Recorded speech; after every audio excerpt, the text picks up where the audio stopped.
Chaplain, please.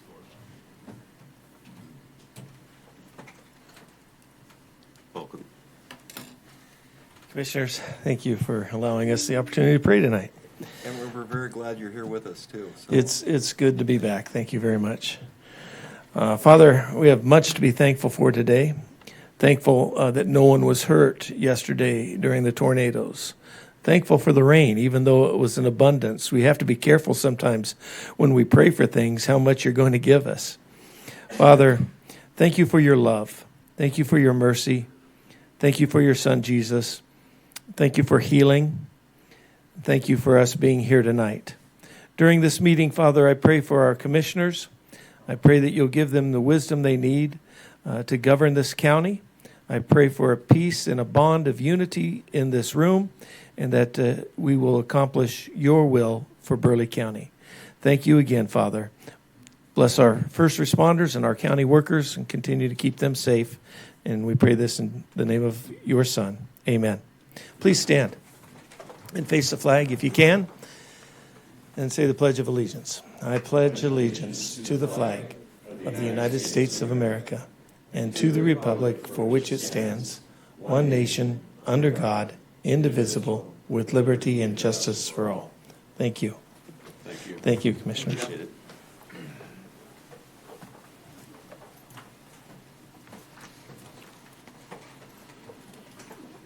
Okay, so I'll call the September 15th, 2025 meeting of the County Park Board to order. First item of business is roll call of members. Commissioner Bakken. Here. Commissioner Schwab. Here. Commissioner Boehm. Here. Commissioner Herman. Here. Commissioner Woodcox. Here. Commissioner Munson. Here. Chairman Bittner. Here.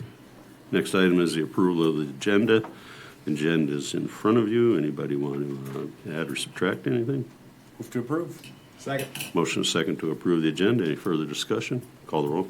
Commissioner Schwab. Yes. Commissioner Boehm. Yes. Commissioner Herman. Yes. Commissioner Woodcox. Yes. Commissioner Munson. Yes. Commissioner Bakken. Yes. Chairman Bittner. Yes, motion carries.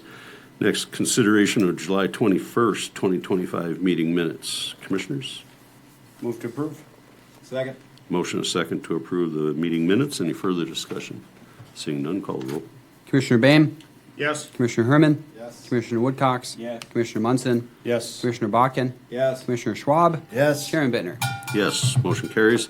Next item is public comment. It's restricted to Burleigh County residents and landowners. There will be some time restrictions. Anybody want to offer public comment on items that are not covered under an agenda item? Any public comments for the Park Board? Third and final, any comments for the Park Board? We'll close the public comment period. Next is Kimball Bottom's feasibility study. Who's got that?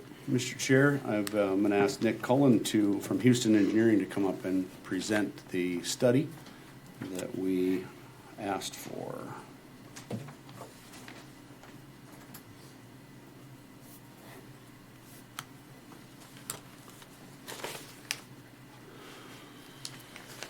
All right, good evening, Chair, members of the Board, Commission. My name is Nick Cullen. I'm with Houston Engineering. Is the mic on? It has a green light. I just Okay. need to speak a little bit closer. I'm here to present and give you an update on the Kimball Bottoms feasibility study. And I believe you should have the entire item in your packet, the whole feasibility study. So I'll give you a little bit of background. We've had multiple challenges at Kimball Bottoms for a long period of time, but specifically back in 2011 when we had our major flood event, there was significant erosion that occurred along this facility and created significant damage to the original boat ramp and the parking lot. And since 2011, the eastern bank has continued to erode, causing the parking lot's asphalt to fall into the river. A secondary issue that's created as well as downstream of the original boat ramp, there is an eddy formation that was created that creates a little bit of a sandbar just downstream. And what's occurring is that sediment is clogging up that secondary boat ramp just downstream, therefore requiring annual dredging on your part. So the project goal was to find a feasible way to reduce that sediment buildup at the boat ramp, as well as protect the bank line from further erosion. wanted to show this image to you because I think it's very important. The Missouri River has migrated significantly over the past 70 years, and it's highly volatile, specifically within this area. So over the past 70 years, the river's center line has shifted eastward 400 to 1,200 feet, and since 2011, the bank north of the parking lot has eroded by 150 feet. So protecting this bank is vital to preventing further damage and loss to the facility. One of the first things that we did at Houston Engineering was to go out on site to the river. We hopped in our boats and we started to collect bathymetry data, or the bottom of the river. And we surveyed upstream and downstream half a mile.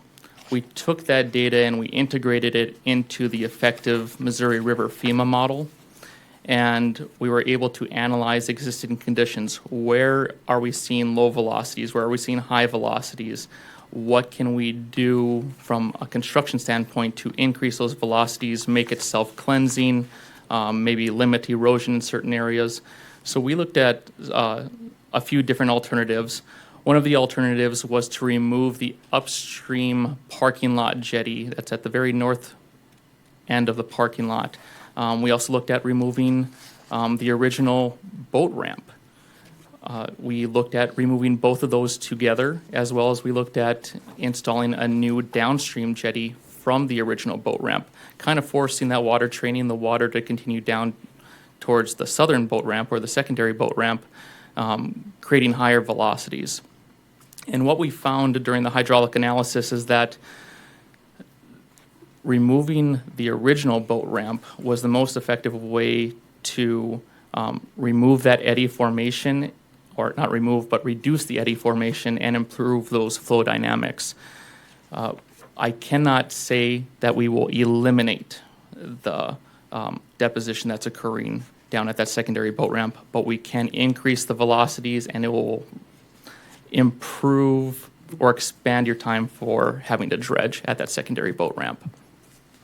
And the reason for this is, if you can see my cursor on the screen, is there is significant erosion that has occurred here beyond where the original boat ramp is. And even if we were to get rid of the original boat ramp during higher flow events, you will still have an eddy formation try to swirl back into that erosive crescent-shaped area. So our recommendation was to limit the costs and the environmental impact. We are going to have to cut that eastern bank line back to the east, want to limit the tree impacts, and then armor that eastern bank line to prevent further erosion. So the first armoring option is to look at the 1% annual chance flood. This is close to what we saw in 2011, but not quite the similar flow rate. In 2011, we had 151,000 CFS. The 1% annual chance flood is 130,000 CFS. This would protect to the top of the bank as shown in this typical section.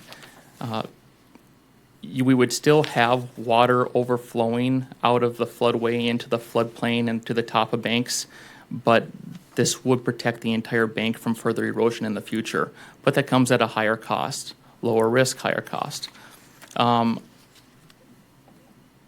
Just to give you an idea as to what it looked like in 2011, here is, you can see a small portion of the parking lot not being inundated during the 151,000 CFS, but the majority of the area is completely inundated by the flood event.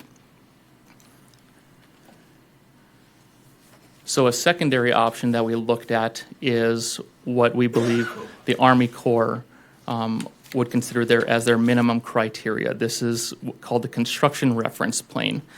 And this is protecting to a steady discharge of 35,000 CFS versus your 131,000 CFS. So significantly less riprap, significantly less excavation that needs to be done, but significant cost reduction too. slightly higher risk, though, because you're not protecting up to the top of the bank. So you would still leave 4 to 7 feet of the upper bank unprotected. So the item probably on most people's mind is the opinion of probable construction costs. Option 1 is the annual chance flood. We're looking at a construction cost of $2 million plus design, permitting, CMS, contingencies, bringing it up to just over $3 million. Option 2 is the Army Corps construction reference plane, and that's at $2.2 million. And of course, you could pick anything in between those two options as well if you were wanting to increase your protection or reduce your risk tolerance.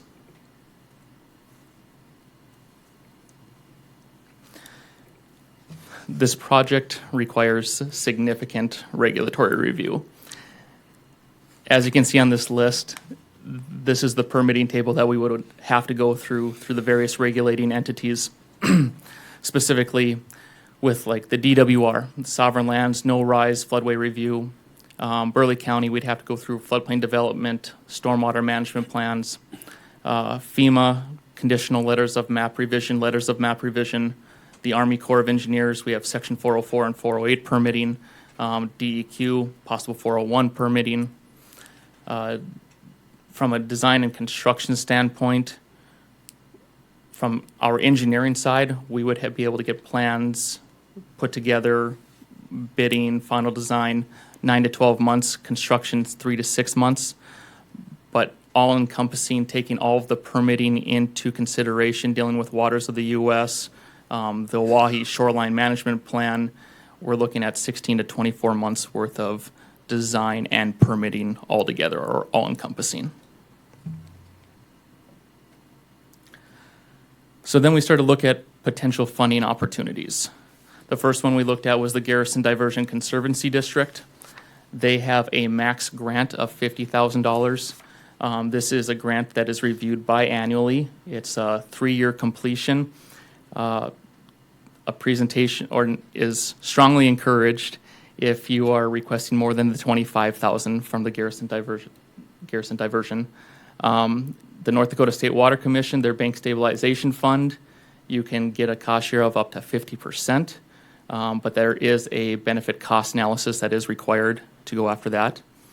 The North Dakota Outdoor Heritage Fund is a 25% match required. But again, a presentation to the committee is strongly encouraged for that money. And then the North Dakota Game and Fish and the Army Corps of Engineers. This is a case-by-case funding source. It is unlikely that they will provide funding. The Army Corps' lease agreement with the Park Board specifically states that they are not responsible for O&M. So we would have to, I'd still ask, see what they're willing to fund, but it's just unlikely. So that's why it's stated. So in summary, we're just looking at solving the erosion along the eastern bank line. Want to increase those flow velocities. We want to be able to get that secondary boat ramp from having to do as often dredging. The solution is to remove that original boat ramp and armor that eastern bank line. And the park board, be it at this meeting or another meeting, decide between which option they want to pursue, be it option 1, option 2, or something in between. But there is an $800,000 difference there and varying risks. And again, the timeline is about 16 to 24 months. So the next steps at this point would be getting a decision on the armoring solution, starting on the preliminary design, and then pursuing grants. That's my contact information, and I'll stand for any questions that you might have. Commissioners, any questions for Nick?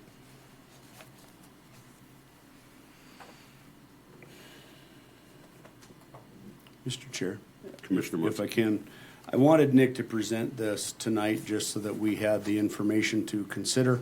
I don't expect a decision or very much conversation tonight. This is a concern of the Corps that they've been pushing us pretty hard on over the last couple of years.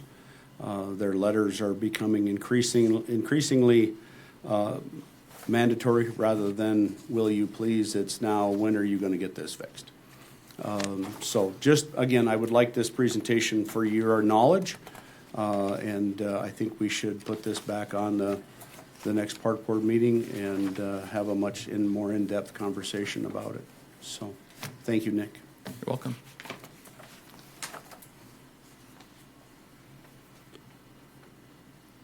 Okay, unless there's any other comments or whatnot, I think we'll go ahead and move that to the next agenda for the Burleigh County Park Board. It's a little too much to get into this evening, I think. Absolutely. That's why I didn't want a lot of conversation, just, Yeah, here's read it. right. The lease agreement that's in the packet now, this is the current and complete Correct. lease agreement. Yep. Okay. That's what the auditor's office found for me as the most current lease agreement that we have, yes. Okay, thank you. So if there's no other questions, we'll just move that to the next agenda, and then we'll move on. Any other business for the Burleigh County Park Board at this time? That was easy. Seeing none, we'll adjourn the Burleigh County Park Board. You thought that was easy? Yeah, thank you, gentlemen. Okay, so I'll call the September 15th, 2025 meeting of the Burleigh County Commission to order. First item is roll call of members. Commissioner Woodcox. Here. Commissioner Munson. Here? Commissioner Bakken. Here. Commissioner Schwab. Here. Chairman Bittner. Here. Next is the approval of the agenda. Any additions, subtractions, or any changes, commissioners? Otherwise, Move to approve. Second? motion is second to approve the agenda. Any further discussion? Call the roll. Commissioner Munson. Yes. Commissioner Bakken. Yes. Commissioner Schwab. Yes. Commissioner Woodcox. Yes. Chairman Bittner. Yes, motion carries. Next, consideration of September 3rd, 2025 meeting minutes and bills. Mr. Chair, I had an opportunity to review and approve all of the bills today, so I would move to approve the minutes and the bills from September 3rd. Second. A motion is second to approve the September 3rd minutes and bills. Any further discussion? Call the roll. Commissioner Bakken. Yes. Commissioner Schwab. Yes. Commissioner Woodcox. Yes. Commissioner Munson. Yes. Chairman Bittner. Yes, motion carries. Next item, number 5, public comment. This is restricted to Burleigh County residents and landowners. There's a time limit. Does anybody wish to speak on an item that's not on your regular agenda for tonight? This is a public comment period. Does anybody wish to speak?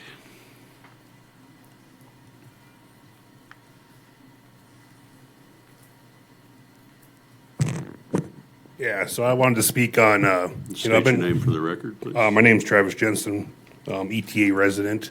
I wanted to kind of create some discussion with public health. I know many of you on the board are familiar with this whole public health between the county and the city, but it doesn't seem to be getting a lot of discussion. As you guys are aware, it is your obligation to provide public health, but it seems like we have kind of relinquished control to the city, and the county is simply just cutting a check at this point. We have a public health officer that doesn't even have to answer to you guys, and she has made that very clear publicly, that if she wants something, she goes to the city of Bismarck, and she pretty much gets what she wants. I did have Commissioner Munson supply me with some information in regards to public health. After going through it, I have more questions than answers. One thing I do want to point out is we had recently a discussion at this podium about bed bugs. Nobody really knew who was the authority for bed bugs. Through that information that Commissioner Munson supplied me, it says directly in there that our public health is responsible for bed bugs and cockroaches. That leads me to the next point is nobody really knows what public health actually does. We know how much we pay for it, but when it gets down to it, nobody really knows what public health does. And that's a concern to me as a resident and a taxpayer is that we're just simply cutting a check, and public health is led by a non-elected official. But yet we've completely given that individual the reins to do whatever she pleases. That's concerning.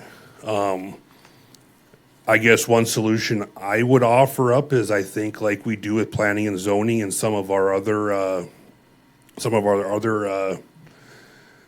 subcommittees, is we have a board. You know, we have a board comprised of residents that provides some input and some oversight. But I would really strongly recommend that this board takes control of public health. I think that is not only the fiscally responsible thing to the residents, but I think it is, you know, it's your job. And ultimately, if you guys are just willing to hand the reins over, I think, you know, at the planning and zoning, at the last Burleigh County Planning and Zoning meeting, you know, Mitch expressed some concerns about if this plan with the ETA goes through, that there's some concerns about staffing with the added properties to the workload. I mean, if we're just going to give Bismarck control of things the county is supposed to oversee, why don't we just hand them the reins to that too? You know, we'll just roll Mitch's department into the city and we'll just pay them a user fee. At some point, you guys have to put your foot down with this whole public health thing. I know a lot of people are probably scratching their heads wondering why I'm so up in arms about this. But when the new building was built, nobody from the county was there. They built a new building and they sent Hunky up here to strong arm you guys into paying for it. You put up a little fight, but ultimately you guys just gave in and you cut a check. Commissioner Schwab has asked. Wait. Hang on, Travis. Okay. That would be a no. Okay. We did not.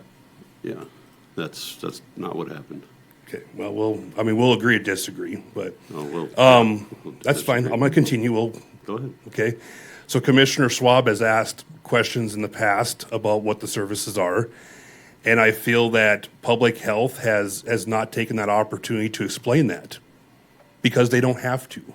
They don't have to explain anything to you guys because they don't answer to you.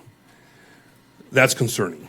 And I would ask that this commission address that. It is your responsibility to provide public health. That's I appreciate your concern. Yeah, I can so, assure you that thank we are addressing that, Travis. I think if you stick around for the budget hearing, you're probably going to hear more about that. Anybody else wish to speak? Public comment. Okay, that was the third call. Anybody else wish to speak? Fourth? Okay, I'm going to close the public comment period. Thanks, Travis, I appreciate that. Next is a consent agenda. Commissioners, there's abatements, raffle permits, a second access permit. Anybody want to pull anything off that for discussion? Move to approve. Second. Motion a second to approve the consent agenda. Any further discussion? Call the roll. Commissioner Schwab. Yes. Commissioner Woodcox. Yes. Commissioner Munson. Yes. Commissioner Bakken. Yes. Chairman Bittner. Yes, motion carries. Next is continued ETA discussion. I think that's going to be a regular thing moving forward. My understanding is we have scheduled another city-county joint commission meeting for Wednesday at 5 o'clock. Does that sound right to everybody? Correct, the 17th. Yep. The 17th here in this room at 5 o'clock. I would encourage anybody that has an interest in that to attend. That would be the continuation of the city-county joint commissions. Commissioner Bakken, did you want to add anything from the last? A couple of the action items that we pushed forward last time was my intent is I hope we can get to the point where the city is comfortable with us managing the ETA, in which case we would have the ability to have the ETA dissolved. But if the city has the comfort, then knowing that we're managing it for their future growth as well as for our own citizens' concerns, then that makes it a seamless process as the city of Bismarck grows. We all know the cities grow, and Bismarck has to grow. But that management of that space, the ETA, until which time the city grows. That's our responsibility, and we need to make sure that that's in the best interest of those residents, and they're not burdened by what could happen in 50 years. We need to make sure that we're doing that. So that was one of the things that I looked for, and I think there would be a lot of value standing up a subcommittee, just a working group to work through, because I think we're going to get that rest of that map that the city rolled out a little bit of in the last joint meeting. We're going to get a little bit bigger piece of that, but there are so many internal pieces, and I know Mitch Flanagan has had some concerns with certain things, and I think that's an opportunity for staffs and some people to get involved with shaping what that conversation looks like. So that's part of the discussion on Wednesday. Okay. Today, you and I received an email from Mitch regarding some additional concerns, not all the concerns that he had expressed in the past, but what do you say you forward that to the rest of the commission and for information purposes, since I think it'd be appropriate for commissioners to get that? I agree. I'll go ahead and forward that as we speak.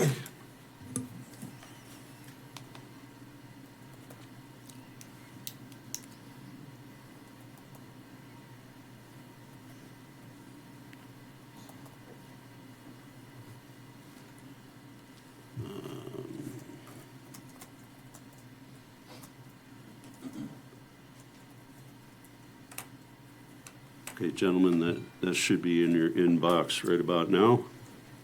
Anything else with the ETA discussion? Have we proposed, does anybody know, have we proposed any map of our own? Not at this point, and that would be part of what I think an internal working group would look like, or look at, is taking what the city proposes and then having the opportunity, hey, it just showed up. Yeah, it's good technology. And you know, what we're comfortable with, because that's the other part of this too, is the city doesn't get to unload areas that they maybe have issues with. Right. And part of the concerns with the ETA, especially for the county side, has been concerns mostly about water conveyance and some of the issues that we've had to clean up, what Burleigh County has had to incur for cost. So that overall management piece and having those discussions, I think, is the place for the working group so that they can bring something back to us. Absolutely. I think that, Mitch, you think you'd have some time to kind of look at a map from the Burleigh County perspective? I'm sorry, I didn't hear the question, Commissioner. Would you think you have time to put together a map that would be more aligned with our perspective on the ETA? Yeah. Okay. I mean, currently, You know, I'll tell you why I'm asking. Well, you know why I'm asking, because, you know, I brought up at the last city-county joint meeting that we had, at the time, I said we had $5,590,000 worth of costs involved with fixing some drainage problems. Well, the highway department, and thank you, Marcus, provided a more clear list of what those projects were and what those costs were, and it was in excess of $5.6 million. Just so you know, it's been kind of ratcheted up, and what this kind of involves is they were talking only. Now I know we have a lot of subdivisions, something on the order of 350 subdivisions in the county. the map, the proposed growth area of Bismarck shows in the area that they want to dissolve, the ETA they want to dissolve, it shows 292 subdivisions. Right, and that's certainly not all of them, but that's Right. the point I was making. And then there's 4,529 parcels, 3,739 primary structures with 911 addresses. Structures in the special flood hazard area, there's 1,355 of those. And structures in the 500-year floodplain, there's 185 properties. And that speaks to your comment, Commissioner Bakken, about the concerns in the flood areas and whatnot, because that's a significant amount of properties that have already been involved. And I'm certain that us taking that over would improve the city's community rating system, but it sure put a lot of work on us. Correct. Well, right? yeah, there's many things involved. That would double the amount of properties that would be within flood hazard areas that we'd have to, regulate. And it's also going to affect our CRS application, which was only what we had before this.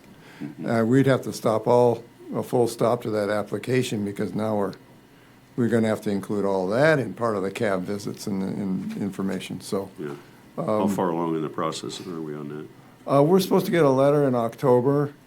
We had a meeting in August, Yeah. and there are things we have to do to get caught up for it. So, but they reviewed only what we have at that time.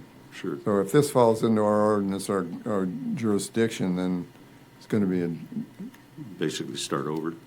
well, we'd have to review all that. We'd have to view any violations, any of the existing properties, what kind of permits are outstanding there, and how, that would have effect on that cab visit.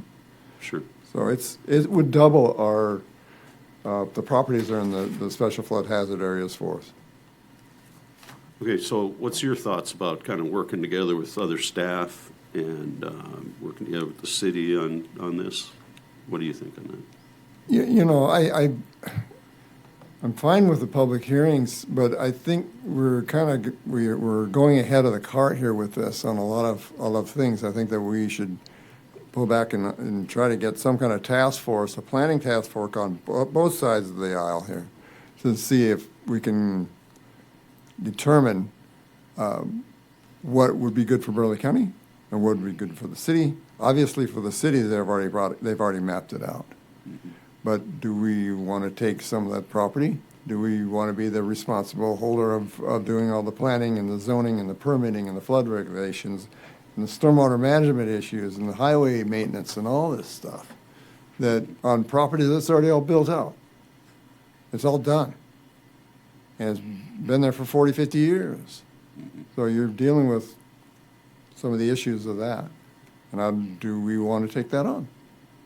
Or should we? I mean, if we're asking, then, property owners in the ETA are asking us to do something about it, but that, are we taking all of this on? So I think a focus group on both sides, and we can certainly put something together. Okay, And- well, we've got a meeting coming up on Wednesday. There's not enough time for any sort of focus group right now. Think about that, and we'll talk about it another time. Okay. Yep. Thanks, Mitch. Appreciate it. Okay, anybody else have any information they want to discuss on the ETA? All right, we'll move on. Planning Director Flanagan, hey, you want to come back up here? Letter to township officers.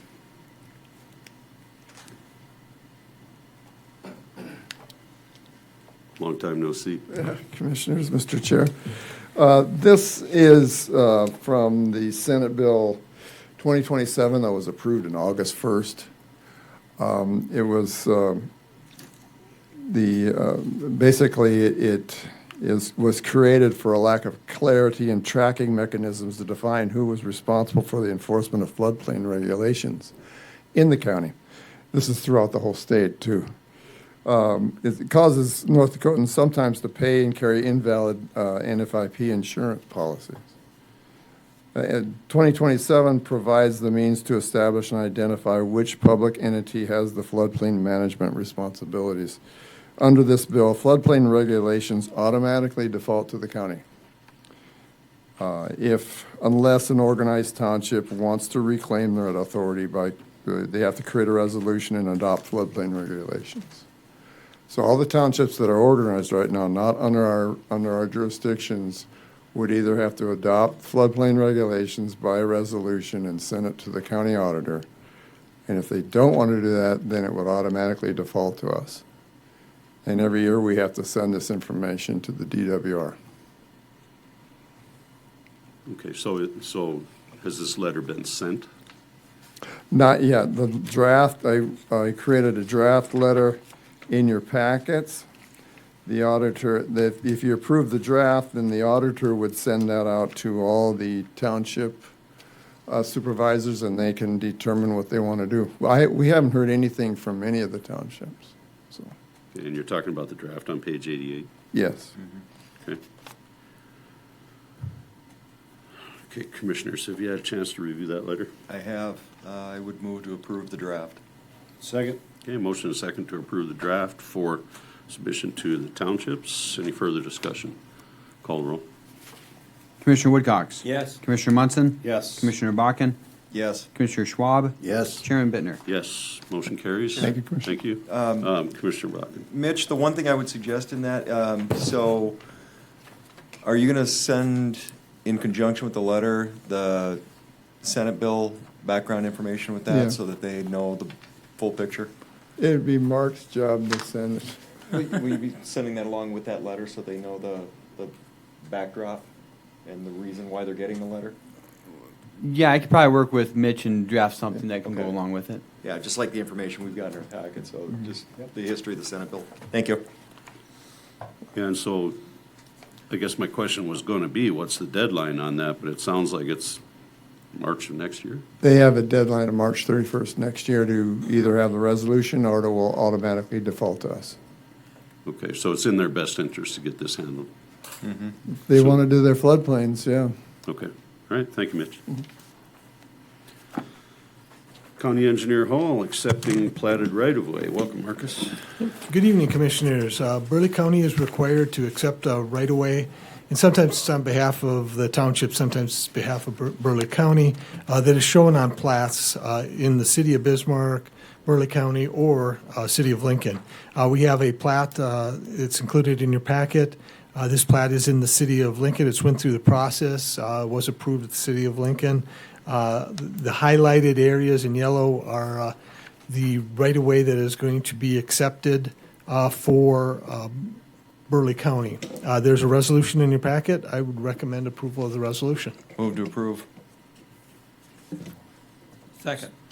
I have a motion and a second to approve. Marcus, that means that we're going to be maintaining that? Commissioners, yeah, those would be county roads on this particular situation, so. Because this one is 80th Street, I know, so, and yeah. the other one is 22nd, I believe, Yeah. yeah, so. Okay. All right, I'm okay with that. Any further discussion? Call the roll. Commissioner Munson. Yes. Commissioner Bakken. Yes. Commissioner Schwab. Yes. Commissioner Woodcox. Yes. Chairman Bittner. Yes, motion carries. Thank you. Marcus. Sheriff Leben. Got to go to the next page to find out what your Back the Blue Grant Program. Welcome, Kelly. Good evening, Mr. Chairman, Commissioners. I come back before you, if you remember legislative session 2023, there was a Back the Blue Grant Program from Representative Steve Vetter out of the Grand Forks area. That money was awarded to law enforcement agencies across the state to help with recruitment and retention. We administered that program in 2023 throughout. I think we made the last payment late 2024. This legislative session in 2025, Representative Vetter brought back in House Bill 1193, a very similar bill to what was in the 23 session, where the money would again be given for recruitment and retention for correctional officers and licensed law enforcement. Initially, they had left detention out of this. We worked very hard through the Sheriff's Association to get that put back in there. The one thing they did change this session was they won't allow us to use it for recruitment. It's only for retention. The good thing is this is entirely state dollars. Burleigh County doesn't contribute any money. And if you recall, last time I came before you, I had asked for a little bit of unused salary to, if we had to pay out all of the bonuses. Ultimately, we didn't because of some of the resignations or terminations. And so in the last go-round, that was all state money also. Our department would be awarded $180,009.70 to administer for retention. Again, it's not any of the county's match to this. I did speak with Commissioner Woodcox on this. I think it's a good idea. It does help us, you could ask me the question, does it make a difference? And I tell you, we're still going to have attrition. I don't think we're talking significant money when you divide it up. Basically, it's going to be divided up among 80 detention officer positions and 53 deputy sheriff. As you recall, last time I didn't participate.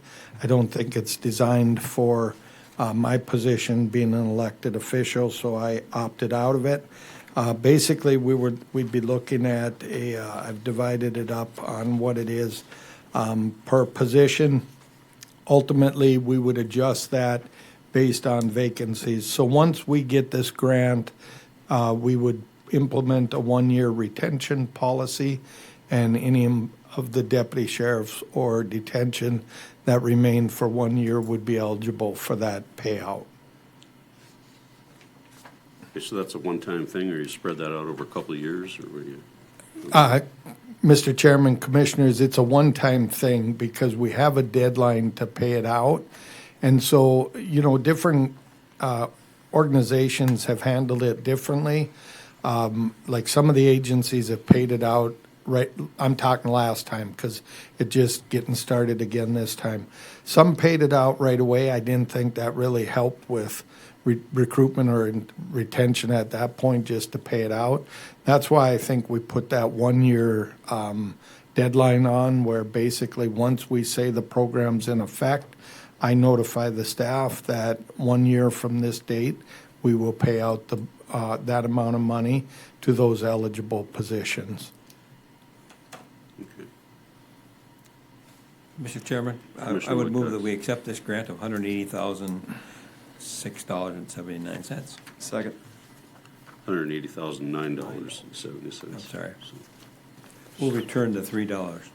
No, we won't. No, we won't. No, We won't return it. No, we'll make that correction. Every $3 helps. Any Exactly. further discussion? Call roll. Commissioner Bakken? Yes. Commissioner Schwab? Yes. Commissioner Woodcox? Yes. Commissioner Munson? Yes. Chairman Bittner? Yes, motion carries. Thank you. Thank you, Kelly.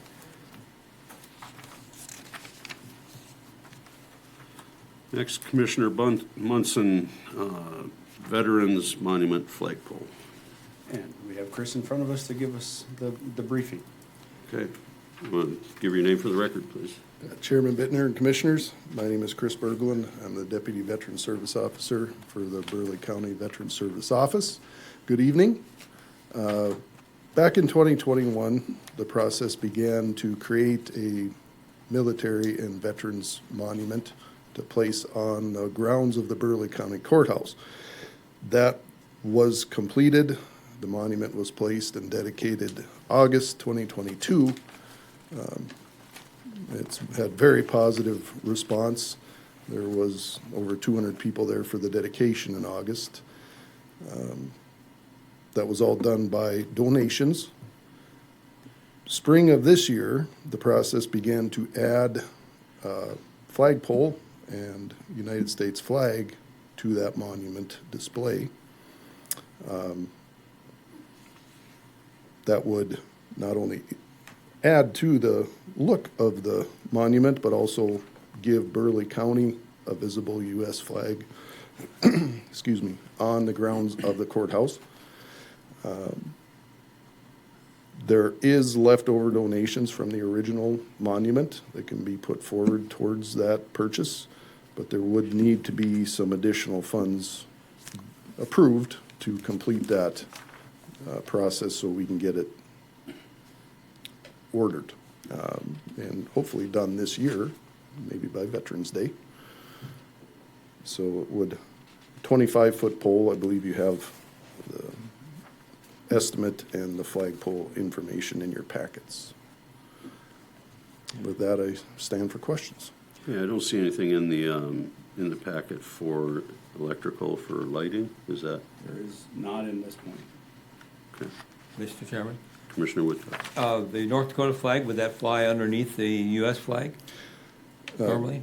Chairman Bittner, Commissioner Woodcox, the flagpole is Big enough? big enough for two flags to Great. fly.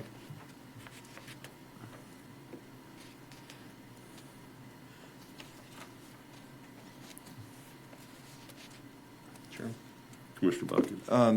So, has the discussion been taken up about getting electrical service there for that, or would it be a solar on top of the flagpole so that it's lit, or would that be taken down every day, or? Chairman Bittner, Commissioner Buck, and that was not part of the estimate. That has not been part of what has been done. What was started by the former director last spring, lighting was not part of this. That would be a different project. Okay, currently what, we have a light pole that's on the northwest end of the building, and I don't believe there's lights there, so they're putting the flag up and taking it down every day, I believe. Mr. Chair, and there is an option that we can provide that has a solar-powered light that would fit on top of the flagpole, so you would have light with that. Personally, I would donate that if that's what it takes to get that part of the project going until we can actually put lights on it if we wanted to put others. Great. So it would mount on the top and then shine down? Yep, mounts on top of the flagpole. I did one very similar to the Optimus Park.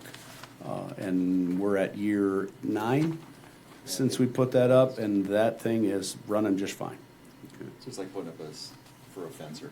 Correct. Yeah, oh, yeah, Yep. yeah. I Yep. have no problem. I have battery, solar-powered lights on Yep. my flagpole at home, so I understand that. That's not a problem. But I think we should go that route. Yes. I appreciate your generosity, and if you Yep. want any of us others to join you in that, I'd be happy to. We'll get it as well. taken care of, but I would move to approve the project for the flagpole and the labor for the installation, utilizing the $4,514 available in the donated funds. My question would be the 112820, is the commission thinking they would rather have that come out of the general reserve fund, or is there enough money left in the courthouse maintenance fund? That was my other question, was do we have courthouse funds for that? My understanding is we do have. I guess I'm not familiar with the amount of money in that fund today, and I don't know that Lee's had any chance to look at that, so I don't have any problem with that. Yeah. If you've, talked to somebody about it, I think if the funding is there, we're kind of wrapping up most of our projects. Trent, welcome. Chair Bittner, Commissioner Munson. Due to another project that I was helping on the courthouse for exterior maintenance dealing with concrete, I had inquired on what the balance was in the outside maintenance fund, and there would be adequate funding for this project also. Would you be comfortable with the funds coming out of that fund for? Yes, I would. I had a discussion with Lee with the balance of the fund Okay. to make it the rest of the year, and I'd be very comfortable with that. Okay, thanks, Trent. I appreciate you taking You the want to time. amend your motion? So I will finish that motion by utilizing $1,128.20 from the outdoor courthouse maintenance fund. Second. Okay, I'm okay with that. Anybody else have any further comments? Call the roll. Commissioner Schwab. Yes. Commissioner Woodcox. Yes. Commissioner Munson. Yes. Commissioner Bakken. Yes. Chairman Bittner. Yes, motion carries. Thank you. Thank you. You're going to follow up on Yep. that? Okay, Get that light up. all right, okay. Yeah, it's best if it happens at the same time, right? Yep. Okay. Okay, next under me, 3 items, discussion of auditor's salary. In the past here, when we were having discussions about the duties of the auditor's office, we had discussions of what the salary was going to be for the auditor treasurer under the current duties and responsibilities. I don't have any particular thoughts in mind. However, the duties have changed substantially. So commissioners, I think a little bit of conversation might be in order on that. This would be for, Mr. Chairman, this would be Commissioner for the Woodcox. 2026 budget, right? Because that doesn't, This would affect the 2026 budget. Right. Right, and so that's probably why we're, it won't do anything this year. no. Any decisions we make on the auditor's salary will not impact the current term of the auditor. So it would be for anybody that gets elected to that position after the next election. And about the only thing I looked at is what's the statutory minimum that auditors get paid? And there's a section in the North Dakota Century Code that says what the statutory minimum is, and then there's a thing for county based on size, that based on your size for every 1,000 citizens, there's a certain increase until you get to a number that reflects the population. And then I had a conversation with state's attorney lawyer, and she recommended, and I thank you, that we probably would start with a level that had a path for increasing the salary based on completing the necessary training, the courses, the election stuff, the whatever training is available through North Dakota Association of Counties and what have you. So those things that kind of give the county a better idea that the training has been accomplished, then you deserve a more salary, I guess. So I don't recall the numbers, but I think in the past the HR director had provided information for auditor salaries around the state. I just didn't have a chance to go back through 4,282 emails to look for that. And so if Commissioner would. Should this discussion be held next year at the budget cycle? Because it won't affect, we're not going to affect the 2026 expenditures. Oh, no, it's going to affect. When will it take effect? It'll take effect as soon as somebody, like in January, when somebody decides that they can start. Yeah, but the election is until the year from then. From there. The election would be November Of next year. next year. Right, it so would you be start 1 month. running, you start collecting signatures in This January. January Yes, for June and then November Right. elections. right, so the decision needs to be made prior to For- January, so for that the anybody that's primary. deciding to run knows what the salary for the job's gonna be. Correct.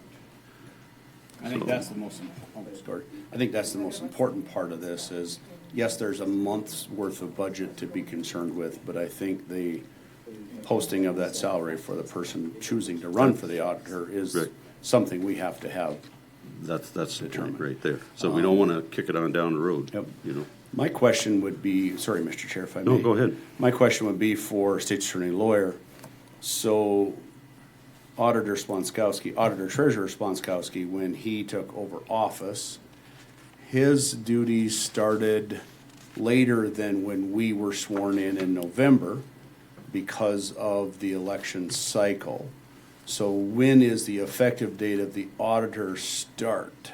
So by statute, the auditor has a start date and the treasurer has a start date. I believe the auditor is April 1st and the treasurer is May 1st. And with the consolidation of those positions, the county chose April 1st for that person to take office. So now that we've split them again, it would be by statute with the auditor, it's April 1st. So they wouldn't take over November. So, No. but we still need to establish the wage.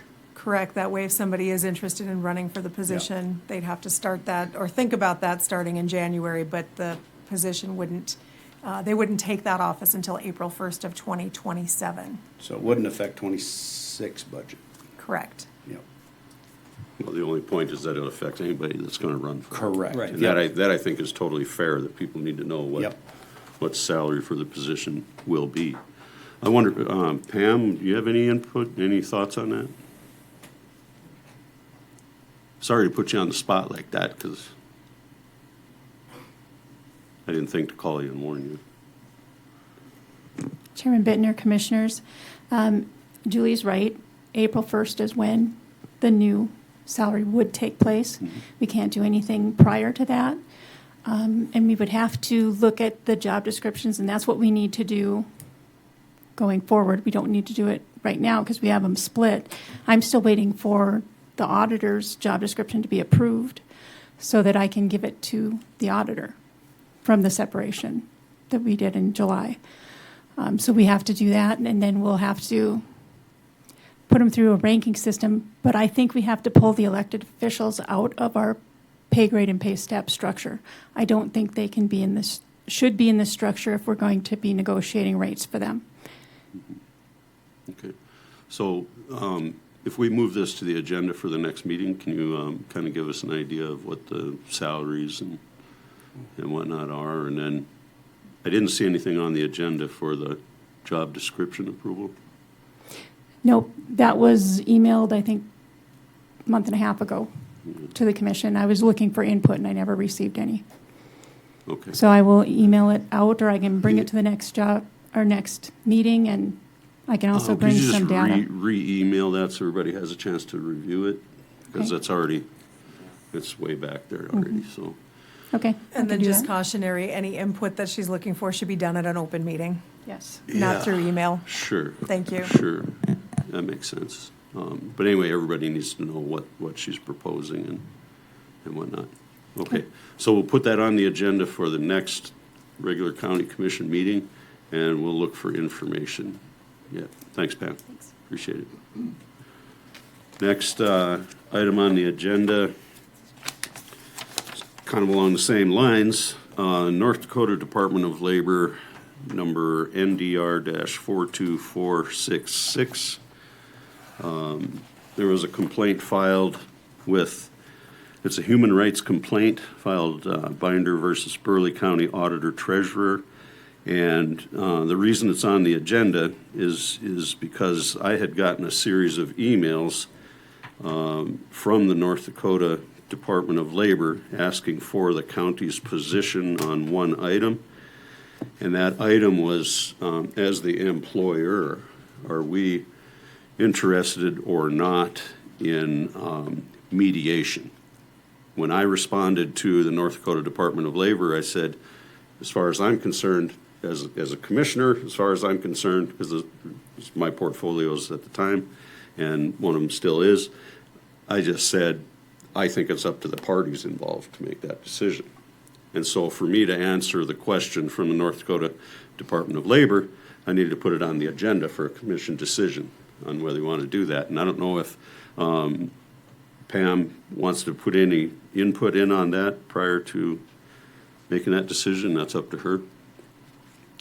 What my understanding is, if we choose mediation, that there would be mediation involving the North Dakota Department of Labor and Human Rights. And if we chose not to do mediation, my understanding is that they will just close the case. With no decision at all? Right. That doesn't make sense. That was my understanding. That's way back there. And so, Well, Mr. Chairman, we want to get this solved. We don't want to just let it die and say we didn't do anything. So Right. I would certainly like to have mediation happen and we get a decision and go from there.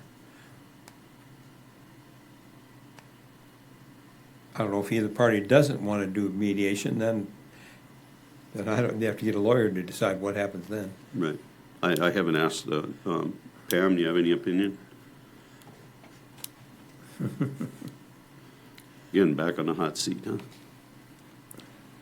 Is that correct, what I pretty much laid out? Chairman Bittner, Commissioners, this is kind of an awkward position for me Yeah. because my last name is on that complaint, but it's as the HR director. It is not as me personally. Mediation, I'm not sure if there can even be mediation just because of the special circumstances of the complaint. My understanding from dealing with several other complaints that were employee-based, if they don't get a response from the employer or the other party, then what will happen is they'll review the evidence that they do have and make a decision accordingly. So I'm not sure if they'll drop the case, but I'm not sure if there's really anything that can be done either. Okay. But there will be Okay. there will be a decision. If we don't do anything, they review the evidence and go from there? The And make a Department of decision? Labor will have to make a decision, yes. Okay, they will have to make a decision. Yep. Whether that's we close the case because there's nothing we can do and you have chosen not to mediate, whatever that is.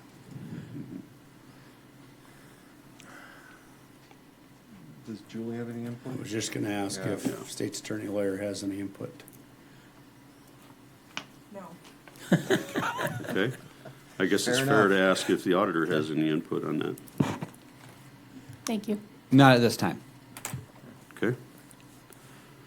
Well, Commissioners, the question is, do we as the employer want to request mediation or not?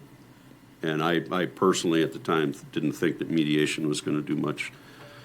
And I felt it was up to the parties, like I said, so I'm flexible. Mr. Chair, if I can, my input would be we have an employee that is looking to us to protect that employee. Yes. And I think it is in our best interest to do mediation, to make sure we are, A, proving to that employee that we care about them. Doesn't matter who that employee is. But I think it's our job to be involved to make sure that this case is resolved in the best way it can be. When you, Mr. Chairman, when you mentioned required or requested, there's a difference. Do we require mediation, or we just request that they do mediation? So that's entirely different. That's two different. I don't know that we can require mediation. No, just from what I remember, it was a request of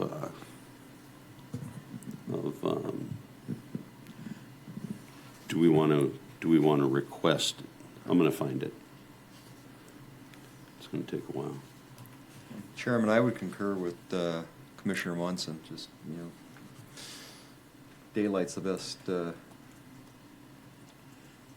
best antiseptic, so. Okay. It says I don't have any problem with that, gentlemen. I just, I just didn't think that, I thought it should be up to the parties involved. But if this means looking out for the interests of an employee, I believe we should do that. It says, we received your email. Are you accepting or rejecting of mediation on behalf of Burleigh County? As part of the process, our department needs a formal response from Burleigh County, the charging party's employer. So that's why it's here. So if they want a formal response, then that would be in the form of a motion, I'm guessing. Correct.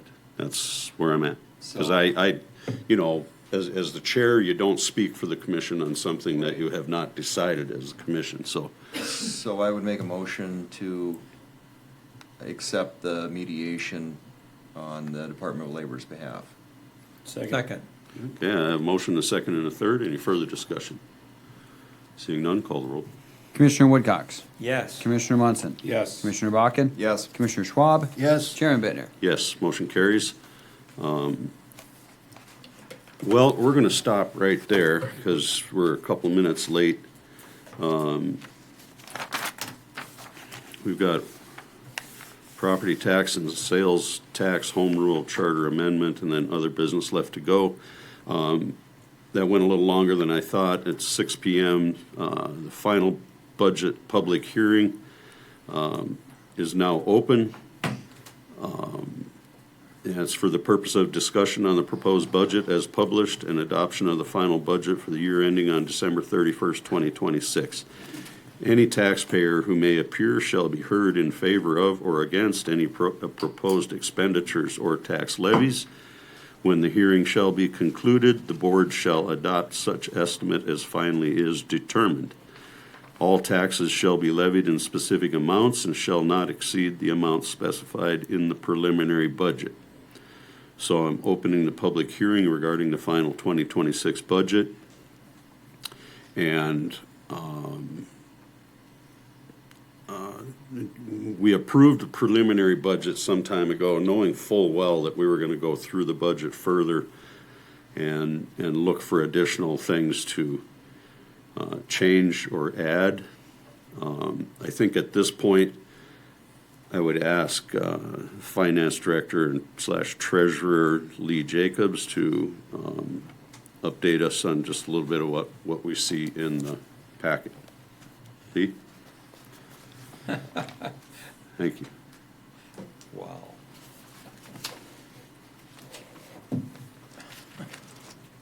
Okay. I don't know if I should thank you for this. Choking some horses now. Killing some trees. Yeah. Sorry, I had to ask for that because I had conflicting information in my budget information, so thank you, Lee. Do I need just the same one I just got? I don't think, this is gonna be, Okay, let me have that.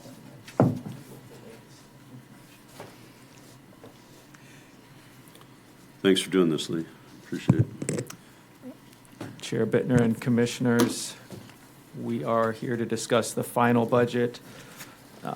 Where we left off in the preliminary was a appropriation of 104 million and it overall with a levy of 21.9 million, and in the general fund an appropriation of 46.9 million with a levy of 10.5 million.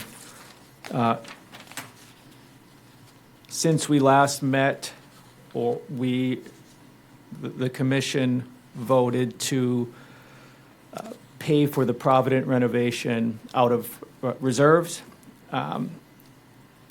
And so there is no longer necessary to have the bond on the budget. So that's one presumed change. There are a handful, very, very small handful of corrections. One of which is to add the treasurer. That was an oversight on my part. So we're adding a treasurer, $111,447 salary and $42,688 fringe. We're also removing the deputy treasurer position. I don't have the exact dollar amount, but we felt that with some improvements to processes and things like that, that we would be able to get along with the treasurer and without a deputy at this point. That's really the structure. You know, I could see a point in time where maybe an accountant became a deputy and then, you know, type of situation. But really, at this point, we want to see how the next tax season goes before we start adding staff. So for that department treasurer, the total salaries and benefits should be $561,060 and 89 cents. I also was approached by Extension about a couple of small items, one of which was some NDSU salaries, and the other one was a slight increase to computer services. Can I stop you there, Lee? Yeah. Okay, in front of us on the table, we had 2026 extension budget draft. And I wonder if you can tell me, do you have that information? Yes. Okay, I wonder, can you tell me what the increase amount on that budget is by percent? I'm talking about the 3% cap. I can do the math here because we have an increase of Would you please? 35,000. That's gonna be something like 7.5%. 7%. 7%. That's an increase on the budget. I can't. Off the top of my head, I can't tell you if they have sources of revenue that are funding that department or not.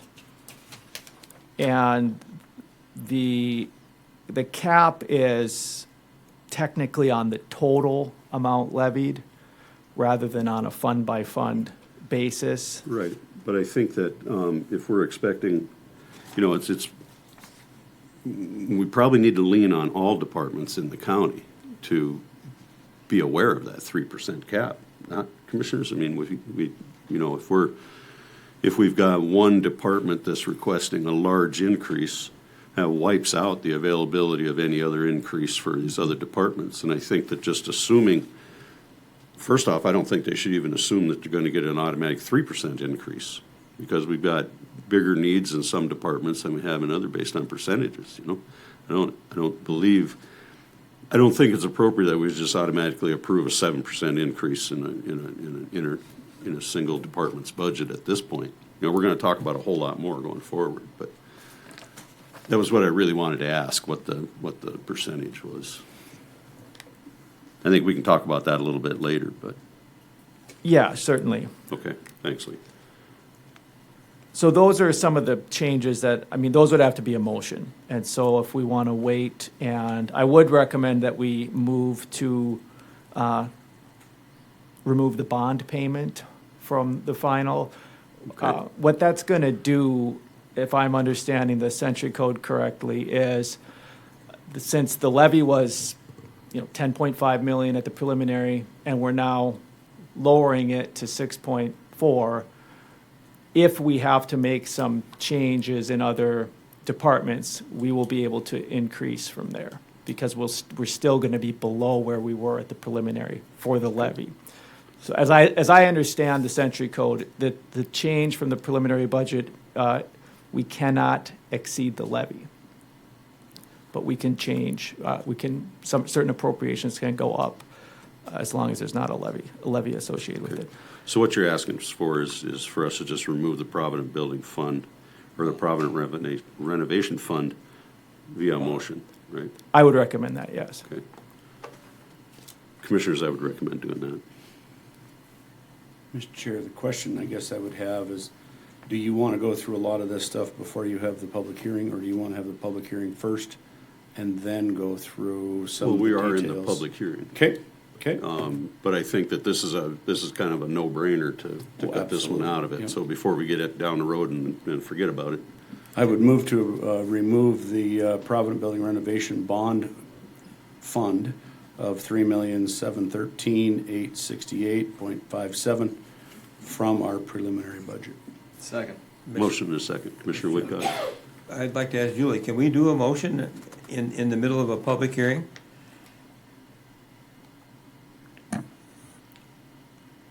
Well, there's nothing that says you can't. If you want to open it up to the public for their input before you vote on it, I mean, you can But certainly can we- do that, but there's nothing that says you Well, can't. after you close the hearing, we normally do some action of some type. Correct. But this is in the middle of the public hearing. We And want there's- to make sure we're done right, so. There's nothing that says you can't do it that way. I think it's just a housekeeping thing, so that it's out of here. Yep. Any other comments? Call the roll. Commissioner Bakken. Yes. Commissioner Schwab. Yes. Commissioner Woodcox. Yes. Commissioner Munson. Yes. Chairman Bittner. Yes, motion carries. Okay, go ahead. Then I should add, there's just, I had a couple other housekeeping issues. I had a couple errors that made their way into the, via my formulas into the agenda packet. So these would be, this is a repeat offender here. The weed board should read 1.31 mils. I think I corrected it in the copy I handed out. It reads 3 point something. Okay, where do I find that, Lee? That is on page 2 or 3 of exactly what you're looking at. Okay. But it should be corrected in the copy that I handed out to you. It's just on the agenda packet. And the other issue is the capital projects appropriation is showing 16.7 million. That should read 5.7. I made some changes based on other actions, including transferring 11 million to the capital projects fund, and those made their way to my spreadsheet, unfortunately.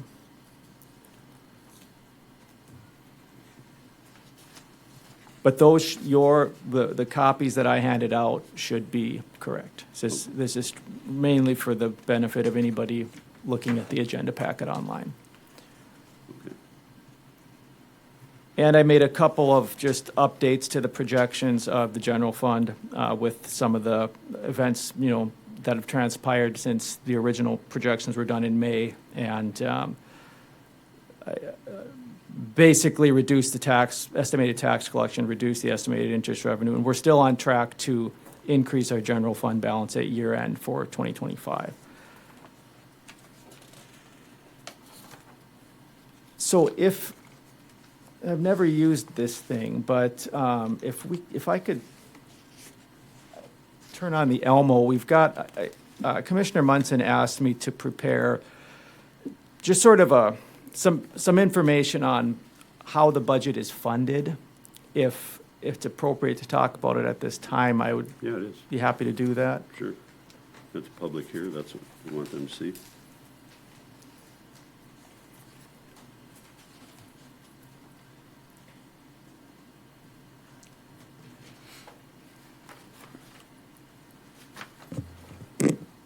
So as you can see, we have quite a few sources of revenue. The general fund budget this year is $46.8 million, as mentioned. And you can see in the first line, we are removing the Provident renovation bond, $3.7 million, for a subtotal of $43.2 million. Our projected expenditures are approximately 37, so we have a budget variance there. We are using $16.2 million worth of sales tax to fund the 2026 budget. We are also receiving $1.5 million approximately in primary residence credit and nearly $5 million in state aid, another $200,000 in homestead and veterans credits. We are projecting substantial inmate board revenue from the jail, $6.4 million. We are projecting $400,000 in revenue from the county recorder, which is, fees and whatnot, for records and preservation and things of that nature. We're projecting approximately $2.5 million in interest revenue.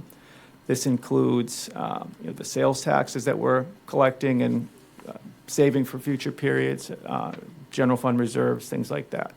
And then about $1.4 million in miscellaneous revenues. So the actual levy to the taxpayer in 2026, based on the preliminary budget, is just under $5 million, compared with a little over $20 million in 2025. And if you pay before, I think it's February 15th, then you get a 5% discount. So the net levy would be $4.75 million, a difference of 14.5, 14.6 from the previous year. Can pause for any questions. No, I just wanted to make sure this is heard that what the sales tax is doing for them and the primary residence credit essentially is dropping the property tax collected from 19.3 million to 4.75 million. 75% reduction in Burleigh County property Burleigh tax. County portion of your. Partial collection. Yeah, that is partial collection. We expect that next year, the property taxes in Burleigh County will go down even further because of the full year collection on the sales tax, because this is only 9 months of the sales tax. And so the result of that action and the home rule charter change and whatnot is a $14.5 million reduction in the Burleigh County portion of your property taxes. I happen to be very happy about that, and I'm sure other commissioners join me in that. So This is what we promised the residents Yep. when we talked about sales tax. right, And and so Well, this is what they had faith in us delivering when they voted for that. Yep. right, so a 75% discount in Burleigh County portion of the property taxes this year. So with that, I think we'll probably move on. That was a really good presentation. Thank you, Mr. Chairman, Commissioner Woodcock. quick question. That reduction of 14.5 million, that goes to everybody across the board?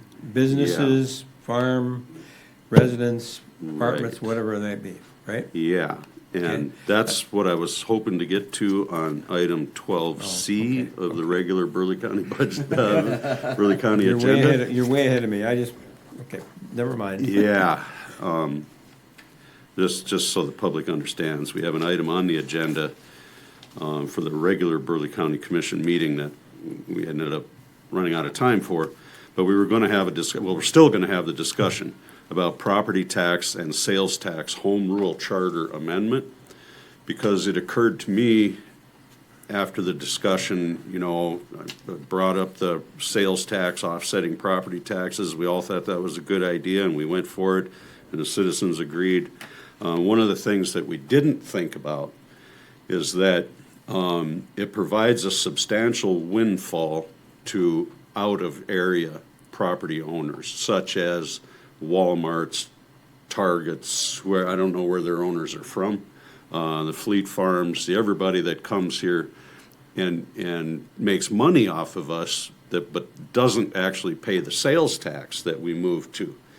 And so I felt that, once I realized it, I felt that we should have a discussion about that, because it should be, I believe that it should be more like the state homestead, primary residence credit, where the full credit of the sales tax reform for property taxes should be directly related to the citizens that pay the sales tax. I didn't think about it ahead of time, and I guess, that was my bad, but we did think about that since then, and we were gonna talk about that today yet. So we'll continue on with the budget, but just so you know, we're gonna have that conversation as well. Lee, you wanna carry on? I should add that number of 1.5 million primary residence credit is Burleigh County's share only. Because we're reducing our levy so much, we're actually reducing the share that we get of the primary residence credit. But the actual taxpayers should still feel the same difference. It's just that relatively more of it will go to the schools or the. Okay, I should explain that just a little bit more. Currently, the Burleigh County portion of your property taxes is roughly 17% of your total property tax bill. And I understand a lot of people don't see their property tax bills, so they don't really know that. Their property taxes are being paid through escrow with their mortgage and whatnot, but trust me, 17% is about what Burleigh County portion of your property taxes is. And what Lee just mentioned is that because we're dropping the mill levy for property taxes, we will get less of that. So more of what was our 17%. So we'll probably go to, I don't know, a really small percentage. 5%. 5%. But then that money will still be in the pot that's going to go towards a reduction in property taxes for schools, for parks and recs, or city taxes, or whatever. So those dollars are not disappearing. You're going to get the equivalent of the primary residence credit, just not quite as much on the county portion, but it's a wash for property taxes. So, okay. So then I asked the question, how did I calculate property taxes this year? Usually they're a plug figure in the budget. What I did is I took each fund and ran it through the formula for your, essentially your property tax cap formula. And for example, for the general fund, I ran it through the formula, found our max this year, quote unquote. It's not really our max, but found what would be our max this year if we weren't reducing property taxes with sales tax. Took that max and reduced it dollar for dollar by sales tax. And so, the reason I did it that way is because under 1176, if you don't do the max every year, you lose. That's the way the bill is written. Just as an easy math, suppose the levy's $100,000 and you increase it 1% this year, and you're allowed to save your 2%, the difference between the max and your 1%. You can take the 2% and carry it forward. So, okay, I do 1% this year. I'm at 101,000. I carry forward my 2%. Next year, I do my 5%. Okay, so this is 5% of 101,000. That amounts to $106,050. On the other hand, if I just do the max every year, the first year I raise it to 103,000. The second year I raise 103 by 3%. That comes to $106,090. So that's a difference of $40, which is basically your compound interest, and you lose that forever. So that's, if it was a story problem in high school algebra, there'd be a right answer. And a right answer in terms of what gives you the most, not necessarily of what is the right thing for us to do. But I thought it would be responsible to start with that number and then leave it up to you guys. And of course, I'm here to offer any input that I can. But that's why we're at the levy why I chose the levy that I did. I wanted to mention also, just sort of going forward, and this is a little bit about the future, maybe not so much this budget in particular, but I did a little exercise where I analyzed what Burleigh County's budget would look like had the property tax caps started in 2020 instead of 2025. And so I just looked at the county-wide levies only, so I didn't look at the weed board and the library. And what I concluded is that for our budget that was passed in last year of October of 2024, had property tax caps started in 2020, we would have 2.5 million less in property tax revenue to fund the budget that we're currently in. So it adds up quickly. And unfortunately, the sales tax make it worse because sales tax growth in Burleigh County has averaged 2.57% in the last 10 years, which is below the cap of 3%. And so fortunately, we have a couple of years before this is going to fully affect us because the bill is, the max is based on your last 3 years. And so right now, our last 3 years are fairly high, relatively speaking, 21 million, 16 million, I think is what it is. So this year, say we pass a budget with 7 million in the general fund. Then we're going to have 21 million, and 7 million. And this is going to continue until the third year. We're going to have 7 million, 8 million, 9 million, or whatever. So our max in the future is going to be based on that much lower number, which means we're going to be dependent on sales tax, which can go up and can go down. This year, it's down about 3.6%. July to June, which is the home rule charter period, over the same period last year. So we've got, maybe some challenging years ahead, but I wanted to bring that up so we can think about how not just the budget that we're in, but the future budgets. And I mentioned this at a department head meeting. I think it was the last one in August, and basically just kind of made some of these similar comments. And the consensus that I got from the department heads is that they're really looking to the commission for guidance on how to navigate through this property tax cap sort of landscape.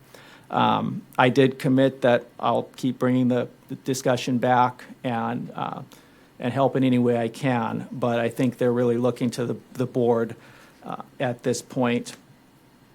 So that's the end of my notes. I could pause for any questions or sit down and let somebody else talk. Mr. Chair, I've got one Commissioner question. So Lee, based on the preliminary budget that was approved, levied to taxpayers at a few dollars under 5 million, we're expecting 5 to 6 million additional sales tax dollars next year. Correct. Could we actually be at zero? Zero levy to the taxpayers? In a perfect world, yes. In a perfect world. That was the goal. Right. Yeah. But But whether or not we get there depends on what we do with that item 12C. Right, right. But then when I look at 1176 and I look at a 3-year, average, or the highest of 3 years, when we get out 28, 29, 30, and all of a sudden we have a year or two of zero. Right, then we're dead in the water. Then we're dead. We're dead in the water, yeah. That And concerns me. that I think is part of what I was talking with legislators during this session. And I was assured that they knew that there was going to be some changes needed to that, to this 3% cap thing, because we were the outlier. Yeah. Nobody's doing what we're doing.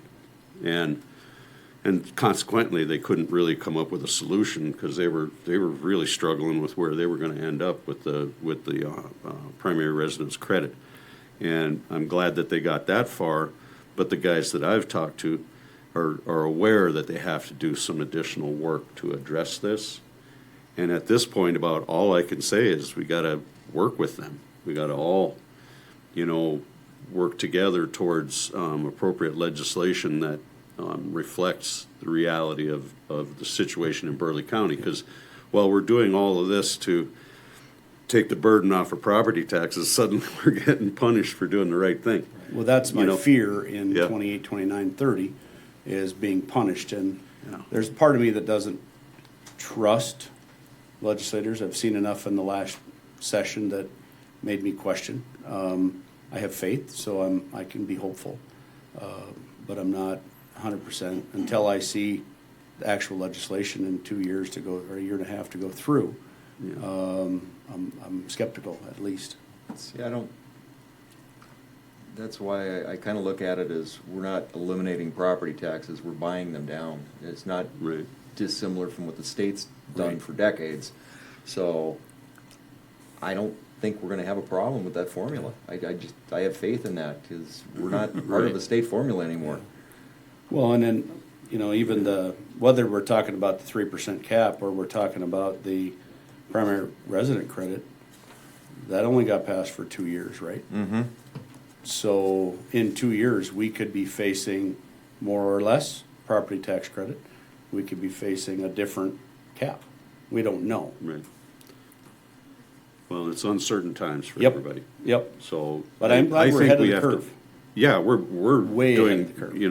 what we think is best for the citizens of Burleigh County, and we just have to trust that it's gonna work out.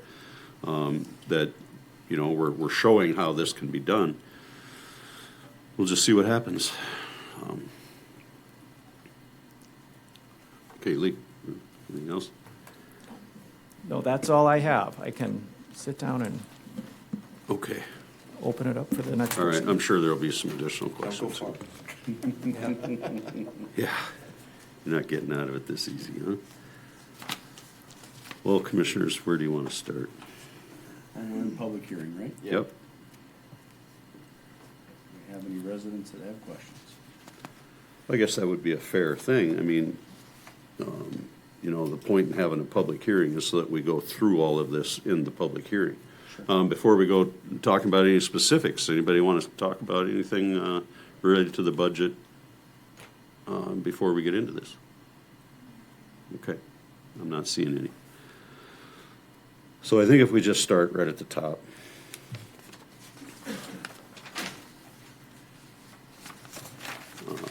County Board. Anybody have any concerns with the budget request for the county board? That would be us. See, I think that went down.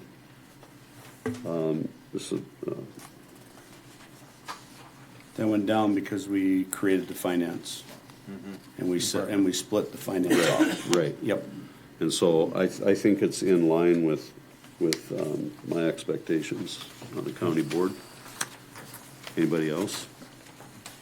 Okay, we'll move on. The finance department. Okay, this is where we moved some of the salaries and the fringe benefits and kind of created this.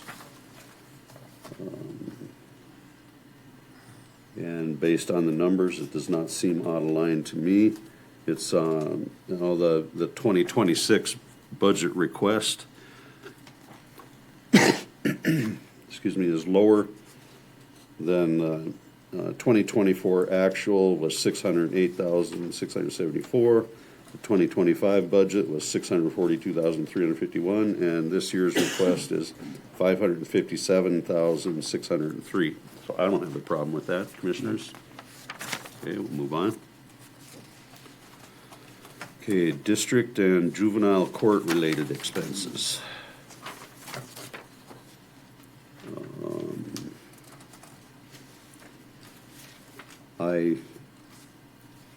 I don't really have, I don't know who has that portfolio, but I don't have any issues with that. Commissioners, any concerns with the district court and juvenile court budget? Mr. Chairman, Commissioner Woodcock. just for the public to know that the new rates for juveniles is $160 charge for education and additional $600 per day if it's on suicide watch. So he recommended increasing juvenile detention to $280,000. Well, we're going to $380. So we have plenty of room there, but the rates that they charge us, we don't have anything to do about it. That's what it is.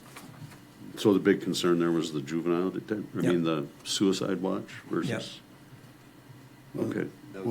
What I recall from the preliminary is we have no control over what they're charging us, and they're charging us a heck of a lot more per body than we're charging anybody. And we just don't have a choice. Ouch. Yes. Something's wrong with that. Well, the other option is to create our own juvenile detention center, and I don't think the sheriff wants to. He was very adamant about that in the meeting. That I see wasn't him going to shaking happen. his head. He's shaking his head, no, take it easy. Okay. I just don't see a choice on that one. Right, we have the ability of adding a pod out there, but I don't think it would be for juveniles. So- No, I don't Yeah, think that. no. Okay, so then the treasurer again. I thought we just did that. No, not treasurer. Did we need to make a motion on removing the deputy and adding the treasurer's Yes. salary? And how does that change that budget? Okay, Lee, can One you went explain down, that the to other me? went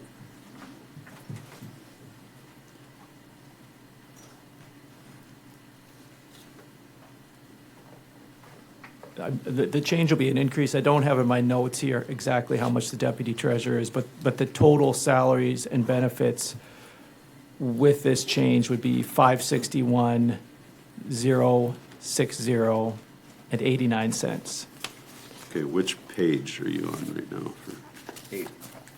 Okay.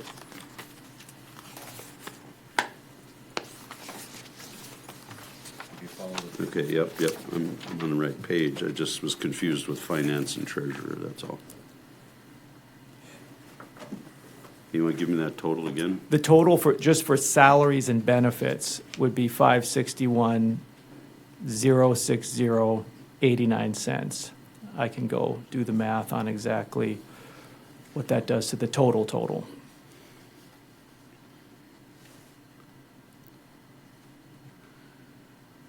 Would you? Yeah.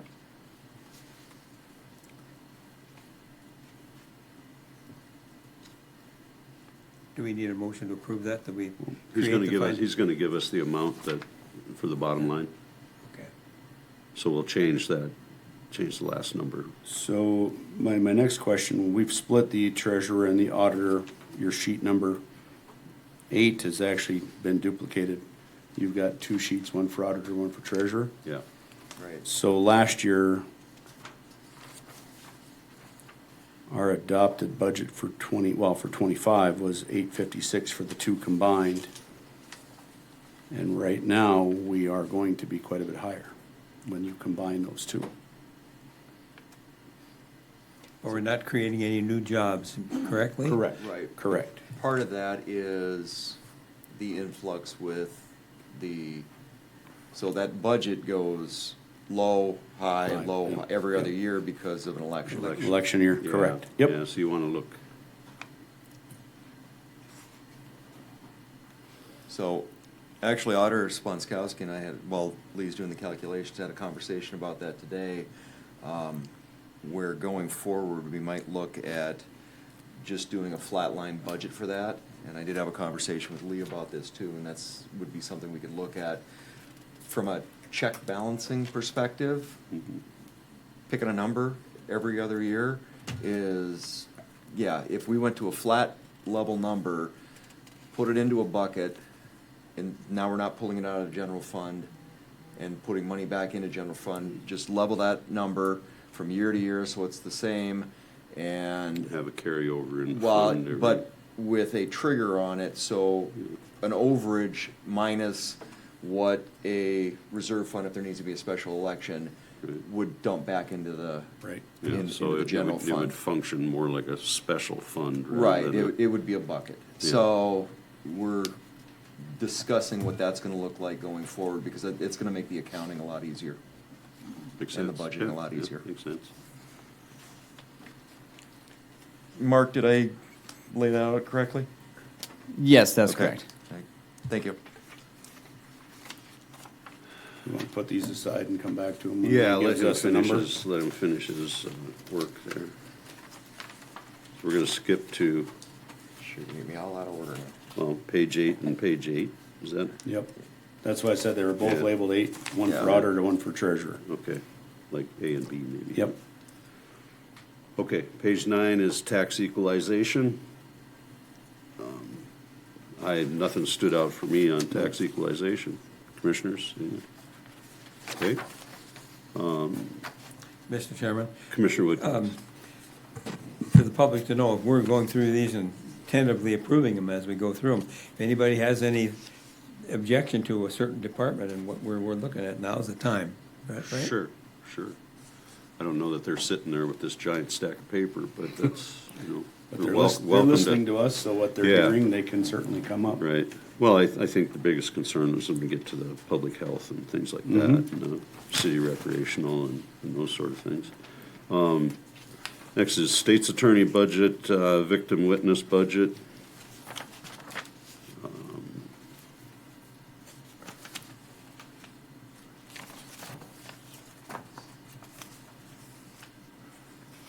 Okay, this is basically page 12. Are we all on that? Yep. Okay. I am not aware of any changes that are needed with the state's attorney's budget. My only wish is that she gets to hire all the people to utilize Yeah. all the salaries. Right.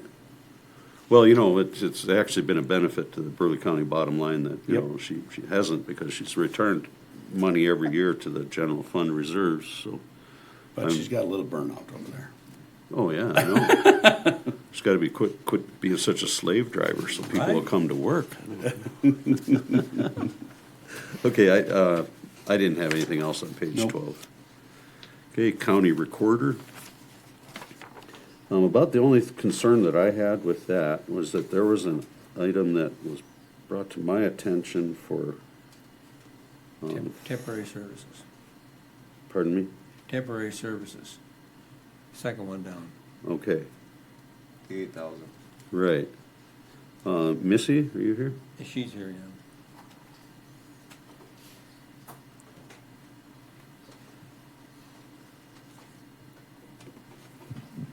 Good evening. Welcome. Thank you. Commissioner Woodcox brought up temporary services as a question. Can you Yes, enlighten I us? haven't had that on my budget up till now. Last year, we had some shortfalls in our office with having trouble hiring employees and things like that. So I had to hire a temp, two actually temps in the office, and had to use some other funds to fund that. And so that's just a fund in case we have a shortfall again of people where we would have to hire temporary services. Okay, so it's in case. It's not an a- in case, yep. Not a known need, can you? Correct. I you- hope to heck we don't need to have that again. Yeah, what did you do? What did you Well, draw from last time? there was some salaries that were not used. We had an employee that we were having a hard time hiring for, so it was in the salaries that we were able to use that for. Seems to me that if we had the need for a temporary service, it'd be because we didn't have the person in the seat, so. Right. Wouldn't that fund it? A lot of times temp services actually charge more than, The temp services that we had actually charged like $27 an hour. Yeah. Straight from, it shocked me But that's actually without- how much it was. Yeah, that's not with benefits and stuff. though, Correct, right? That was yeah. just a flat rate. Right. typically when So you it compare probably- them against a normal employee, even with fringe, it's typically higher per hour to do I that. understand, I've hired a lot of temps. Yeah, you're paid for the temp agency's administration Right. costs. Okay, so are you, there was something somebody was telling me about, was furniture and equipment, was that in your Yeah. budget, it's the or is that? 5,000, or, No, it was a big amount, I don't know if it was on this or where it was, but it's not on this one, so it was some like, I don't know, 50 or 70,000 someplace. Oh, I don't have anything that big, I don't Right. think. I don't see it, that's why. no. Yeah. There's a 5,000 for furniture and equipment. Okay. Yep. Okay, that could have been a typo or something. Okay, I don't have any other issues with that. Any other questions for Missy? See none, thanks. Thank you. 14, Superintendent of Schools. This one basically just chugs along and has a kind of a every now and then increase just because of cost of living and stuff like that. So, Mr. Chairman, Commissioner Woodcock. that's one of my portfolios, and that is what this is just cost of living increase. Okay. They're doing fine, our rural schools are doing great. They are concerned about long-term funding from the feds on rural schools, and that's in the mill right now, so we don't really know anything about it until it happens. Okay, so I didn't see any issues with that. Public, Before we get too far down the road, Yeah. Lee, did you finish those calculations?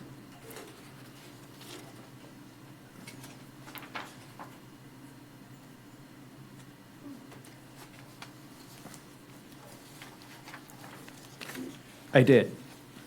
The total for the treasurer is, so the total for the salaries line is 341, 407, 87.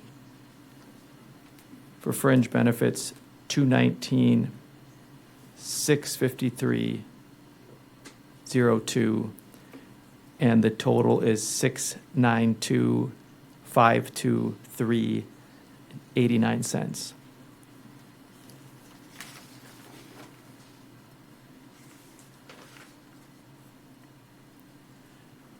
so that's with the deputy? Without. It's without. With the treasurer, without the deputy. Okay. It's $32,000 difference increase with salaries and benefits. Okay. And then the auditors doesn't change from the 302. Correct.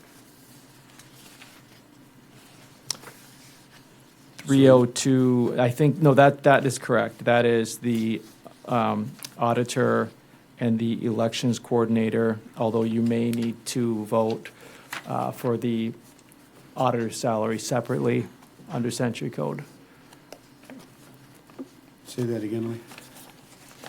I think there was a discussion a few weeks back about the need to vote for the auditor's salary as a separate line item, or maybe I misunderstood. That might Right, be a that's question part, for the that was the state's attorney. conversation that we're Yeah. moving to the next, we're moving to the Yep. next Okay, commission sure. meeting Yeah. for further discussion. Yep. What was that total number again? Because that's on the not gonna treasurer's affect side? this budget anyway. Right. So public administrator, 692, 523, 89.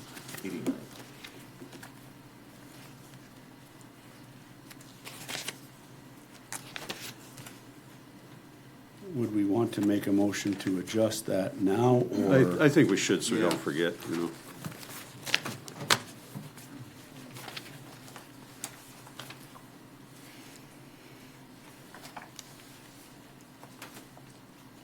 We want to make a motion to approve the budget up to this page, up to page We're up to 17. 17, or up to 16. 17 is the public administrator. You don't like I don't like the look on your face, Mark. For the sake of the minutes, I really don't like that. If you could include the departments in that are being approved in that motion, that would be much more understandable, if that's possible. Anything's possible. But it's what you want to do. No, I think a motion just for, you know, page 8 with the treasurer's budget would be fine at this point. I would move to approve the treasurer's budget adjustment to $692,523.89.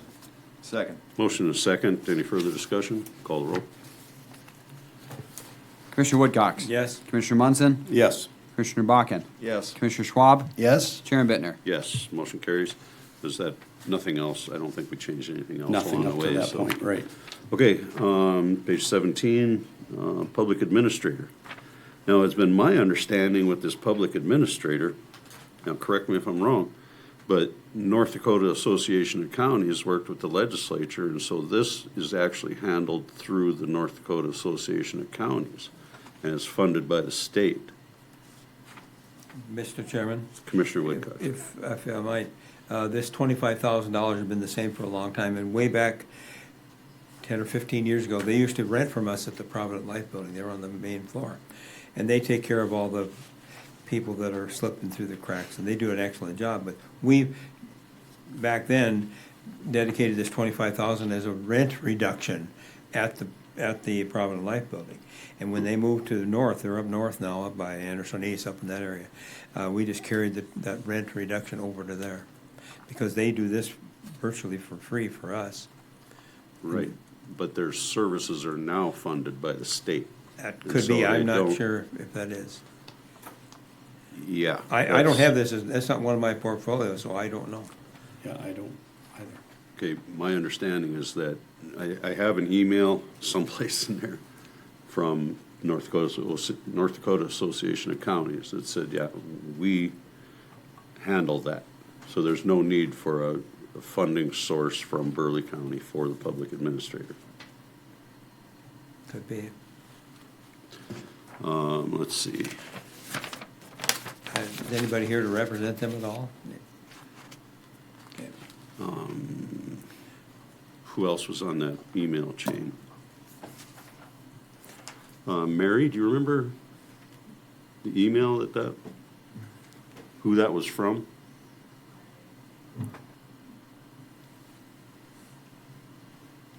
Does anybody have this portfolio? No, it's not a. It's not a portfolio. Chair Bittner, I just forwarded you the email. Is that the one from the association? Yes, yeah, that's the one.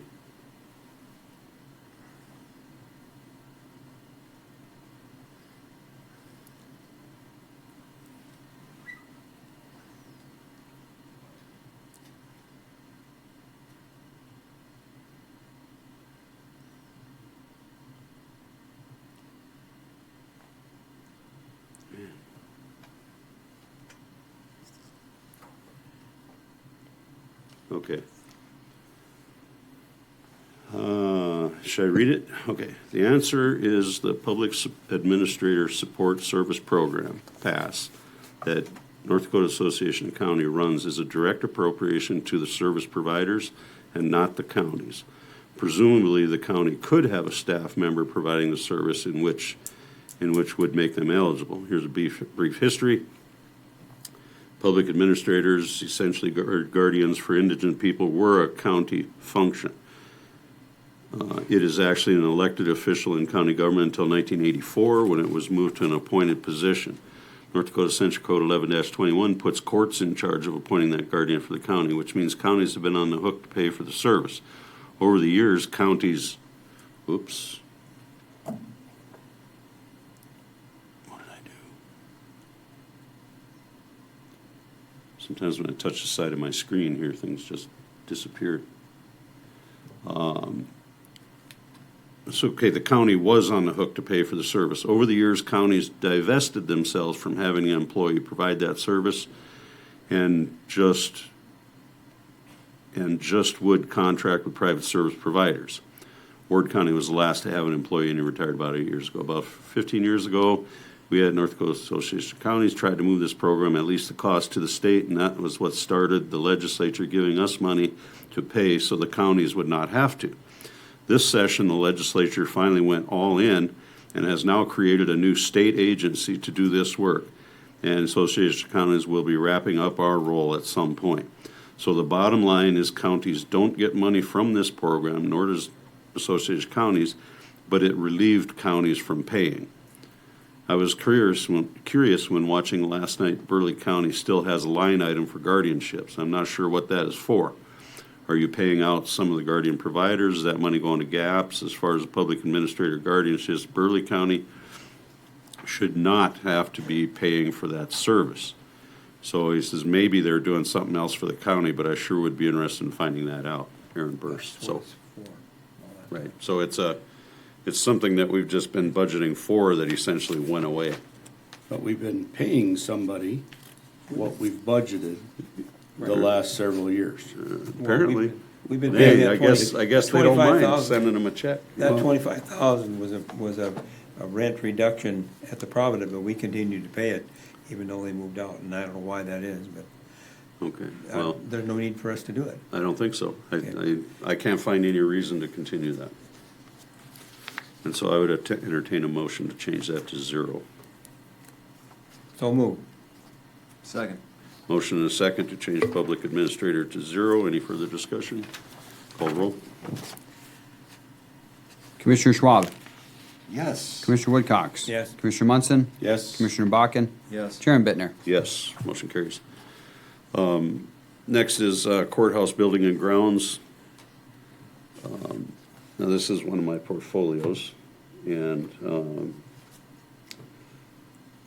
you'll notice that building maintenance, we had a lot in the subject of building maintenance because we were replacing the boilers, and we just have some additional work to do relative to that, so that kind of reflects a little bit of an increase there. I don't have anything that is of real concern there, because we're gonna remove essentially 1.4 million from the building maintenance line. Mr. Chair, where did the salary go for the head or the Bob's old position?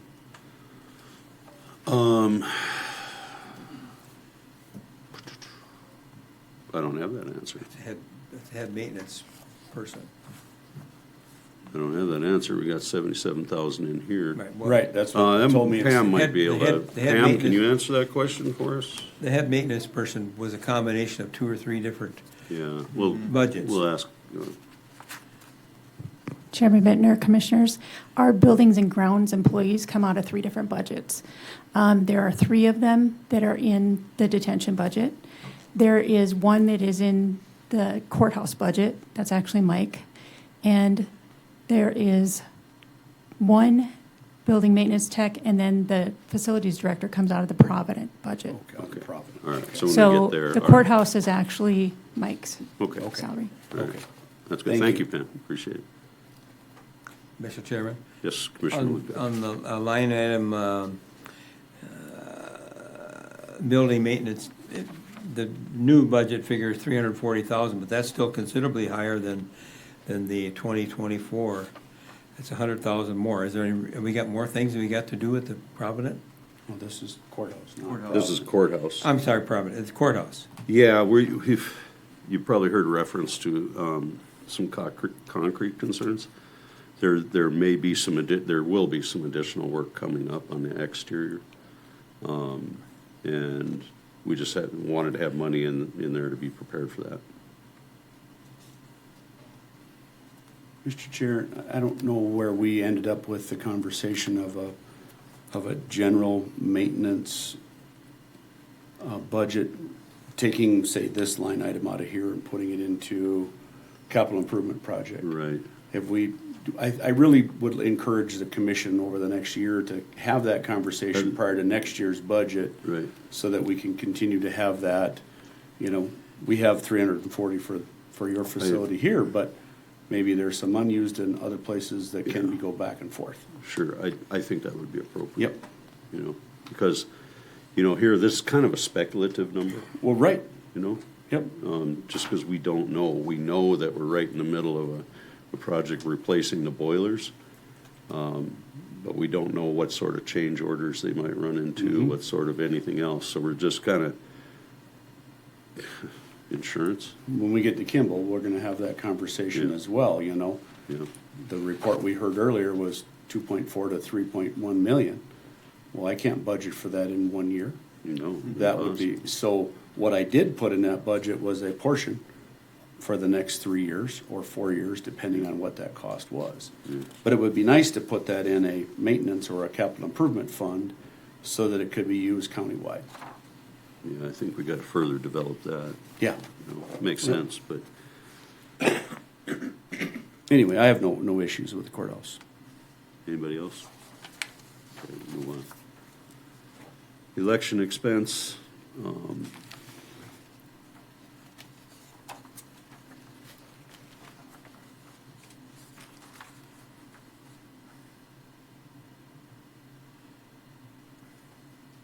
Again, this is election year coming up, so Yep. that's the increase.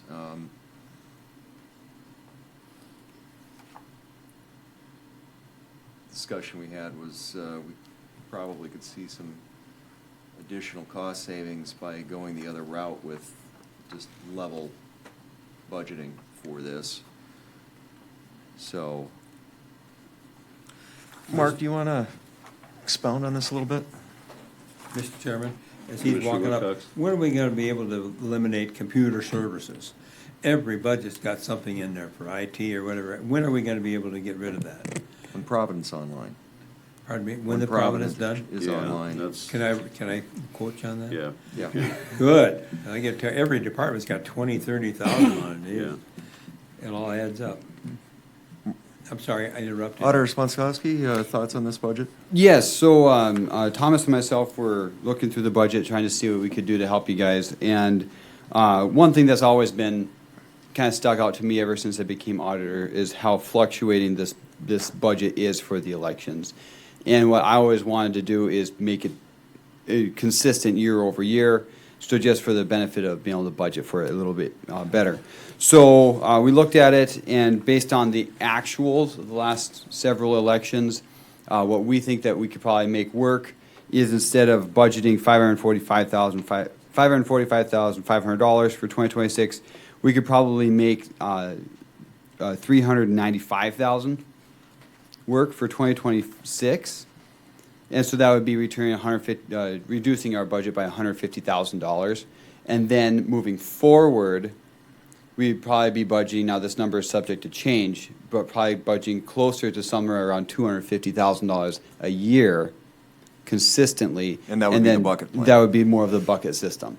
That way, it would give us enough money to run a special election in an off year if necessary, but then on the election years, that bucket would potentially be full or near full, and it would even out. That way, it would be more consistent for budgeting purposes. So you're okay with going to the $395,000 for this budget? I believe we can make that work, yeah. Okay. Then that would be my motion to reduce the election budget by $150,000 to $395,000. Second. Motion is second. Any further discussion? Call the roll. Commissioner Munson, Yes. Commissioner Bakken, Yes. Commissioner Schwab, Yes. Commissioner Woodcox. Yes. Chairman Bittner. Yes, motion carries. Thank you for your good work on that, Auditor. Okay, next, city-county building. Basically, we have building rent, building maintenance fee, and that's about it. We're gonna be here for at least another, probably 2 years yet, so I don't see anything we can do there. Publishing and printing, page 21. Any concerns there, commissioners?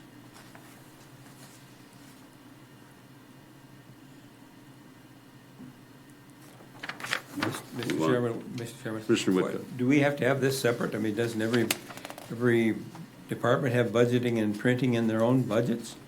Or is this for some particular reason? You know, I don't have an answer for that. I'd be curious to Who where the actual expenses are going Who's in to. charge of this fund?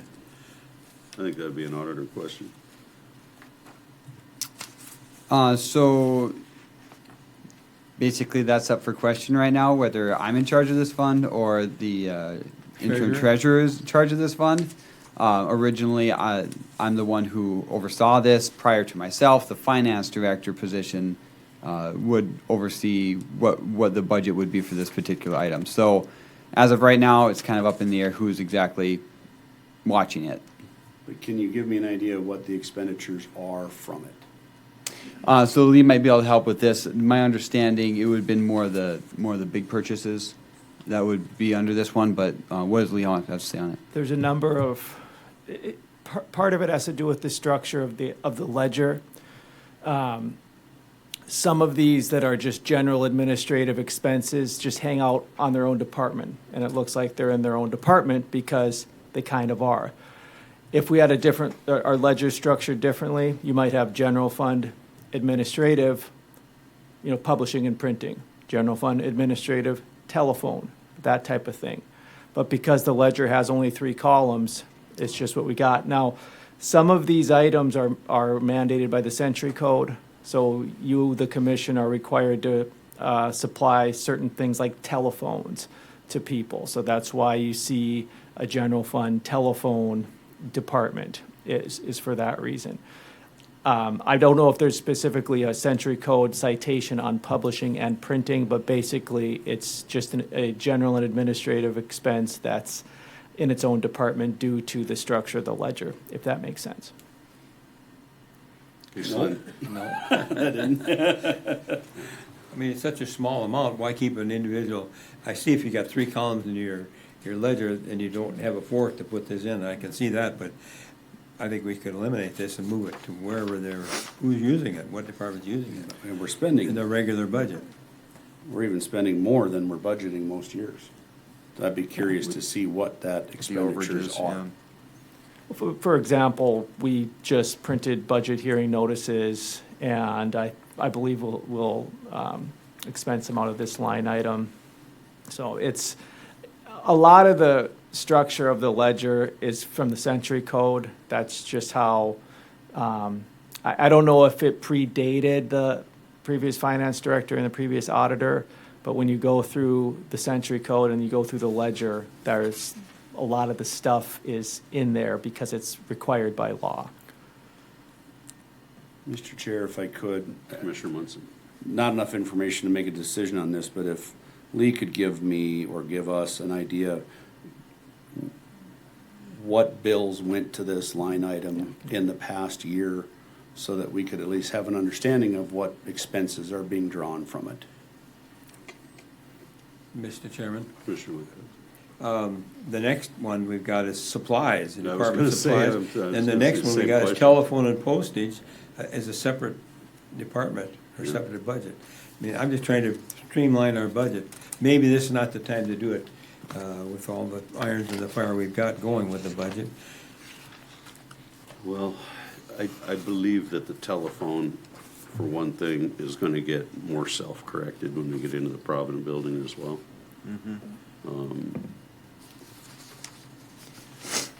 Chair Right now, Bittner. I don't see that we can change anything with any of this.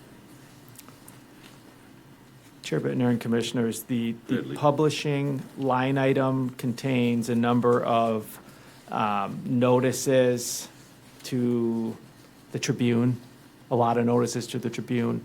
So it's just a general administrative expense. Like I said, a better structure would be, general fund, administrative, and then you'd have a third column, telephone, That's just not what we've got. But this is just general printing and noticing. Most of it is to the Tribune. Special hearings or public hearings. Yeah, Or, stuff like that. Yeah. Okay, well, now that makes sense. yeah. Now, this, again, general fund, county board, and then another column for publishing or telephone would be a logical way to do it. But we don't have enough columns in the ledger to do that. So that's why it's off on its own. Oh, It's a column thing. I think we need to find more columns. Yeah. I didn't know we were limited. We'll talk about that more. Thanks, Lee. That's good. So then, supplies is the same situation. Yes. And the telephone. And telephone and postage, same situation, likely. Okay. Because I guess we can see that the numbers are tracking pretty close to the request. Right, it's not over budgeted, but it's. No, it's a low item thing, but still, Well, yeah, it's. accounting wise, we got, Yeah, the little stuff matters. Okay, technology. That looks like something we just don't have a whole lot of room to do something about because we're talking contracted services, so. what is that contracted with who? I think Mary might be able to give us an answer on that. I think this probably is more the contracted services with the city of Bismarck, but I'd let her. Or, okay. Arm wrestle. Are we talking about the IT budget? No. Technology. Technology. 41,850. That might have to do, and Lee was probably going to talk about, it's the auditor's software and finance for visions. Okay, we'll let him take that then. Thanks, Mary. Gladly. There again, because the column doesn't exist in the. Auditors, Yeah. yeah. Chair Bittner and Commissioners, I should have mentioned this, but we have an increase in this line item. This is our accounting software and our tax software. So it's the parcel manager and the accounting software. And we have an increase of Double. about 70 or 80,000 because this is part of the conversion to the cloud for this software that they're no longer, I think, they're no longer updating the desktop version. So we're kind of falling behind there, A. And B, that's hosted at the city, on the city's server. And so this was anticipating the move to the Provident. We were hoping to move it to the cloud. And then we would not be, have to host have our own server and stuff like that. Okay. But it's equally because they're not updating the desktop version anymore. So to get all the latest stuff, we need the cloud. So it's eventually a cost savings. I think it will be, because I think it's going to improve, a lot of efficiencies. We'll get, for example, getting reports pushed to us automatically instead of us having to log in and sit there and run while they spin. You have them run at midnight and you come to work and they're there. So I think we will save quite a few hours on this with some of those features. Thanks, Lee. Okay, page 25. Now we're talking information technology. Last year's budget was 602,987. This year's request is 609, 649.14. Anybody want any clarification on that? Mr. Chair, is this the line item where we were talking switches, and did that change? I don't know about switches. Mary, was the switches question in here, or was that a separate under something else? How's your foot doing, by the way? Getting there. All right. The more steps you give her, the better it's gonna be. Oh, right? that's better? The contract is okay. We are not replacing all of the switches at once. That would be irresponsible. So we're going to keep 2 on hand and switch them out as needed. Okay, and is that reflected in this budget here? Or is that a The different? current budget for IT keeps in mind the city contract and some additional switches. But Okay. not all of them are being replaced at the same time. Okay, all right. That was the question. Thank you, Mary. Mr. Chairman, Commissioner Woodcock? this is not just for you, but these salary items on every department, at what date are those up through? When it says current is 70,000, is that up through September 1st or till June 1st? This is every department, not just It's yours. calendar year. Pardon me? But the It's calendar actual, year. in this report, Is that up Oh, through you- what date? Oh, I think it's the 31st of July. Okay, I'm just, because some of these are so low, there's only 32,000 in fringe benefits and all, of it. It's gonna be 97 by the end of the year. That doesn't make, Turnover maybe, something may have started okay. later in the year. What page were you specifically talking about? Well, I'm looking at the IT department, but Yeah. there's a lot of them that, when they've actually spent over the first 7 months, 20,000, and their whole budget is 80,000, that doesn't make sense to me. You got what I mean? No, you lost me, but I'm easy to lose. You're what? Sorry. Yeah, I'm a little lost, but that's okay. I didn't know which line you were on, so. And I wasn't on any line, I was on the salary line of all the departments. At what Okay. point of those, it says actual, 142,000, whatever it is, at what point is that? July 31st, is that salaries for that, up to that point? year-to-date up to July 31st. How much of the year is gone? I take that back. I think that would have been much earlier in the year because I think it was closer to maybe May when we ran those reports for the department heads. Okay. Yeah, so I apologize. I ran the actual report that I'm giving you August 1st, but no, that would have been much sooner in the year. So you're correct. Those numbers are low. I think it was June 1st, I think, was the first, when we were doing the preliminary, we had numbers up to June 1st. for this year's. That may be, but for that department head request sheet that you're looking at where they wrote in their Right. request, that would have been much earlier in the year because we give those to the department heads pretty early on so they can start to create their budget. It's not a lot, it's not very useful at that point in the year. So I kind of question, maybe there's a better way we can do it next year. Now I follow you. Okay, human resources.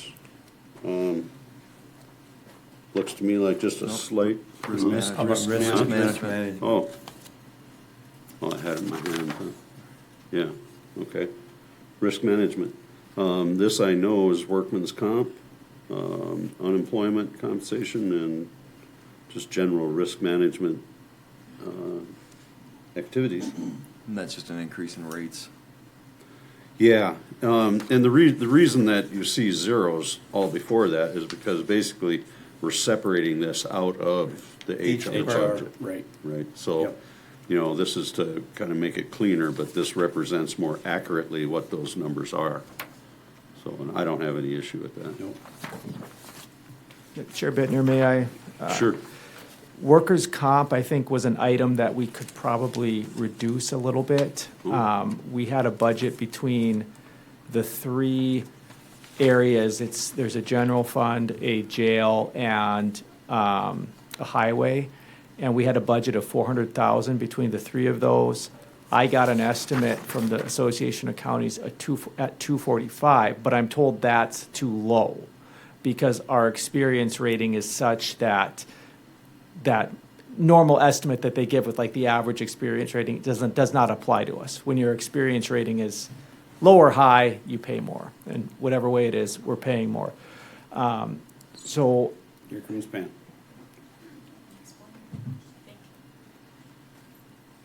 Okay. Chairman Bittner, Commissioners, the WSI, what the North Dakota Association of Counties does is they bill us what they think our premium will be, but they don't always have our experience. And because we are one of the larger counties, we take on most of our experience. And unfortunately, we have that thing called the detention center where inmates can get unruly, and we have detention officers that get hurt actually quite often. And that's just part of the job. So we have a lot of little claims, but we've also had a few major claims with injuries that have taken a long time to heal. Had a lot of expense to them. So we are rated on a 3-year average. We're hoping that some of those really large expenses are going to drop off, and then we will go down with the claims. That is what we're thinking will happen, but we still have to budget. The problem is the last 2 years, we weren't budgeting for that. So when they were in my human resources budget, they would blow my whole budget line items just from the WSI claims. So there was no way I could budget or stay within my budget. So that's why we carved those out, because those belong to the county as a whole. Okay. And you're comfortable enough with this number that Yes. we shouldn't cut it because you, As Lee said, Lee and I had talked, we could cut it a little bit because we do get some reimbursements, and we are thinking that our claims experience will go down. But I would not cut it to the 245,000 because I know that's low. well, it's only at 189. Right. On It this. needs to go higher, yeah. But is But that, that's just the general fund. We also have Okay. highway that has a line item and detention that has a line item in the BMDC budget. So the three together are what make that $400,000 claim, or $400,000 premium. Okay. So I don't think we should mess with the 180 or any of the other budget line items that are WSI for the other two budgets. Leave them alone. Yeah, leave them alone for another year. Maybe we'll be able to get a better gauge next year. Okay. That sounds prudent to me. Thanks, Pam. So the answer is yes, you could cut it, but you don't dare. Next is, human resources. You know, I went through the budget with Pam. It's consistent with previous years, and I don't have any issues with that. No. Mr. Chairman, Commissioner Woodcock. does these all does the state pick up all the balance on this whole department? Not Do they human reimburse res- it? Not human resources. None of this? No. Okay, Human services. Human services. Not human, Yeah. not human resources. okay. Okay, skip that worksheet, skip that. Go to page 30. Property insurance, I think that's pretty much self-explanatory. Planning, Mr. Chair, Commissioner Munson. this may be a little late in the year to be talking about this, but with the ETA conversation, how are we going to handle additional staff to handle the additional requests? Let's back up. Our ETA conversation probably won't finalize for the next 6 months. Once that finalizes, talking to Mitch, we're gonna be understaffed. We're gonna have double the amount of work. We probably can't address it today in this budget because we've already approved our preliminary, but it is something that we need to be concerned with next budget cycle. I think we have to be really careful moving forward that we're picking up things where they're self-funded, like permits and, Right. fees and whatnot, because that whole department, a lot of it has to do with fees and whatnot. There's permit revenue that covers a lot of that, so until we find out where we're at or where we Right. can project, because there's really nothing to project at this point, because we Correct. haven't, Just wanted to bring it up as a point yeah, for it's the following. good point, but this budget is, Mr. Chairman? yes, Commissioner Wood. On the computer services, one of my special, Yeah. this year it went up to 32,000, and the last 3 or 4 years is right around 4,000. Was No, there- no. Yeah, Well, actual. the actual is 30. 25 actual was 32,000. Yeah, but the budget was 4,500. Right. Why did that jump? And now we're back Okay. to 4,500. There Yeah, must be- Mitch, you probably want to, I'm just curious, why did it jump that high? That's over budget something by a long way. is wrong across the board with the 2025 actual on this sheet, because there's no way that we have 97,000, start at the top. There's no way we had 97,000 in salaries and 44,000 in fringe. That's just, there's something wrong. So. This is Mitch? one of those that was run early, I guess, I'm guessing. Yeah, it was probably just an oversight. You know what I'm talking about, Mitch? With the computer services or Well, if you start at the top, but computer services is what brought it up, yes. I don't remember you talking to me about, I think that was a calculation on that budget earlier because we had the contract for SmartGov and we also had data transfer that was about $9,000 that added up to that 35,000. So I think that's what that is. It wasn't, we never had 32,000 in computer services. That money was intended for the contracted services from SmartGov and the data transfer. Because you got 35,000 in contract. Yeah, right. Okay, oh, now I see it, yep. Yep. Okay. We're good, I think. Okay. It's just it's just like typos. on Yep. that. It was recorded to the wrong account. Wrong department. Yeah. Good catch for an old guy. Thank you, Wayne. Never ends, does it? Nope. Okay, Sheriff's Department budget, you got page 32, 33, 34. 35, 36, 37, that's a lot of justification. 39. Okay. It's only so many pages because he printed large enough for us to read them. Yeah. I appreciate that. Yes, thank I you. still got to go like this here. So, page 39, Sheriff's, page 39 and 40 for the Sheriff's Department budget. I personally don't have any concerns with that. It's not one of my portfolios, so I know they do, they work hard on their budget, so. Yep, I'm good. I think we should cut something just to kind of upset the sheriff. What do you think? It's your speeding ticket. Well, I already got that. No, I didn't, but, Good, Mr. Chairman, could we? hey, speaking about that, I gotta get $10 out of this guy. Mr. Chairman. This is Joe. Mr. Chairman, Commissioner Woodcock. we've been working on a couple contracts with the state and the feds. Can we get an update on where we're at with that? I don't want to reveal any new secret information, but be interesting to see where we're at. No, certainly, Mr. Chairman, Commissioners, as we talked about, for quite a while with the detention center, obviously we have a 555-bed facility, pre-COVID 300 average daily population. And then we dropped quite a bit post-COVID. I give you those numbers all the time. This year, and I've been in consultation with Lee a lot as we try and project the revenue. And we have really put an effort as we've seen what I would say is our homegrown prisoners, the people of Burleigh and Morton County. We've talked about the decline in the city of Bismarck prisoners and the revenue impact that's had on the facility.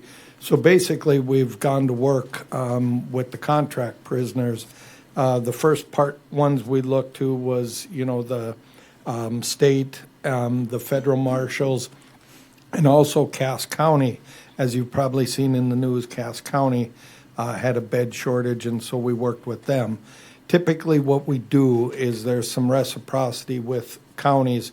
So, like if we have a person picked up on a warrant in Grand Forks, they wouldn't bill us, and we would return that favor. So, like Cass had some prisoners in our facility every month that we didn't bill them for, but the overflow that they asked us to house for them was billed. We did a lot of work on the daily rates out at the detention center. We are still working on those the first of the year. Everybody except the three cities, Lincoln, Bismarck, and Mandan, will go to 115, which is the current federal rate, and the cities will go to 100. So we're getting them very close to the rate of everybody else. And it's taking some time. We got to work within budget cycles to get this done. The news Commissioner Woodcox is referring to is we had discussions with DOCR in regards to their overpopulation issue.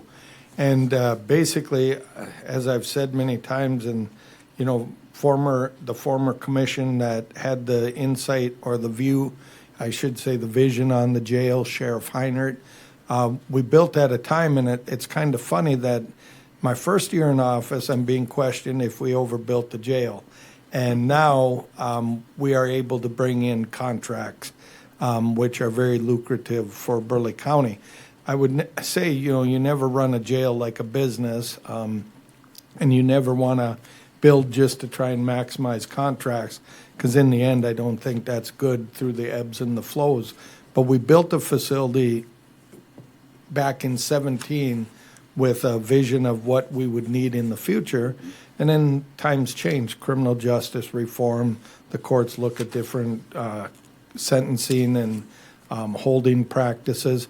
But ultimately, we were in a position when everybody else got in trouble with bed space. So we have brought in marshal prisoners, far exceeding what we ever held. We've contracted with ICE to house federal illegal immigration detainees. And the big thing is we have been bringing in Department of Corrections prisoners, but not on a grand scale. We were approached about, I want to say probably like 8 months ago, give or take, of potentially renting out one of our empty pods. So we, for a while in the facility, to kind of give you a quick rundown, our 500 pod was never opened until we got the ARPA-funded positions during COVID, and then we had to open it out of necessity. The 700 and 800 pods are dorm-style pods, and we've never had a need to have both those pods open until recently when ICE did a big immigration roundup in the western part of North Dakota, basically. And so for a short time, we actually had every pod open and running. The problem is we're not staffed to do that. And, so I've said many times from the beginning, our limitations are on staffing, not on bed space. And for a lot of other jails, that's unheard of. The state did approach us for a long-term contract, potentially 8 years. And so we're in the very preliminary stages of negotiating that contract and potential rate. We did have a meeting, myself, Major Trent Wongan, the director of DOCR, and then Lance Anderson, another key player at DOCR. They want one of our pods of the 700 or 800, that's 120 bed capacity. We would rent that out at the negotiated rate. We have to agree on that final rate, but that would be guaranteed beds. And what I mean by that is if they had 100 in there, we would still be paid at that 120 inmates per day. So they would bring in some caseworkers and manage their people. Basically, we would provide security and we would feed and house them for the negotiated rate. Our plan is, like I said, it's very preliminary, but I would say we're at about 99.9%, if not higher. That's why in the detention budget, when I met with the governance board committee and we talked budgets, we have increased 4 detention officers and 1 nurse. One of the other things, and just a little caveat there, if you do the math, and even if you just said 120 inmates at $100 a day for 365 days, it adds up to a lot of money. One of the things I've said, though, is we don't know what we don't know. And so we're going to have to be flexible going into this when we sign this contract. And I think it's going to get done. We're going to be having a board meeting at some point to talk about negotiated rates and things we want in the contract. And ultimately, we wouldn't sign a contract with a flat rate for 8 years. There would be an escalation. Yes, there would have to be something built in, or a clause that when we renegotiate other rates, that rate gets renegotiated. Sure. But the good thing is, this is a good thing for Burleigh County. And I'll end with this before you open it up to questions. I think last year we returned to Burleigh County roughly $2 million in the detention center. I'll be coming to you very soon for my quarterly detention report. We're projecting over $5 million in revenue on the detention center. So when you look at the proposed budget, roughly $13 million, you take off our projected revenue, which for 2026, very conservatively could be in that $6 to $8 million. Take that off the top, we're down to a $5 million budget, and then you take Morton County paying their share of that budget. We have reduced the cost of that facility to taxpayers very greatly, and I can't thank the detention staff enough. They're doing the heavy lifting, guarding those prisoners, because it's kind of like an engine. You slowly rev it up and listen to the squeaks and groans, but our population has, I think Trent can correct me, but I think we've hit new highs consistently, and I think we were almost 370 for an inmate count. So that's a lot of inmates. Great information. Commissioner Bach. Sheriff, just a quick question on the staffing side. Is there a scenario where, because you mentioned the caseworker side that the state would supply for some of that, is there a scenario that some of the detention officers for that pod would be state employees versus Burleigh County employees, and we're just providing the bed space? What does that look like? Mr. Chairman. Because that's our limiting factor. And that's a good question. Here's what I would say. Our hesitancy to do that, and that was the initial proposal Grand Forks County was given, they were in negotiation with the state. Mm-hmm. My hesitation to do that is you create a facility inside your facility. Pretty soon we've got staff that we didn't hire. working inside our building. Even When I though they- asked, because that was the original Grand Forks County Yes. proposal, so that's. I would be hesitant Okay. to enter into a contract like that, because even though they're, I trust the state and it's not that, but But they're not your obviously we employees. want our employees running the building. Yep. We're the ones liable for their conduct. Okay. Yeah, I knew that was the Yes. original contract, so that's why I asked, so. Well, somebody, change the subject a little bit? if Yes. you're Okay with that? Somebody asked me recently about body cameras, and I said, I don't remember the conversation, but we had determined at one point that didn't think that was something that we should be doing. And he was saying, well, they're so cheap these days, why not? And I said, well, that's kind of a sheriff department thing. And so I guess, just for his sake, he showed me a thing where it's all, night vision and 64 gig hard drive and GPS and all that, and it was like $144. And I thought, well, I don't know anything about it, so. It's the server that costs. Mr. Chairman, Commissioners, I've had this conversation, and if you look at future budget considerations under the sheriff's side of the budget, I explain in there, the cameras are cheap. In fact, I think if you negotiate hard enough, they'd give you the cameras. I was asked to speak at an interim legislative committee meeting by the Association of Counties, and because of my view. And I would estimate this, for us to implement a body camera program with the technology companies that are out there today, I would say easily $200,000 a year reoccurring cost year after year. The cameras are the cheap part. Now what these companies have done, and they figured it out, is they want you to be on the cloud. So we're even running into that with our in-car cameras. We can no longer have our own server, so we got to rent. And that's where I had the opportunity to have this conversation with Senator Kramer. And my concern is that at some point the federal government mandates them. I think the technology is good, but I also think when I look at our department, and I always say I hope I never regret saying this, if I have to fight for $200,000 at this table, I'm going to use it for salary to make sure we've got good quality employees, because the cameras don't stop allegations of excessive force. They don't stop allegations of racial disparity.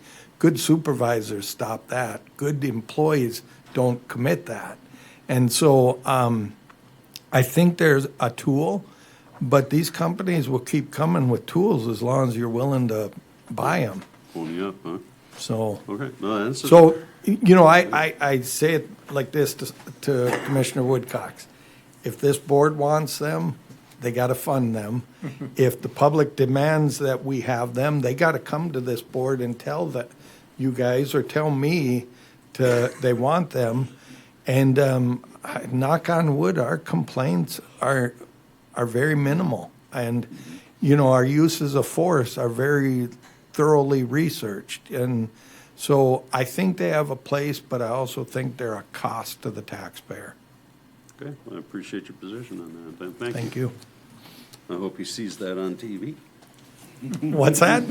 I hope this guy that was asking Oh. saw that. Well, and feel free to give him my number. Honestly, I would. I got one more question. Okay, Commissioner Bakken. Sheriff, on the line item for Youth Works, 0, just explain that. Let me pull out my phone. You want to just look at it? It's on the, yeah, if I could just. Yeah. It just, explain why it's 0. And it's always been 0. So, is that grant funded? Mr. Chairman, Commissioners, this is under the detention center. Oh, okay. So it's probably honestly a line item that can be struck out of there. Okay, We fund it on the sheriff's side. Okay, that's. Okay. Well, I guess that gets us to detention center, 4748. As you've heard, Figured why you were up there. How about 41 and 42? Well, Am I too far down the road? 41. You're talking about detention, right? But you get 47, 48 is The detention center? Yeah. Yeah, the 41 through 46 is just information. And I think we've all had a chance to read that. So I don't have a problem with the sheriff's department budget, and then that takes us to the detention center budget. Anything you want to enlighten us on that, or, I don't know, I'm not I think seeing we just talked anything. about the income coming in. Yeah, and So, yeah, I don't think there's anything we need to change there. nope. So I'd like, as far as I'm concerned, I'm just gonna move on. Thank you. Thank you, Kelly, appreciate it. Next is emergency management, that's one of my portfolios, and, I don't really see any problem within emergency management. Or within the budget, I should say.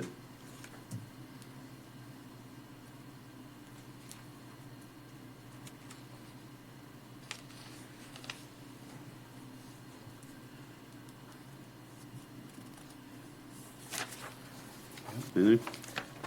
Okay, we're gonna move on. Ambulance, that's 0. Anybody want to reduce that? Okay. Youth Bureau, 94,000. Bismarck Police Youth Bureau.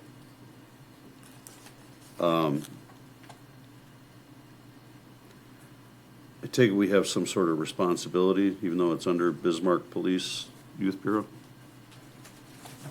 How's your knee doing? More steps. Yep. Mr. Chairman, Commissioners, historically, we have funded one police youth worker through the police department, and that's what that is. Every year, they send us basically a bill. We have that service, even though it's housed in the police department and maintained through them. Anytime one of our deputies has an incident involving a youth and they have questions or need help with a placement for secure or non-secure housing, that's what we get for that money. Okay, and you're comfortable with it? Yes. Okay, thank you. Bismarck Burleigh Public Health. I guess it's the page 52. The first thing right off the bat here. Revenue, expenses, the city share and the county share and that whole thing. First off. Not to use your words, but this is my portfolio, and I'm very comfortable with it. What are you, What's the proposal? what are you comfortable What's the with? proposal? So the proposal is 960,000 for, In the middle, it's 60/40. at 60/40. Now, over the last year, I have brought to this commission 3 different times, the listing of items that are mandatory by Burleigh County Public Health to provide. A few months ago, HR provided with me a document. If Burleigh County were to do this on our own, just staffing was close to $900,000. My proposal here is actually right in line with what Travis is talking about. Eventually, this needs to be a Burleigh County process. This does not need to be a shared program. But in order for us to have the funding to do it completely on our own, the proposal I have in here for $960,000 is to get us to that point. Because I do believe next year, when we decide to do this again on our own, it's gonna cost us more than that 960. And when you're looking at a 3% cap, eventually that's gonna bite us. So my proposal is to stay at that 960 so that Which is we're the prepared. 60-40 split. 60-40 split, but we're prepared for doing this on our own eventually. Ballpark, 1.2 to 1.3 is what it's gonna cost us to have our own Burleigh County Public Health, providing the services that are required by law. So this is a stepping stone for us to get it in our budget to that point. Yes, I understand that this dollar goes to the city of Bismarck this time. But eventually, it's gotta be in our budget to handle it ourselves. In my opinion, $600,000 is half of what we're gonna need. And if we go back to that dollar amount this time, the next time when we want to put it in our budget, we're gonna go back to the citizens of Burleigh County and ask for another $600,000, and that's gonna be tough to swallow. So this is my way of preparing us to get to that number, eventually running our own department. Does our own department mean take over the? You're not on. Does our own department include taking care of the responsibilities of the city side right now? We would be required by law to take care of city residents. Yes, but we don't have to take over Correct. distributing needles? We don't have to take on any of those other programs. Because this thing that we had here, I actually want to cut the budget. Sure. I think that budget should be just blown away, and we start right now on our thing. That's how mad I am about that. It's a budget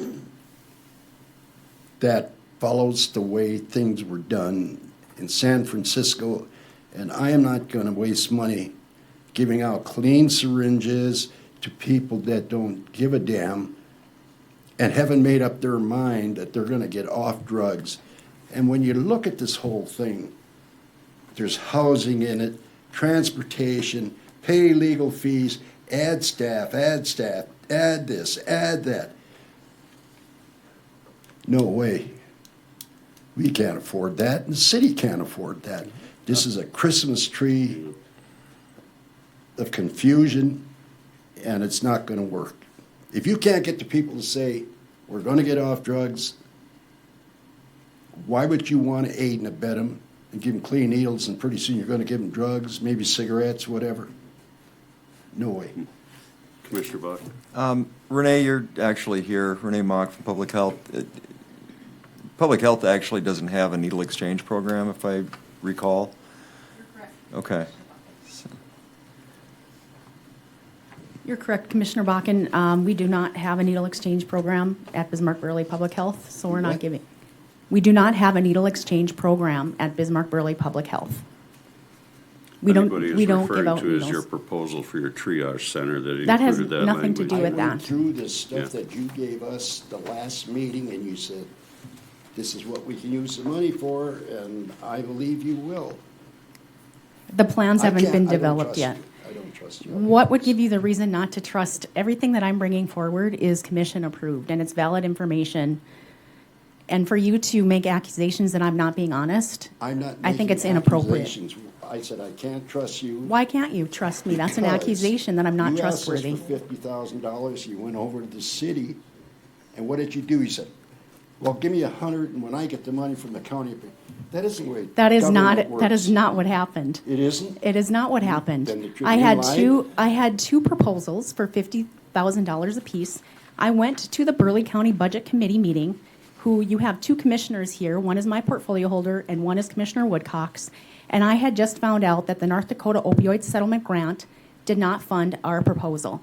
And so I brought that forward to the Budget Committee to talk about it with the potential of having the county funds and the city opioid settlement funds, which are specifically used for types of programs like this to help individuals with opioid disorders, to be able to have a cost share. And during that budget committee meeting, they asked that I bring that forward to the full commission for consideration. So I came forward, but was completely cut off and did not even get a chance to explain what we wanted to do. And so I went, I had already had the commission scheduled on the city side, and Commissioner Cleary said, either we have no contract to award because we don't have the funding, or Bismarck absorbs the entire $100,000. And they voted to move forward with funding the entire amount. There was no request for Burleigh County reimbursement. That was maybe having side conversations amongst the commissioners on the city side, but that was not my proposal. Why was it in there that one guy voted and said this hinges upon you getting the money, the other 50,000 from the county. I'm not 'Cause aware you that that wanted was not in the You motion. wanted 100,000 total, 50-50. I wanted was the request, 50,000 yes. from Burleigh, That was the 50,000. request. Correct. 50 from the county, 50 from the city. The county said, well, you haven't got your documentation right. Next day you went over, you got 100,000 to cover the county's side of it. And I believe you told them that when you get the money. I did not state that. I'll go back and record. We'll go back and we'll check. It's recorded, and you can go back and check. And there We'll was, go back and there may have check. been a conversation from one of the commissioners that they had mentioned that, but that was not my proposal, nor my statement. Nor the approval from the city. Correct. Well, let's get back to the subject at hand. Thanks for that little thing there, but you had 502,000 in your 2025 budget, and then you want a 3% increase automatically this year. You maybe heard me earlier when I was talking about the question with the extension budget, that they were at 7%, and how I don't think it's appropriate to just increase budgets automatically by a certain percentage. How do you address that? So the city of Bismarck approved the salary increase, cost of living salary increase of 3% across the board. A lot of what we have funded in our general fund is salary and fringe benefits. They also approved a 2% merit increase. And in addition to that, we are looking at increased costs for healthcare supplies and vaccine supplies as well that we purchase. And so that was the overall request for that amount. It wasn't 3% planned, it was just 3% is how it came out. Correct. Yep. Renee, do you have any further stability on some of the grant funding that kind of was in flux? Up to this point, I believe the impacts to us, it was $208,000. That was federal funding that has been pulled back. I haven't heard of no other impacts at this point. There were some programs that were potentially at risk, but the state health department received notice that they were funded, and so we're funded for another year for Women's Way program and a few of the others. Okay. Good. Mr. Chairman, Commissioner Wood. so I'm clear, you're requesting the 600,000, 310? Nope. No, 960, 496, and Okay, there, 38. okay. that's No, the 60-40 that's- split. Wait a minute. You see, that's I what think confused. She was requesting something, but the 600, or the 960 is Commissioner Munson's request. That's what I'm trying to The clear up. 960 Right. is my request. Yeah, so Correct. she's asking for The 600. 75-25 split. Yep. Yeah, the 600, 310, and like I said, I have an issue with the 3% automatic increase, but, Yeah, I'm the one requesting the 960. right. And of course, I'm not able to support that. I understood your justification. I think it's premature to say that we're gonna move to our own thing and use that money at some point in the future. I just don't think we're anywhere near doing that yet. I think we have to be. I think we have to move forward to getting on our own. Burleigh County. Well, at this Public Health. point, yeah, thinking We- and talking we- about it is one thing, but committing 960,000 to something that we haven't even remotely discussed that would be premature. Commissioner We Schwab? still haven't just really come to a conclusion on, we don't need to absorb what the city wants to do No. in their health department. Correct. That's No, we number don't. one. Nope. Number two, if you can waste money to get validation to do something that is not in the county's best interest, in my opinion, but to stamp something that you're pushing, I would like to see the budget cut 50 grand.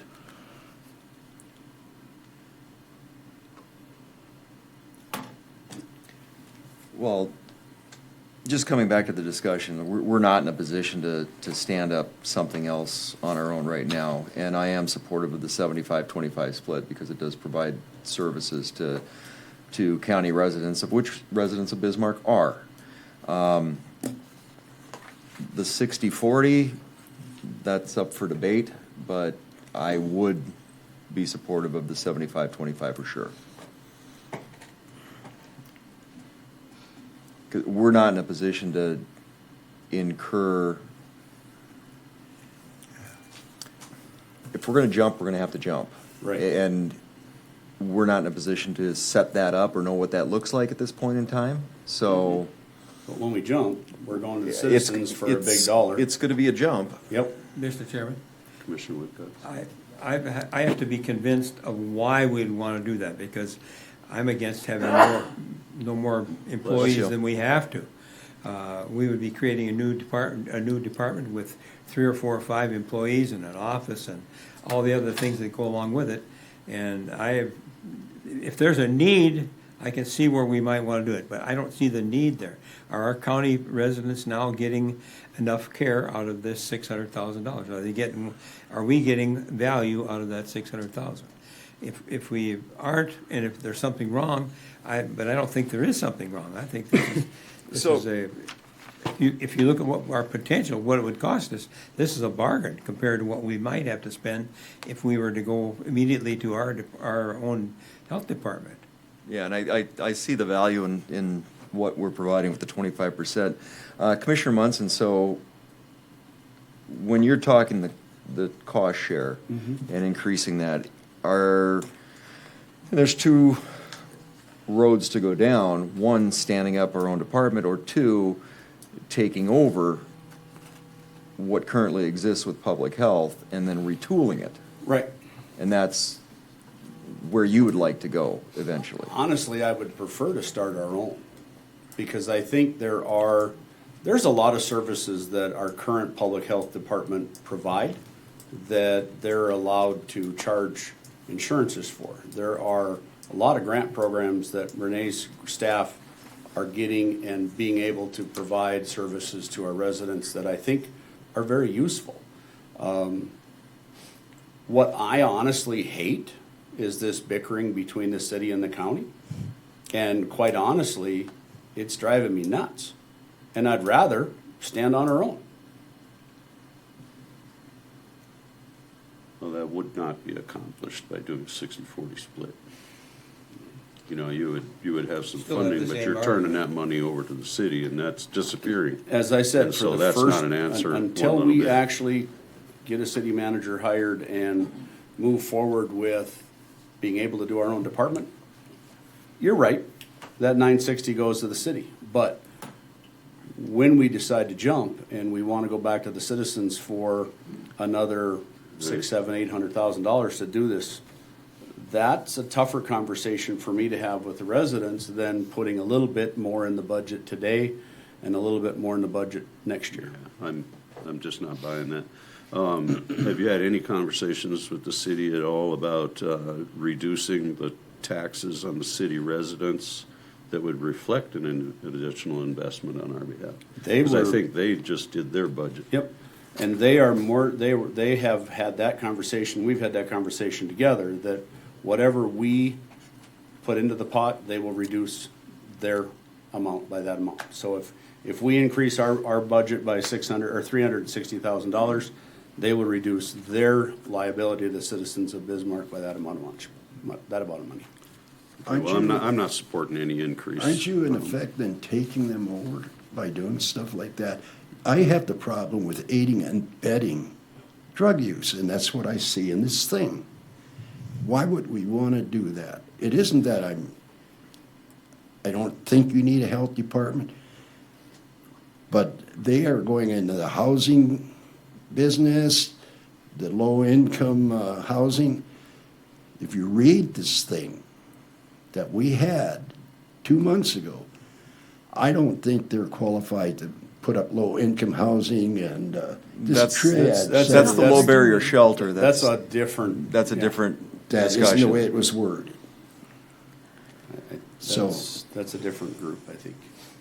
I don't think that's public health. No. This thing is heading towards turning Bismarck into San Francisco. Well, yeah, period. Our budget, Mr. Chairman, our budget that we've got now includes the $600,000 thousand, 960. correct? It The includes 75. That's what's in 965. there now, okay. It include, our budget Bless you. includes the 960, our preliminary. Includes the budget. nines, Yes. Right, Oh, okay. the preliminary Go back. request Okay, I was got for you. 960, 496, and we're currently at 582, 502, and I simply can't support that. So, frankly, I can't support the 600, because I think a 3% increase should not be applied across the board, because I think just salary increase alone doesn't cut it. I think there's been too much mission creep. I think they're doing things, you say you provided things that they need to do statutorily, and I don't think that what they're doing is necessarily in line with that.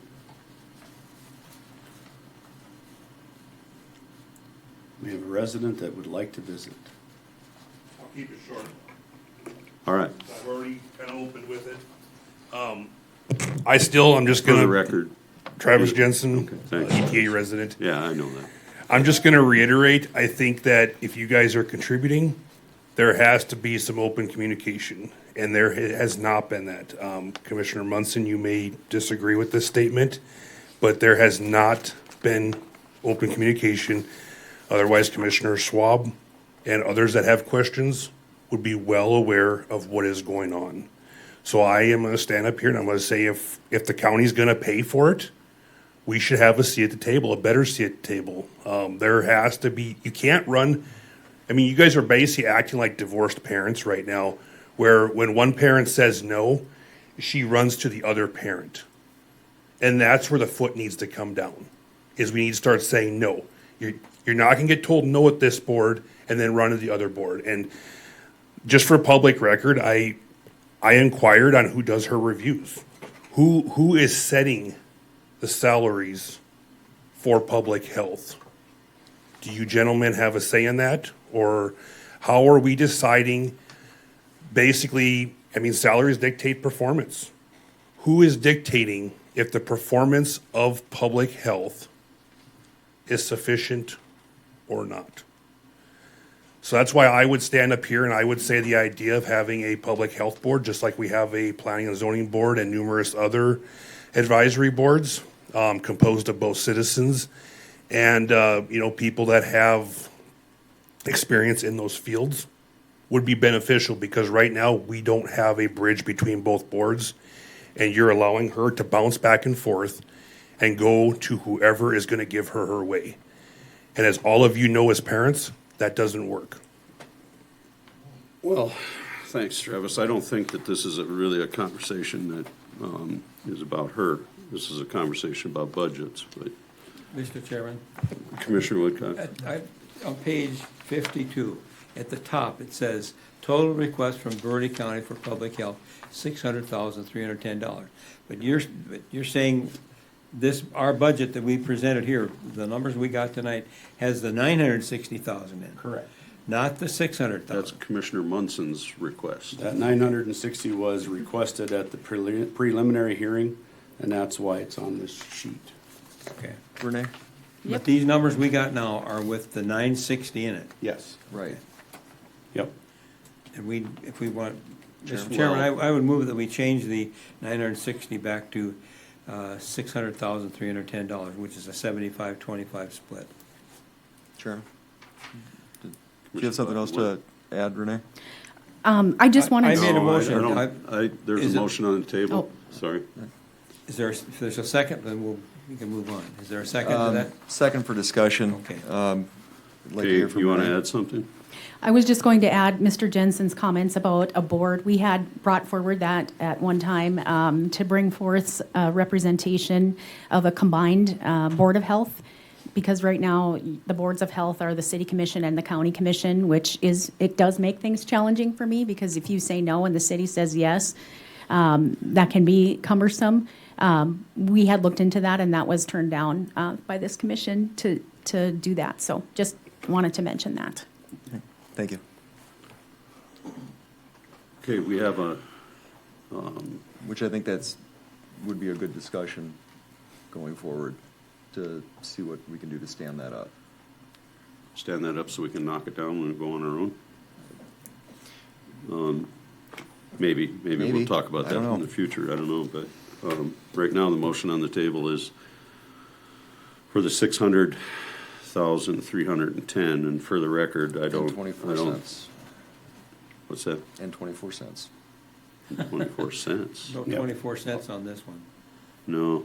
Which number is correct then? It's 75-25 Okay. split, $600,310. That's what I got. Yeah, that's on page 52. Oh, I'm but sorry, on- the 24 cents extra on this sheet there. Yep.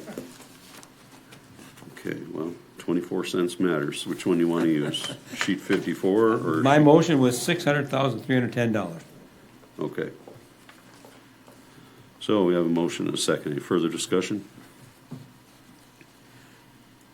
Commissioner Schwab. I'm not going to support this because I don't believe it's going to do anybody any good. We should just break away from them right now as far as I'm concerned. This is, I mean, you know, it's COVID money, and there was so much opioid addiction on account of COVID, and good old Steve here has never met a guy in town or a gal that said, this COVID, you know, they caused me to get addicted. Has anybody? Really not. And that's what brings up all this other stuff that's in this, what we can do with this money. We can't afford it because if you add it up, if we were with the city of Bismarck, you can look at it down the road, we are going to be in the millions, multi-million dollars to run this operation that's being proposed. And I'll tell you what, we all are going to be, deserve to be run out. We all got it coming then. Anyway. Mr. Chairman? Okay, Commissioner Woodcox. The sheriff is still here, but I'd like to ask his opinion on hiring medical people that we've had at the jail and the detention center and the sheriff's office. And I know that's when I like the idea of cutting it off to zero, but we would immediately have to hire a medical staff. We're not ready for that today, but go ahead. Well, answer the question. Mr. Chairman, Commissioners, I can tell you we have struggled at the detention center to hire nurses. Back when we had a lot of turnover, you were talking about temporary services with Missy. I would love $27 an hour when we have temporary nurses because we were going broke. Basically, we struggle. Now, maybe some of that is we're a detention center. Right, Most I people, was going to say, you know, we're Yeah. talking about two totally different, you know, Yes. worlds, really. But I will say this, when I see the bonuses being paid for CNAs and nurses at these private facilities, by the grace of God, we keep positions filled. Okay. Well, thanks. Thank you. With regards to the vote on this, I'll have to explain to you later about why my vote's going to be what it is. But any further discussion? Call the roll. Commissioner Schwab. What are we voting for? To reduce this 960 was presented down to 600,000, which is a 75-25 I want it down to zero. No. Commissioner Woodcox. Yes. Commissioner Munson. No. Commissioner Bakken. Yes. Chairman Bittner. Yes, even though that breaks my heart. Because I want it to be down to zero also, but I knew that if I voted no, then it wasn't likely going to go to zero today. So I really think there's middle ground here to figure this thing out. I think there is. And I know it's going to take time, but I get really frustrated when somebody can't answer the questions you ask them, and you go over to the city, they put up buildings and charge us rent, don't even let us know they're doing it. Well, I'm not That going to is- that is wrong. I That's think not a we were health left out. I think we were left out of the loop, and I agree with you. And I think that's pretty offensive, especially when you're in here asking for $500,000 of county dollars. It's I not can a tell healthy- you. I can tell you a little bit more about my experience with it. When we first voted on this, I voted against doing this simply because I got erroneous information from the health department. I mean, flat out erroneous information. Matter of fact, I met with the county state's attorney over that. And so I feel the pain. But I also think that as of today, we're not prepared to make that leap Right. today. I know we're not. And I think strongly that we need to look at that for the future, because there's been enough of a rift with this thing that we gotta fix it. So, and I think we will. I wanna move on unless, you wanna add? No, Okay. I've had said enough. Okay, income maintenance, this one's a slam dunk. Zero. Zero.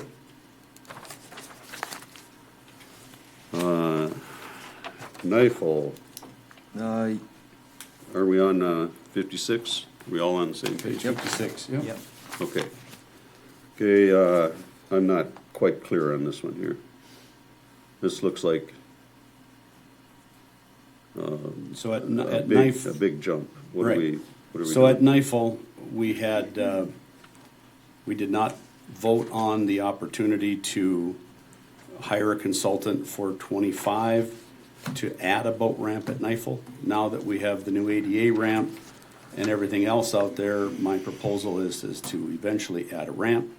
The $50,000 was the bid for Houston Engineering last year to do to do all the work out there to try to add that ramp.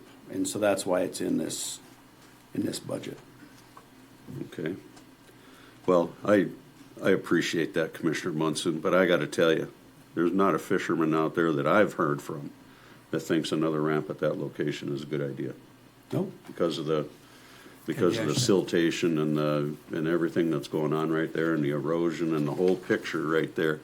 I don't know, maybe you can find an engineer to make you comfortable with it, but Commissioner, I've boated out of that ramp, and I just can't imagine that that's gonna be successful. Having had some preliminary conversations with Houston, they believe they can find a ramp south of the current ramp, actually backing your boat in to the southwest.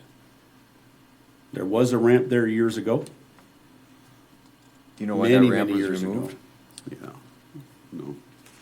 I don't know why. Mr. I Chairman, think because it's just a really bad location on the river, with the river doing what it's done. Now, I really would like to get us an additional ramp someplace. Somewhere, because we're gonna lose one shortly. Right. I think, And well, so- we're not, the city is. City is, but the but boaters in I our do community I do are. think that's a thing. Yep. I just think that's a really bad location and the heavy-duty fishermen that I've talked to are of the same opinion, because you gotta limp around in there. It's just not a good spot on the river. Commissioner Woodcock?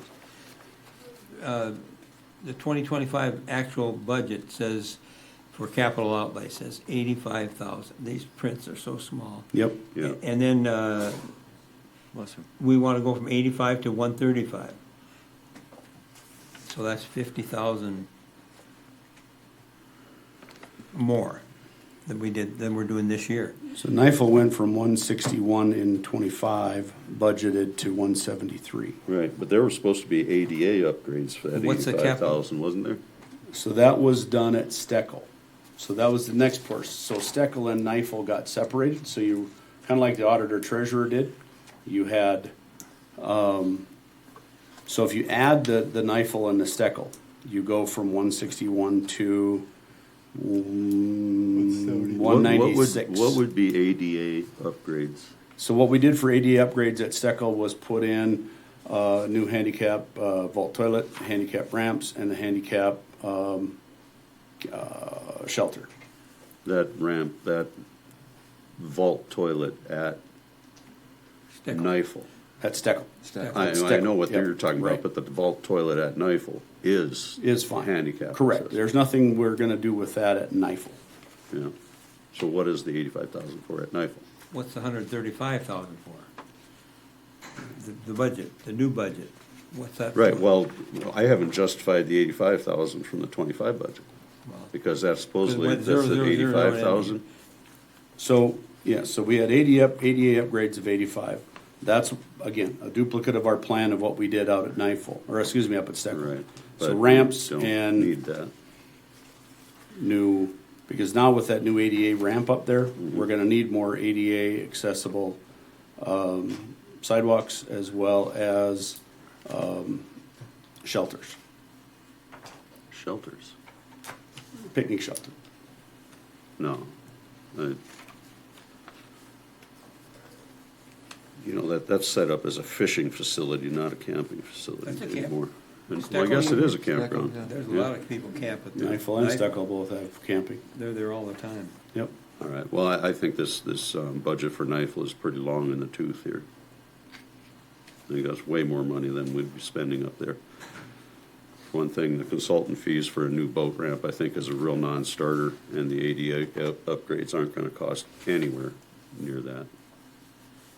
Not for some sidewalks, you got $4 a square foot, for crying out loud, how much you wanna, how much Steckel you was wanna build. 25 we approved here a few months Yeah, ago. well, again, that's a long ways from Yep, 85, Yep, you know? but that's not just sidewalks. We were proposing, Yeah, I just think for a second ramp, it's not the location on the river for it. Right, I can't justify it in any way. I mean, I got a big boat and I can't use it. What's the location? exactly. Well, I gotta figure that out someplace we gotta because figure we're, that out. you know, it's basically, See, another place you're starting all over, from scratch, yeah. Well, with, it's better than pouring money into And a that might be dead better horse. money spent, though. Yeah. Well, that's why I wanted Otherwise, to- it's gonna wash away again. that's why I wanted to do the study. See, that's why. So that the engineers There was a tell us. time, yeah, there was a time when we wanted to extend the campground right there. We wanted to go a little further, you know, the campground where where it starts with the fish cleaning station. And we approached the Corps of Engineers in the state of North Dakota about enhancing that area that's down in the willows for some additional camping, nice shade and nice whatever, and they just shot that down right now. Yeah.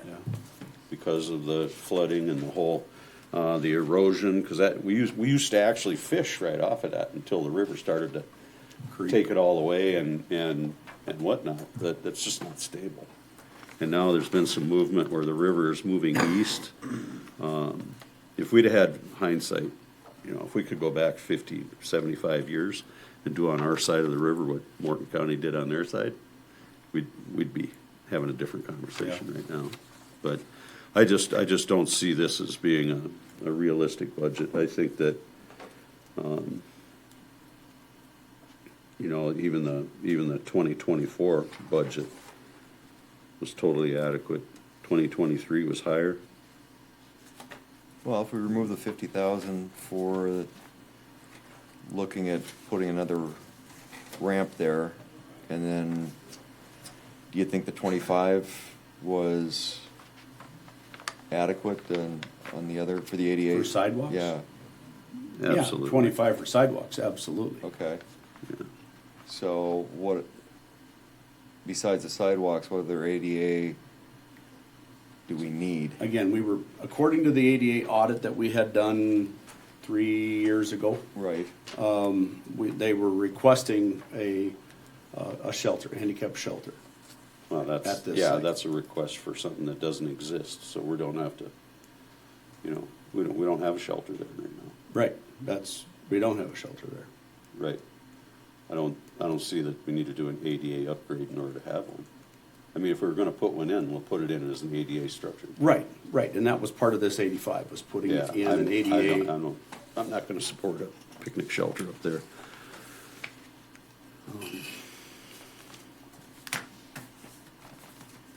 I think we should determine whether that's gonna be a camping area or a boat launch. You know, we're seeing, Well, if we're it's not a good kinda boat launch, we crossing. might as well keep it a campground. Yeah. Of course, I'm not really excited about the campground up there either, because we've got more issues with Yeah. our residents there, time and time again. Well, yeah. So hence the reason I was trying to put that into a better boat ramp. More Yeah. parking where the campground is. Yeah, I understand that, but like I said, I just can't see a boat ramp surviving up there. So then, according to what you were saying, even if we left 25,000 for sidewalks and Sidewalks. whatnot, and I would certainly support that. Okay. Because I think getting somebody, you know, I'm pretty sensitive because I'm getting a little more crippled up as I get older, but, you know, adequate sidewalks to get from a parking area to that, specifically to that handicap ramp Right. or handicap loading unit is an awesome idea, you know. Well, my question is too, is so, because we haven't gone through a season yet. No. But with the city removing that boat ramp, do we know what the increase in traffic there is? And then with the ADA boat ramp, or loading, is that slowing up ingress and egress for fishermen? That's the other. I don't know that it would. They're still doing that? They're still got that on the board that they're gonna shut that down, huh? The city? Yeah. They already started removing They stuff started that, removing yeah. structures and stuff. I know they're doing this something summer. down there. Which is funny, I just watched an Aerial America this weekend, and it was on the Dakotas, and guess what was on there? Which is no longer there. The longboat. Yeah. Okay, well, commissioners, what do you want to do here? Commissioner Munson, are we okay dropping this, taking the 50,000 consulting fee off, and the difference on the upgrades and dropping that down to 25? So then you're taking 110 out, so you'd be down to 63,000. Yeah. Is that for the NIFL? I disagree, but I'm asking. I'm a minority It's here. your portfolio, I'm Right. asking. Well, I think. Can I survive with it? Yes. Yeah, Can I make the improvements on it that we can with the budget you're giving me? Yes. Eventually, we're gonna have to figure out where We're gonna have to put spend it eventually too, but I Yeah. think the better discussion is there another place that's suitable for another boat ramp that's not there? And not, can we identify a different location? Yeah. But then we gotta build stuff We up. gotta build from scratch you got a when we motion go here. somewhere else. But there's also some discussions coming with the state on some subsequent Burleigh County property as well that I think is gonna play into that. Okay. So, We'll hold off for a year and see Yeah. where that goes. Yeah. I think he's right about that, so, A motion yeah, that would be a motion. So what is the motion? to drop it down to 110. Nope, drop it down to 63. Oh, 63. 63. No, good thing I'm not making the motion. 63. Is there a second? Second. Motion and a second. Any further discussion? Call the roll. Commissioner Woodcox. Yes. Commissioner Munson. Nope. Commissioner Bakken. Yes. Commissioner Schwab. Yes. Chairman Bittner. Yes, motion carries. Page 57, Steckel. Pretty minor budget other than adding just a few touches to our ADA compliance items that we started up there this year. Okay. What are contracted services? So Mowing and, mowing and garbage dump and that's about it, those two. Yeah. Mowing and garbage. Move to approve. Well, actually, I think we'll just yeah. move on. Yeah, think. I would Okay. support Yeah, that. Okay. So, McLean. I don't see any issues with that. Pretty minor. Move on. Kimball. Here's my big one. Oh, yeah. I thought NIFL was the big one. Oh, no, this is the big one. As you heard earlier with the report on the repairs that are gonna be needed there, I didn't know how, and I brought this up a month ago with you guys too. I put in 800 for this budget for a portion of those repairs, hoping over the next 3 to 4 years, we would assemble enough money to make those repairs. I'm not married to 800. I don't know how else to do it. Talking to Lee, we could possibly bond all of that, but then we would have payments after the fact in our budget. Well, but that would play better into the state law instead of the 3% Well, cap. correct. You'd be able to do something that. Yep. That follows the law. Yep. But having it put Away in from today with the way our budget system is looking, it also, in my mind, played into, we talk about the capital improvement projects. So if that money stayed in the capital improvement projects as we move forward, we're not upping our budget next year, the year after, or whenever that happens, even for the bond payments, either way. So I'm not married to that number. I just didn't know how else to put it in there, because I would rather have it in a capital improvement fund next year, or this year, or whenever, so, but that's not gonna be it's not gonna be a cheap venture down there. No, we don't even have a design yet, right? No, and it's 2 years of permitting, so that's Yeah. where I figured at Yeah. 800 this year, 800 next year. By the time the project was done, I'd have 2.4 million sitting available to pay for it. But I'm still gonna be short depending on whether we choose option A or B. Well, I think at that point, we could probably bond the Yeah, I difference. think that's more of a thing. I don't think, first off, it's unfortunate that we didn't have the discussion about that sooner, because I think we just deferred that to the next commission meeting where we're gonna talk about the things that I wanted to be able to review that lease and whatnot. And Right. see what's going on. I mean, do we even wanna continue with a lease down there? Well, and we talked about that with Houston Engineering. We have to return it to the condition it was in before we took over the lease. Okay, well, I bet you that boat ramp and that rock and whatever just has to be dug out, right? But Houston Engineering felt it would cost us more to return it to the condition it was. I don't have a hard number on it, but that was their opinion during our meetings. 'Cause that was my exact same question to them. Can we walk away? You know, will the Corps let us out? Well, this comes back to the other question too, is like identifying some better locations. Is that part of the discussion as well? So maybe we try to identify a better location and put a bigger facility in a better place. Yeah. I mean, that might be the alternative, because if you're combining the two, there's a cost savings if we find For another one location spot. to do it, yeah. Yeah. So, but that might come into some of the state conversations Yeah. as well. And the hard part is, you know, listening to, being part of those meetings with Houston over the last 6 months. I don't know where on the river you're ever going to be where you're not gonna have some of this maintenance, because you look at what we saw on the map, how much it shifted over the last 50 years.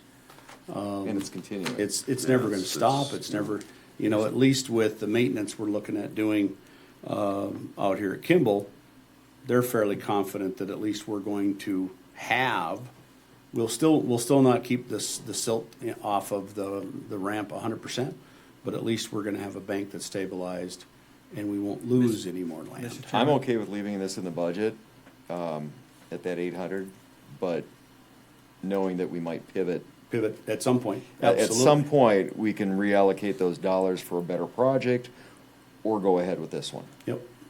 Mr. Chairman, I know he mentioned the fact that we would have to keep dredging, but what does it cost us to dredge that out every year?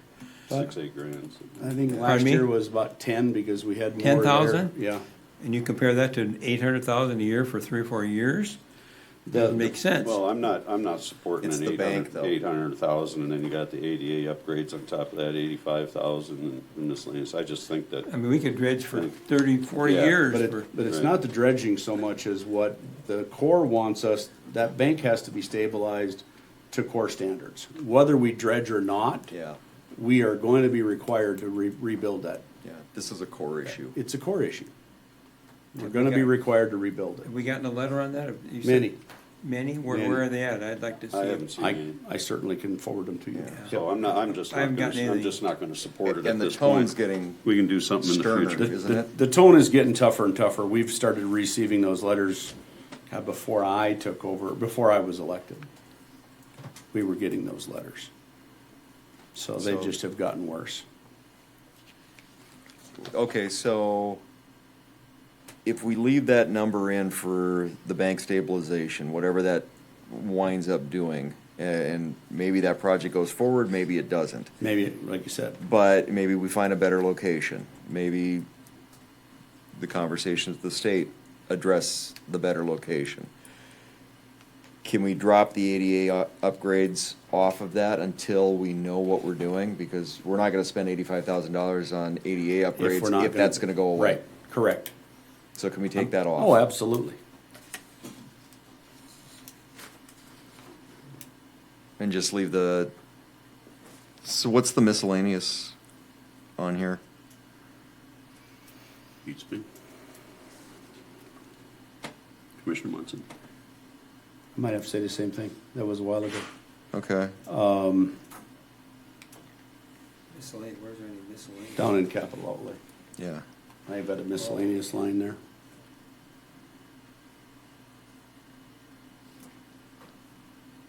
Mr. Chairman, Commissioner Woodcock. we talk about the value we get out of the health department at 610,000 or whatever it was. Look at the value we're gonna get out of 800,000 doing Essentially nothing. next to nothing, right? And that's not just 800, you're making a commitment to continue this on for 2 or 3 years. So if you talk about value at the health department, this is, Well, just Well, and before, just very before questionable. warned commissioners, I'm not supporting that. Well, and that's, I don't think we need to. I think we can address. we're gonna it. have to do something there, though. Sure. Because the Corps is We don't even know what. requiring, well, but if we're not budgeting for it, we don't know what we can do. The Corps is gonna require the Corps is bank gonna- stabilization. Yep, no matter what. That's gonna happen, or we get out of the lease and return it back to the Corps, which is gonna cost something. We have to return it to like, So we're gonna have to budget this money for something. We don't know what that something is yet, but we're gonna have to budget this money for Telling you my something. position on it. I'm just telling you it's premature, so. Forward the letters from the Corps. yep, I'd like, chair. I'd like to see that letter, please. sure. Somebody make a motion. Let's get on with it. I will move to I have a approve. question on this. I don't have a boat, so I don't use these ramps. But how do you return it back to its original condition if so much of it's been washed away already? That's not possible. I don't have That's that the answer. Corps' That's the Corps' decision. decision. Right, well, that's part of it, you know. That's the hard part. It's the Yeah. Corps decides. The and road, the parking lot, all, the ramp, all that has to come out. out. Yeah, you just But roll some semis in there and get a track hoe, and about 2 days, you're done. Serious. Turn it over to Game and Fish. Let them Yeah. know. Well, there was even in our 5 meetings, semis and 2 track hoes. conversations Done. of tree replacement. For every one we damage doing this bank stabilization, we gotta plant 5 from the Corps. Wow. from the Corps. Yep, Oh, another reason not to do it, because you're gonna damage trees, you yeah, can't get in there without. absolutely. That's part of the budget, or part of the bid, or the estimate of cost. Okay, I think you made a motion, I haven't heard a second. I didn't really get the motion out Well- because Commissioner Schwab started asking the questions, so I stopped. Oh. But I would move to approve the 845,500, which is a reduction of 85,000. I would second that. Yeah, motion and second, any further discussion? Call the roll. Commissioner Munson, Yes. Commissioner Bakken, Yes. Commissioner Schwab, No, Commissioner Woodcox, No, Chairman Bittner. No. Okay, motion fails. All right, what do you want it at? Well, I'm gonna take out the 895,000. right. We're gonna have to do something. Yeah, we're gonna have to do something, one way or another. But we don't have to solve it tonight. We don't even know what the plan will be, so we have options in the future. I think we're good. So I would entertain a motion to reduce it by 895,000. So move. Have a motion, is there a second? second. Motion and a second to reduce it by 895,000. Is there any further discussion? Call the roll. Commissioner Bakken, Yes. Commissioner Schwab, Yes, Commissioner Woodcox. Yes. Commissioner Munson, No. Chairman Bittner. Yes, motion carries. Okay, let's move on. Swenson Boat Ramp is pretty much lawn maintenance and garbage and Boat landing. boat landing. Yep. That There's needs to no come boat- off. there's There's no boat landing there. at Swenson. Nope.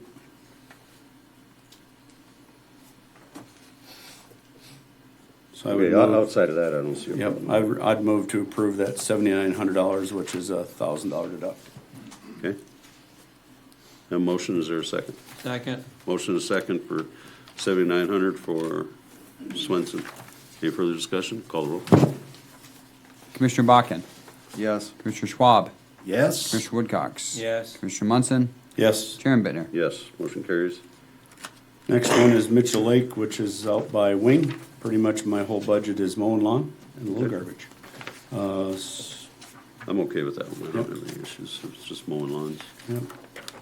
Next, Sibley Park. So Driscoll, this is the one that we recognized for the boat landing in our preliminary budget, but I see it's still here. That was the point I was. Yep. So this one should be at 8,300. Is that a motion? Move to approve. Motion to approve 8,300? Yep, Second. 83. Okay, just take out that 1,000. Motion is second. Any further discussion? Call the roll. Commissioner Schwab, Yes. Commissioner Woodcox. Yes. Commissioner Munson, Yes. Commissioner Bakken, Yes. Chairman Bittner. Yes, motion carries. Next, page 63, city recreation. Okay, we've been beating this one around, and I can't believe that we're still paying this.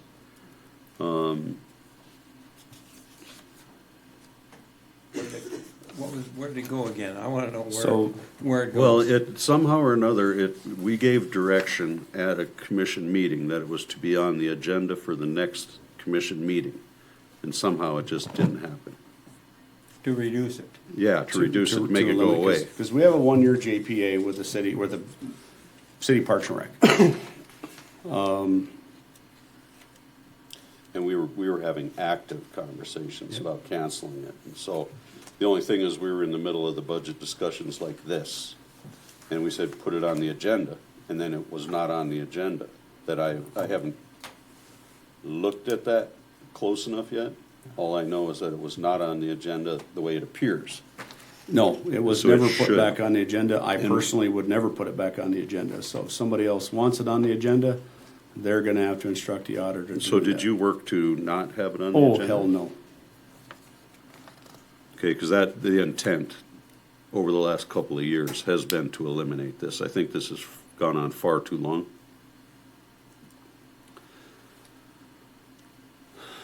If you want it, you instruct it. I personally don't want to remove it, and so did I actively campaign to not have it on there? Absolutely not.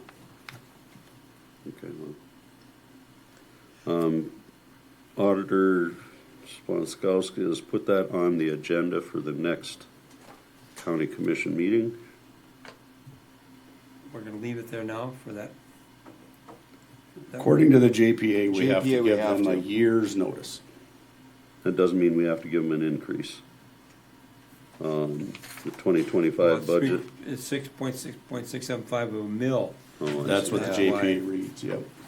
Okay.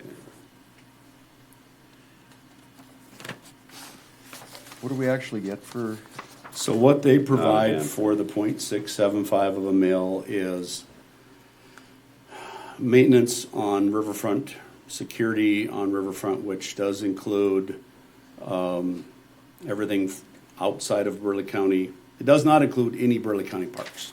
It's just city parks along the river is what it, and again, it's security, it's maintenance, trees, it's, removal of a boat ramp? no, that's being paid for by the city. That's a different line item. I think the city. I One think less thing they gotta manage though, I think right? the with park district was actually very surprised that they did not actually own that ramp. There's still something coming through Water Resource District that the Burleigh County may have a vote on yea or nay whether they can do that, so. Really? That's still in the mill. Wouldn't that be something? They might have to put the longboat back. After they just removed it? Yeah. The original condition, right. Yeah. Well, So we have to leave it for now. We have to leave it for now. It's on the agenda for the next meeting. Yes, and it is that value of a mill, so. Yep. well, County advertising. Which I'm not county sure. advertising, It's Lewis and Clark. Lewis and Clark Development Company, or group, which again, they came in with a reduction based on their presentation here. Was it last month? Yeah. I don't know. I think they're going to do their thing with or without any funding from us.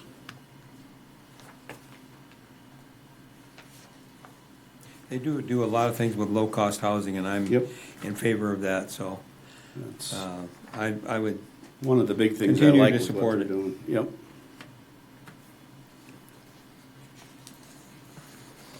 Anybody else have any concerns with that? No.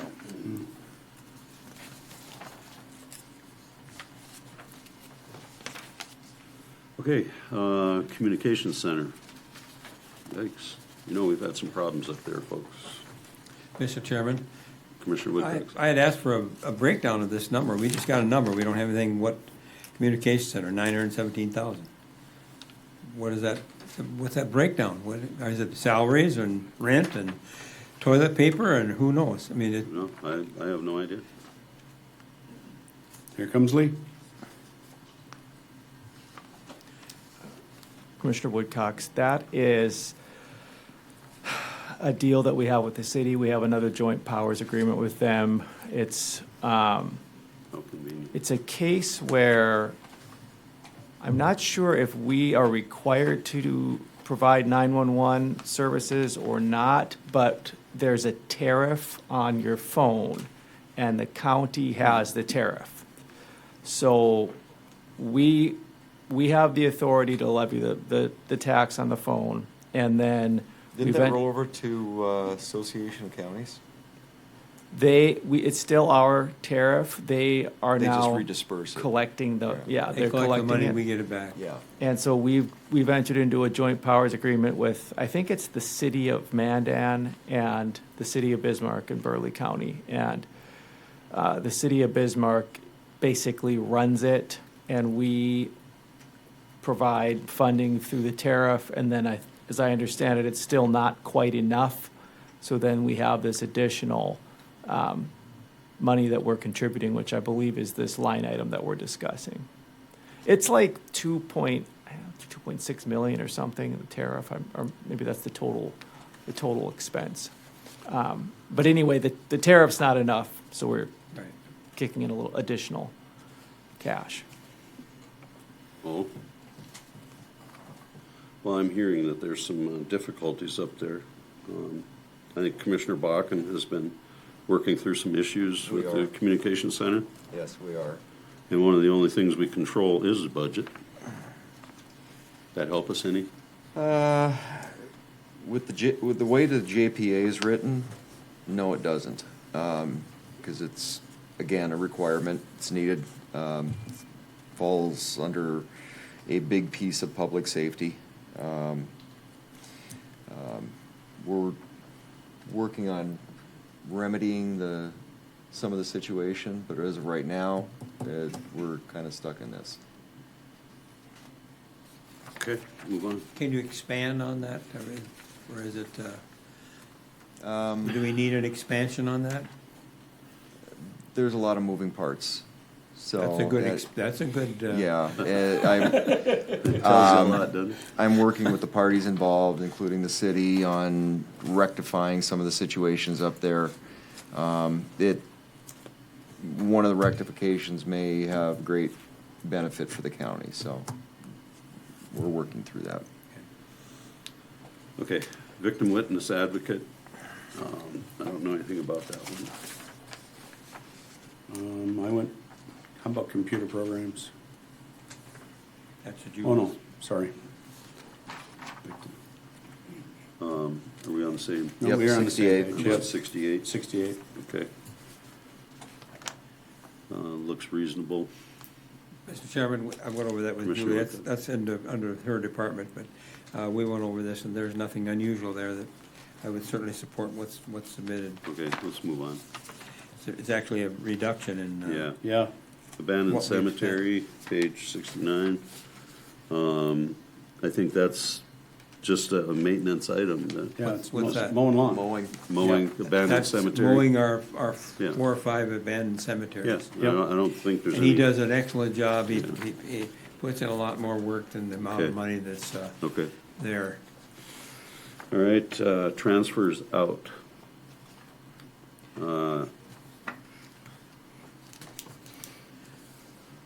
Good question. Bless you. Bless you. I don't know what I'm really seeing here, okay. Here comes Trent. I don't think he's coming to speak. Lee, do you want to shed any light on transfers out, or? 1.4 million down to 50,000. 50,000. And we spent 1.35 this year. Looks maybe a change of something. Yeah, because I'm not quite sure that 50,000 at the top, but then there's something down below where the total is 299, 210. Right? Can you clarify for us? I don't recall what, I'll scroll through here quick and see if I can find it. I don't recall exactly what is being transferred in and out. This year, we had some money coming in to the general fund from the jail maintenance account to pay for the boiler and stuff like that. But the number 299 is pretty consistent with what we've had in prior years. Okay. That's not a strange number. Like one example, we have transfers in that are budgeted from the sheriff, from the detention center. So that's cash that comes in from one or two of their programs that just helps fund the general fund. But I don't recall exactly what these specific line items are. They may come from multiple different budgets. Yeah, different this department looks to me heads. like a bookkeeping issue, not a. Yeah, it not a essentially budget is, thing. yeah. It's not Yeah. doesn't affect the budget, right? Okay, road and bridge.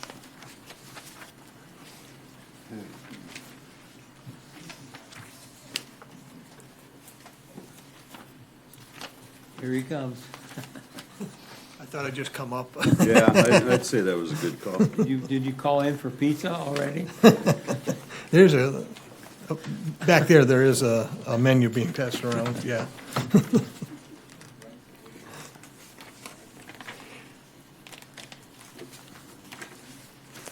Would you like me to just start? Yeah, you might as well take My over. ramblings? I gotta tell you, these numbers are so small, I can't see a thing here, so. Well, the numbers aren't right on Marcus's sheet versus the legend. Written on mine. Where are we talking here? County Road and Bridge.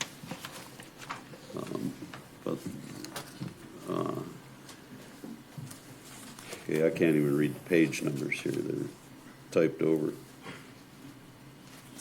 Can you read your page numbers? No. You want to look at expenses first? Is that what we're looking at? Do you want, Page 73? That's it typed over. I can't make any sense out of those numbers. do you want to start with the one with the two signatures at the top? That's the That's- line item that's your. No, we don't have that. Yeah. What's the page number on the bottom? The page number I have is 154, but I know that's not. No, that's not. I got like 58.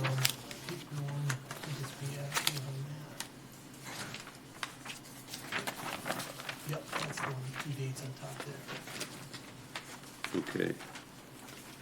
So that is page 58, Holy moly.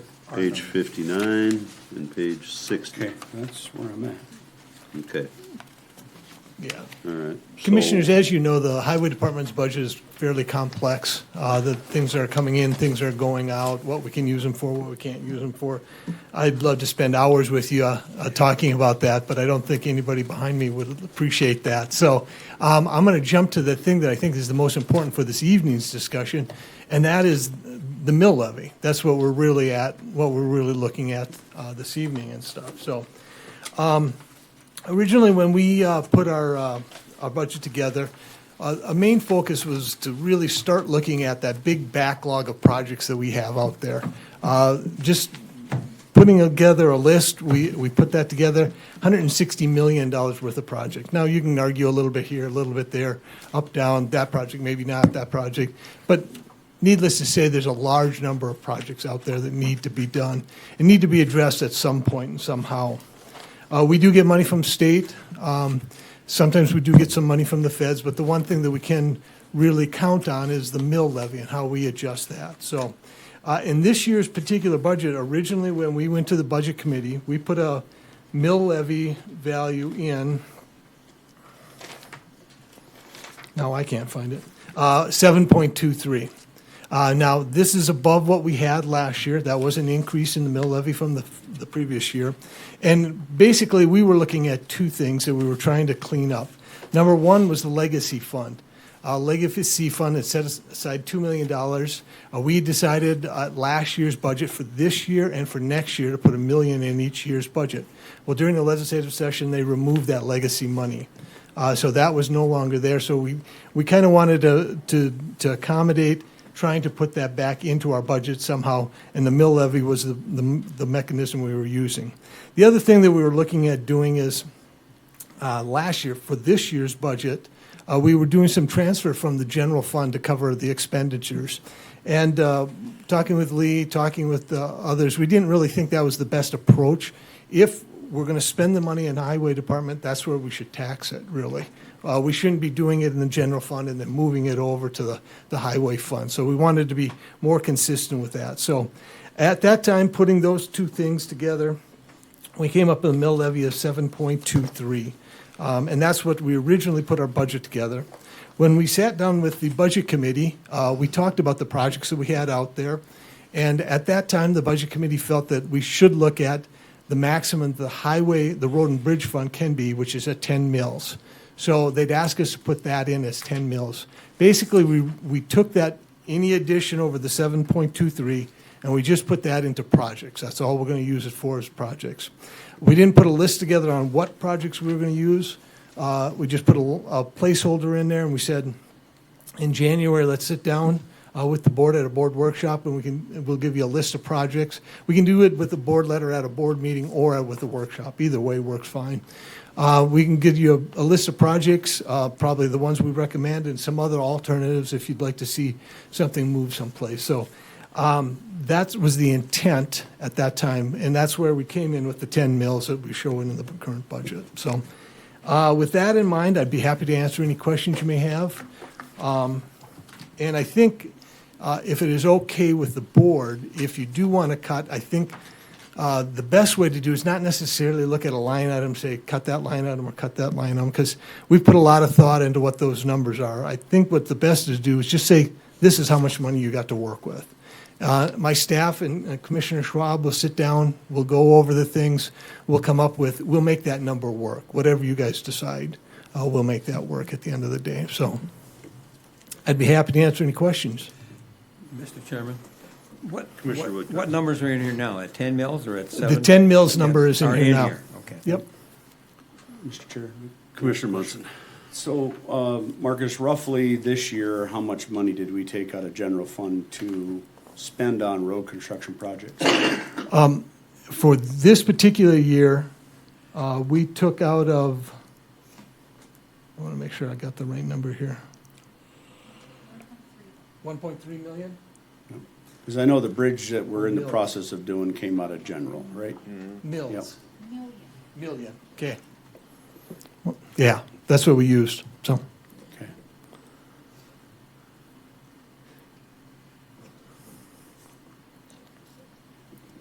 Well, as the person on the budget committee that asked Marcus to come in here with the 10, we did that for several reasons. One of them, of course, at that point in this discussion, nobody really understood the 3% and what that was going to do to us or how it was going to affect us later on.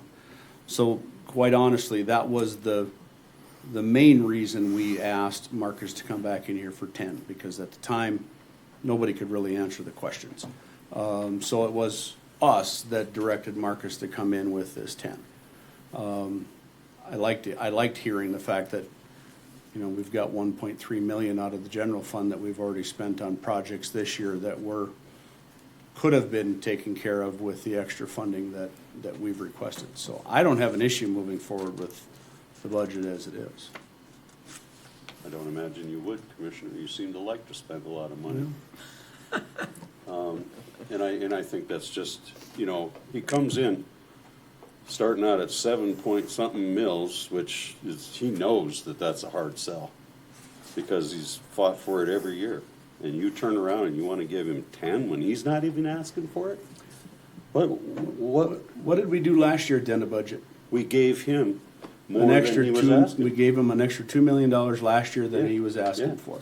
And we still had to get $1.3 million out of general fund Yeah. to take care of projects that were emergency projects. Sure, that's barely over 1 mil, and you're proposing like, At $780,000 a mil? yeah. We gave him $3.3 million extra to spend on road construction projects, That's 'cause we which is needed it. damn near 6 mils. It's still not 10. I think you just like to spend too much money. That's the way it looks to me today. Commissioner? Commissioner Woodcox. I'm getting a little goofy. Can we get from Lee, what have we done? I'd like to get the overall budget. I mean, where are we at? Are we decreasing it or increasing it or what? We're I mean, we decreased. decreased a lot of stuff tonight, but where are we at? I mean, are we, I'll go back and find the actual number. You've decreased the budget significantly. Okay. You have, yeah. We've already decreased it 15 million. Well, yeah, Just 15 million, just with sales tax alone. there was a I'm 3.7 not talking million. about sales tax. That's not what we're talking about. We're talking about the whole dollar amount. Right. Because whether we put it on sales tax or property taxes, and increases and increases and increase, Commissioner. What do you really gotta have, Marcus? You know, last year I supported you. You wanted to cut more than, you were offering to cut more. And I said, well, no, I'm not asking you to reduce the budget. That was, we want to do what the county needs. Yeah, commissioners, I think in the long run, you do need to get to 10. Does it have to happen all at one time? I don't necessarily think so. I've said that for years, that I think we should, progressively Okay, just so you're at moving like up. 3.5 now, or what? I think we're at 3.44. 3.4 right now. So So if I it's I like, really do you know, think the if we- 7.23 is the kind of number that we'd like to see. But we don't want to get, That's a bad habit I of don't getting really in have the a problem general with fund. that either. I'm just saying that jumping it to 10 for, you know, Well, he comes in and asks 7.23 me for mils. 7 and you gave him 10. it's a bad habit having to pull money out of the general fund for. Oh, I agree. Year after year. But That's bad that was accounting. I think that was a extenuating circumstance Right. because we didn't anticipate, we weren't gonna do that project. That wasn't in the budget. We decided to do that out of the goodness to the public because there was a need that was identified after the budget. So that wasn't something that, that wasn't even a budget issue. Commissioner Schwab. If you guys go, commissioners, I guess you're all guys. Thanks. I take pride in that. Remember that we had talked back about, I don't know if it's in the budget, but we have 2 tractors that need to be replaced. They got 16,000 hours on them. We can't send these guys out plowing snow with them are they anymore. You talking about graders? So that's. No, he's talking about Tractors. tractors with these front mount PTOs because that we put included? That's snow blowers included. on them and such. Are those- It is included in It is the budget. included, okay. And would stay in at a 7.23 budget, too. I think Well, I would propose you know, reducing I don't want to beat up projects. on it anymore because, you know, I've fought you and kept you at that lower mill levy for all these years. And I'm actually going to be okay with a 7.25. I'm just definitely not going to go to 10. So if And that somebody wants to equates- make a motion and move Well, on. okay, so that equates to how many dollars? The 7.25? Lee, I don't know, that's a Lee question. These guys, I know, he's way And better I at it. really, at that point, don't want to hear anything about not having money. We've 5.3 million. 5.3 million is 725 mils. Yeah. And does that work for you? yeah. Okay. Move to approve. 7.25 mils? Yep. Okay. Second. Motion is second to approve 7.25 mils. Any other discussion? What was that dollar amount again, Lee? 5.3 million. 5.3 million, okay. Call the roll. Commissioner Munson, No. Commissioner Bakken, Yes. Commissioner Schwab, Yes. Commissioner Woodcox. Yes. Chairman Bittner. Yes, motion carries. Thank you. You're welcome. Okay, next. Lee? Yeah. Commissioner? Chair Bittner, Commissioner Woodcox, you have decreased the budget by 5.2 million at this point in the night. Before- Well, no, I'm sorry, I take that back. 5.2 million plus Okay, good. another 2 from Okay. Road and Bridge. Okay. So about 7.2. Yeah, and that includes that bond payment that we took Great. care of at the beginning. And then, real quick, the transfers out this year, it was $50,000.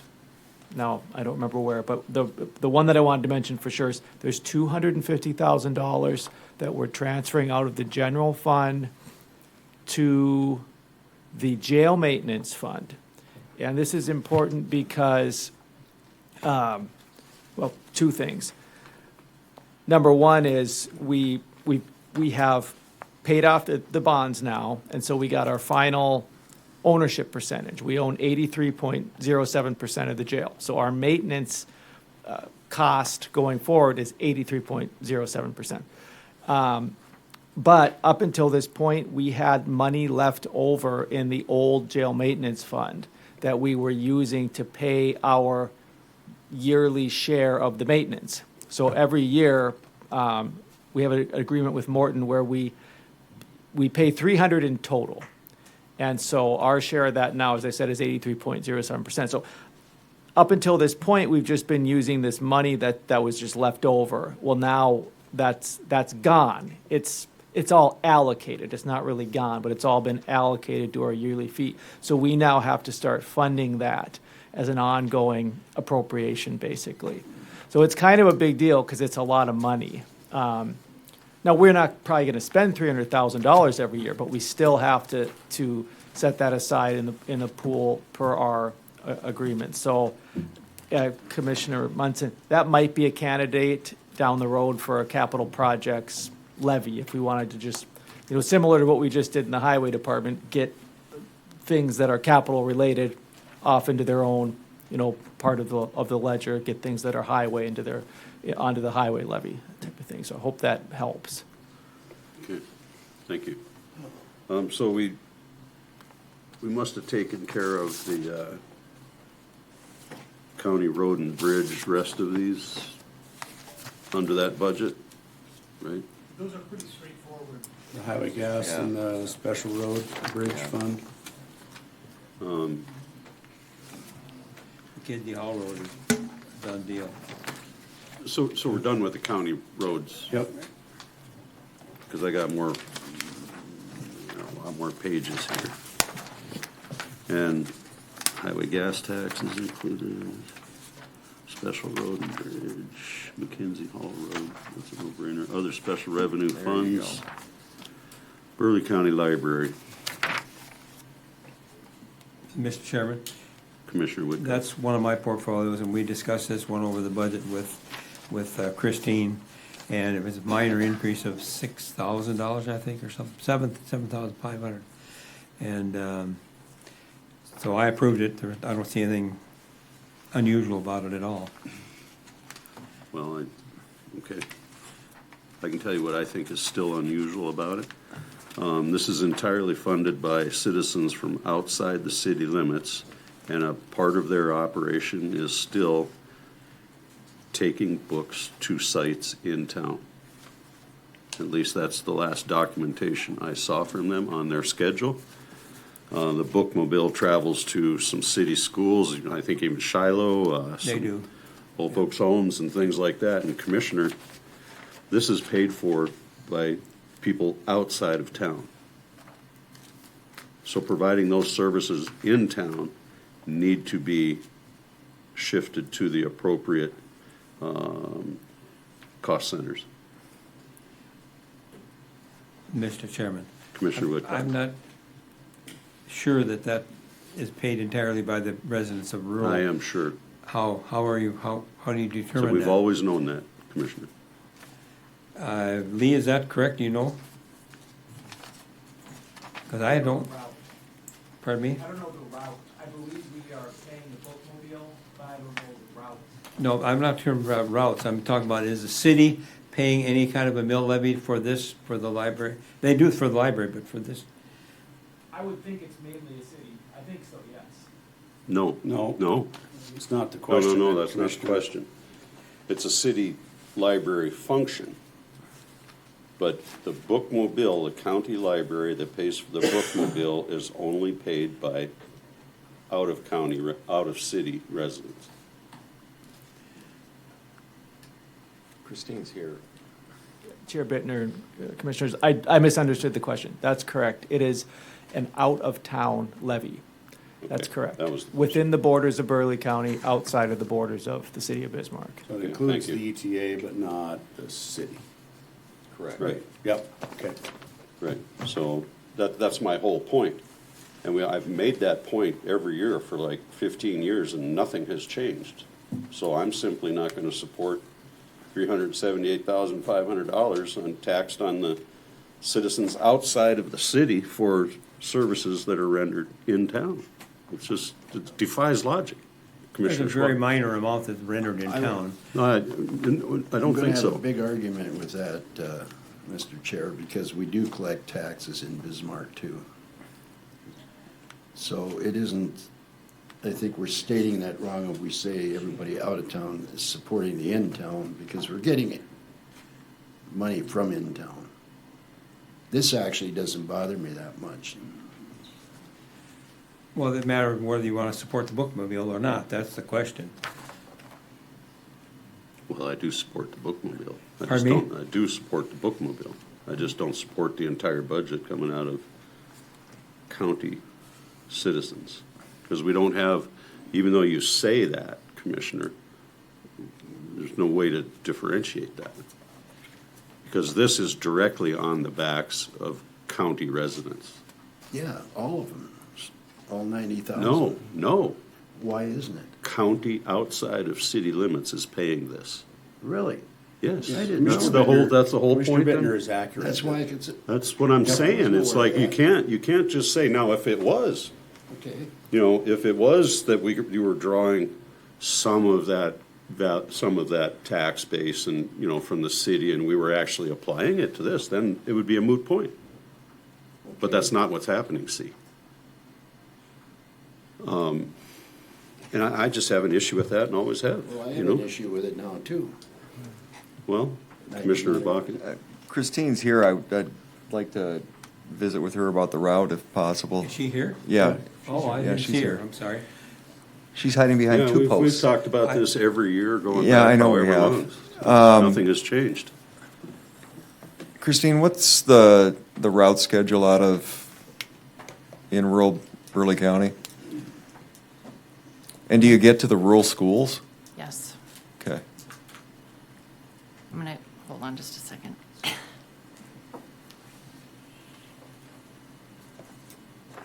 Because I can imagine the rural schools would be a big component They of, go to all of them. of Well, the, sure. That's not my point. They should be going to those Right. schools. But we should also, as long as we're talking about it, the schools should be paying this, not the county citizens, It should be under the school's budget.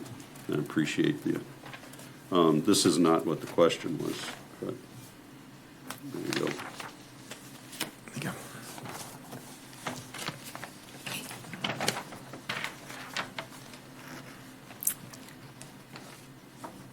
So yes, it is the case that for the county library service, it is paid with county tax dollars. It is the case that the city library service is paid with city taxpayer dollars. Everyone who lives in Burleigh County has reciprocal library services, which means not only are there a few stops in the city that the bookmobile goes to, but all of the county residents have access to the city library. Well, access is one thing, you say that a lot, I'm talking about the bookmobile itself. The county has 28 locations in Bismarck. Most of them are just to drop items off. The estimated cost for providing stops at those locations is around $3,900. That's based on information I received from the staff regarding the amount of time that they're there and the number of times they visit there each year. Yeah, is that including wear and tear and depreciation and fuel and that? Probably not, huh? I asked them to provide me with what it costs per hour at each stop and then they shared with me how many hours throughout the year that they're there. So we're talking about hours for the staff. All right, go ahead.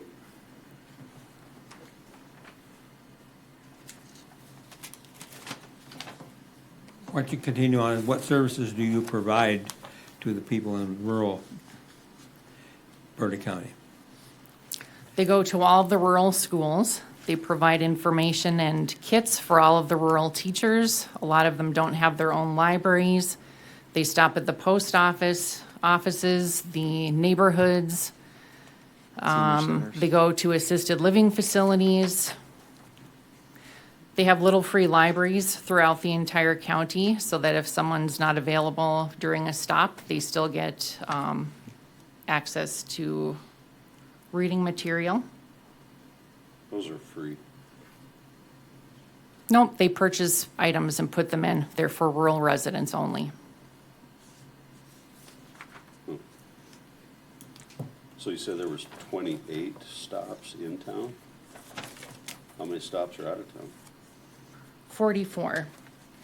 And at the 28 locations, they provide 209 visits. And at the 44 locations in the county, they provide 427 visits. What's a visit?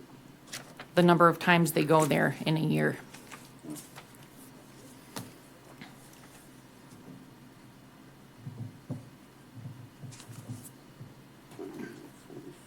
What percentage of your total budget does the county contribute? I mean, the city contributes ballpark. City doesn't contribute to the. Pardon me? City doesn't contribute to the bookmobile. Well, we They get contribute to the close, total we library get budget. about 3.5 million for the city library service, and it's about 321,000 for the county service. Okay. The amount that we're asking for includes state aid.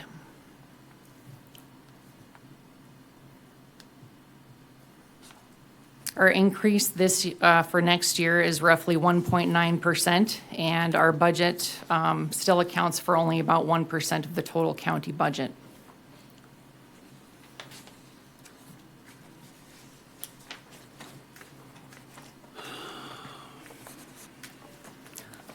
So I understand made what my you're point. saying. You are correct. The county pays for the county service, but we share services. It's not like city residents are getting this huge benefit from county library services. It's reciprocal. Well, I Many think rural that- residents well, also put come it to the this way, though. library. Look, the bookmobile takes the service to the citizens. The citizens don't need to go to the library because of the bookmobile. But they do. They go there to Well, look I'd for have to material. take- They I'd have to use. take your word for that, really. But, you know, it's easy for you to tell me that, and I'll just have to take your word for it. But Why I'm would just I telling you- lie? I'm We're just telling talking you about the library conversation services here- and free listen, access to listen. information. Why would I lie about it? I'm not saying you're lying. I'm just telling you that this service, the bookmobile, is funded by out-of-town people. And you're spending out of, you got 44 out in the county, 44 stops, and you got 29 in town. That's close to half of the service you're doing is being paid for by people outside the city. And the city residents don't contribute anything to that truck or the Well, as van I that said, you're most running. of those stops are drop-off, and it only accounts for about $4,000 out of their budget. Mr. Chairman. I'm not. We have a lot of shared services, not just this, but park districts and the citizens of rural Burleigh County get to use the city services for nothing, essentially. What? Name one. What? Name one service that they use for free. Bismarck Parks and Rec. You don't use Parks and Recs for free. What do they do? Well, I mean, if you play golf, don't you pay for golf? But you have Well- access to all the parks and all the trails and all the other Yeah, all the- services for free. Yeah. You don't pay Well, any you could, taxes you for could that. have access, but you want. you Boat think- ramps, they can use all those for free. I mean, there's a lot of them. I disagree. I'm talking about a bookmobile where it's a totally different thing. Well, I don't agree with you. I mean, we've had a bookmobile forever, and we have hundreds of people say that they love it, and it's a great service, and Yeah, it they goes should- on and on and on. I Right, mean, and they should help pay for it, Commissioner. well, they are. Yeah, the county citizens are paying for the service in the city. Well, it's such a minor amount. If you want to be nitpicking, I mean, that's, Aren't it's a we? different question. Haven't we been talking about minor amounts on a lot of things here tonight? $4,000? I don't think we've been talking about a reduction of $4,000. We had a 79-cent one. I don't believe that it's $4,000. On the sheet that I provided you, I have a list of all of the expenses that the city library has that the county library does not pay for at all, just by being in our building. That includes membership to our consortium, utilities, janitorial services, building security, and that's at about $386,000. I don't see how that helps me in this question. Well, it speaks to your comment that the city residents are getting a huge benefit from the county. I don't know that I said Residents. huge benefit, but if you got 44 stops in the county and 29 stops in the city, But the ones in the rural district, they stop at a school, they'll be there for an hour. The kids will come in and trade books and use the computers. It's not a drop-off thing like she's indicating, where you change books and move them around. They do a lot of work out in the county, a lot of work. And if there's a little bit in the city, that's something I think we can absorb without because it's the other way around. When you look at the health service, the county residents get a tremendous amount of money into the health service. And that's a 75-25 split. yeah, and nobody from the county uses it, so. They don't use this health service? No. Really? Have you ever seen somebody out there? I don't go down to the health service. Well, okay. Well, that's another dispute. I think it would be a real miscarriage of justice if we were to deny the bookmobile. It really would be. This is not, yeah, it would, yeah, I think it would be a miscarriage of justice because like I said, it's being paid for by citizens outside the city limits. And it's being provided to citizens who aren't contributing a penny. You do what you want. Is there a motion? We don't need a motion. Well, move on. Move on.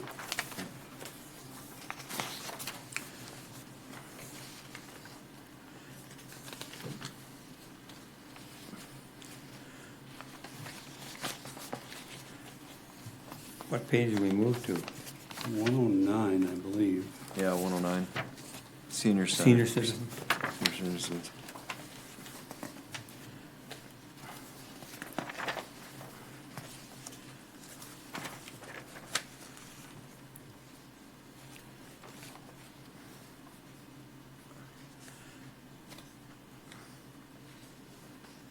And the increase on that is, a lot of it's been food service. I don't have any problem with it. Anybody have an issue with senior citizens? Move on. Mr. Chairman, I'd like to ask one question. Okay. Is this the total budget of the senior citizen center, the whole thing, No, it's not. 1.295? No. What does the city provide? I know they get funding from the state, Right. but I know the citizens of Bismarck are using that senior citizen center all the time, and I bet very few of them are rural districts or rural residents. Just a moment here.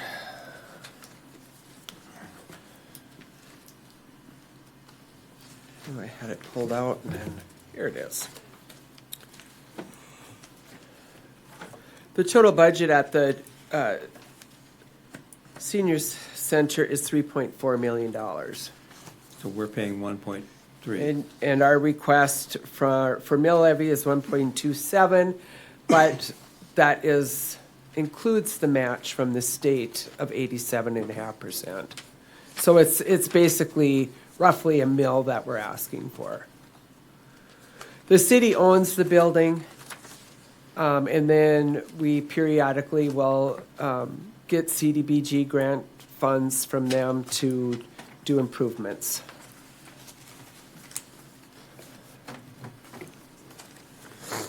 Mr. Chairman, I'm not against the senior citizens. I absolutely am a big supporter of them. They've got great caramel rolls on Wednesday morning. Thank you. And you'd be surprised how many people go out there. I mean, they really do. And it's a fantastic facility, and Thank I you. compliment you on, you can run that whole thing for $3.4 million. A great facility. Anybody else? Okay, we're moving on.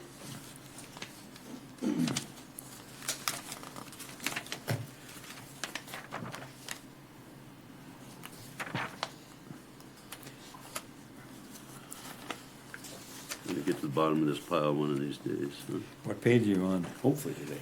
I don't know. 134.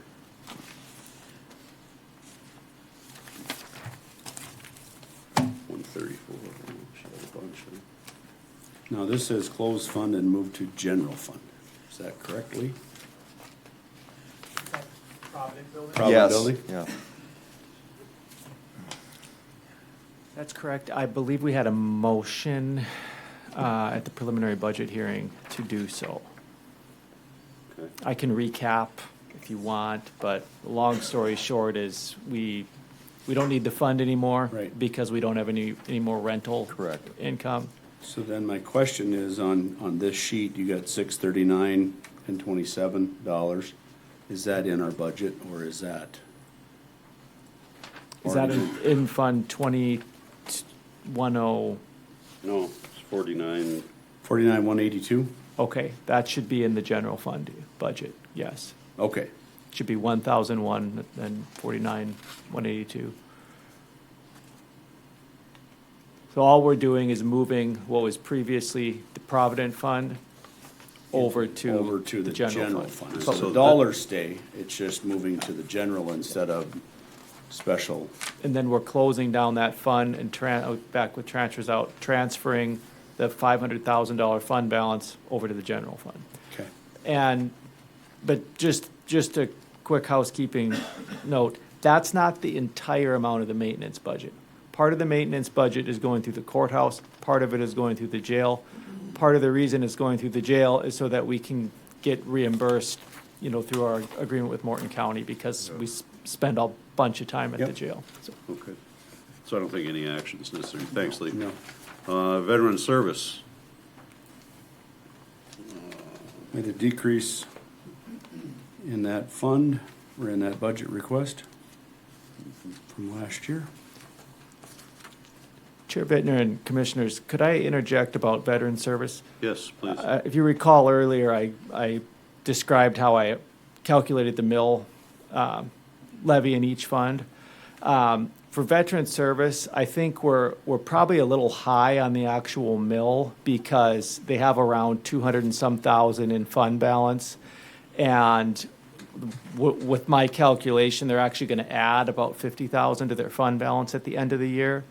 So we could reduce that mill by 50,000 and they'd stay flat. They'll still be fully funded and they'll still have 200,000 in reserves. I would recommend though, that we move that over to the extension, assuming we're okay with their budget, because they're getting pretty low and they're actually using a little bit of reserves this year in order to make their budget work.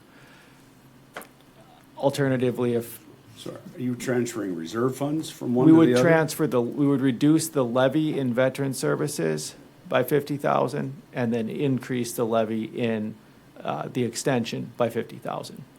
That would keep both funds at approximately the same level of reserves throughout the year. Okay, that makes sense to me. Mr. Chairman? Commissioner Woodcock. What do they need, what do you need a reserve fund? What could you possibly need a reserve fund for? And where does that money come from, and what do they? I'm assuming, Well, ultimately, it will come from the levy, I think. But. I'll do my best. I'm new at county coordinator and stuff, so this is my second year. As far as the reserve, I believe, and I think last year there was maybe even some questions with Mark and stuff, but I believe it's like, that is money that actually was saved out of our budget each year that has went in there. And I remember like once upon a time with our previous portfolio holder, our reserve actually had gone quite high. and we had to use that down. So if I can try to explain, I think where we're going here. So since these are special revenue funds, any unused money from the budget goes into your reserves. Correct, is my understanding. Again, yep. I'm second year And into so you're this, from but- extension, not from veterans, so we were Correct. asking veterans why they had Oh, extra. I'm sorry. I got confused Nope, you're okay, with Mark but your being up answer is there. your answer is the same, whether it's Right. coming Well, from Mark yeah, or. but as long as you're up there, Yeah, why is your if you want to budget- talk extension, I'm happy to. Yeah, why is your budget going up by about 7%? Sorry about that. That was a question. Chairman Bittner, if you look and stuff, really, it's actually, if you see the biggest portions of this salary and stuff actually comes from the county side. That fringe line is not NDSU at all. That is county fringe. And then salary up above, that also is county. So when you look down at everything else, the biggest change that we had from the preliminary budget is just honestly due to human error. Our ITD went up. And so the last several years, we have been able to keep that the same. And when I was made aware of that increase and stuff, I reached out to the state on that. And they said we've been historically undercharged for the services for ITD and stuff. And so they're aligning at where we're at with everything on that increase of that you see the difference of the 6360 on it.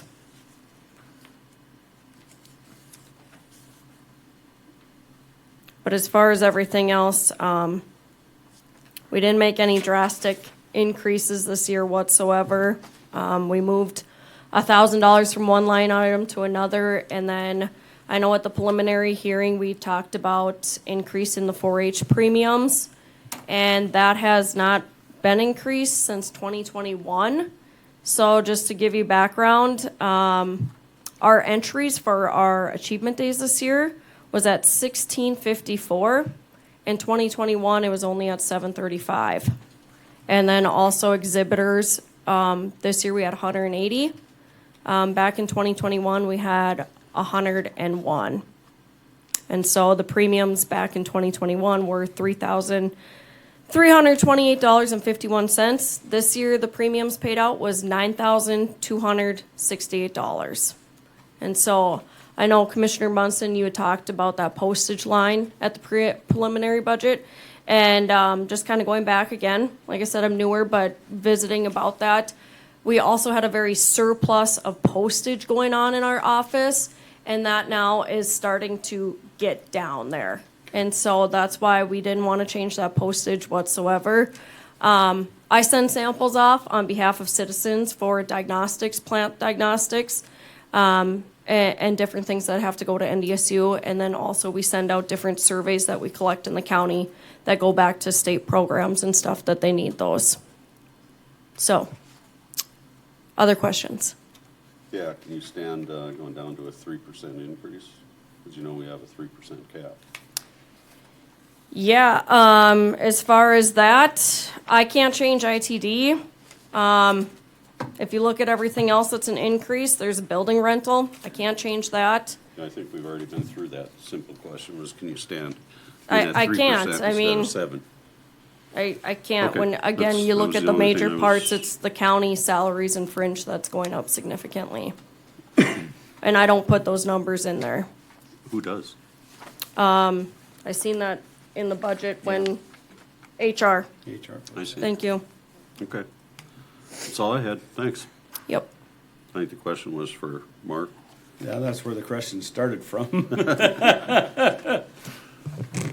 Mr. Chairman, Commissioners, good evening. Mark Landis, Burleigh County Veteran Service Officer.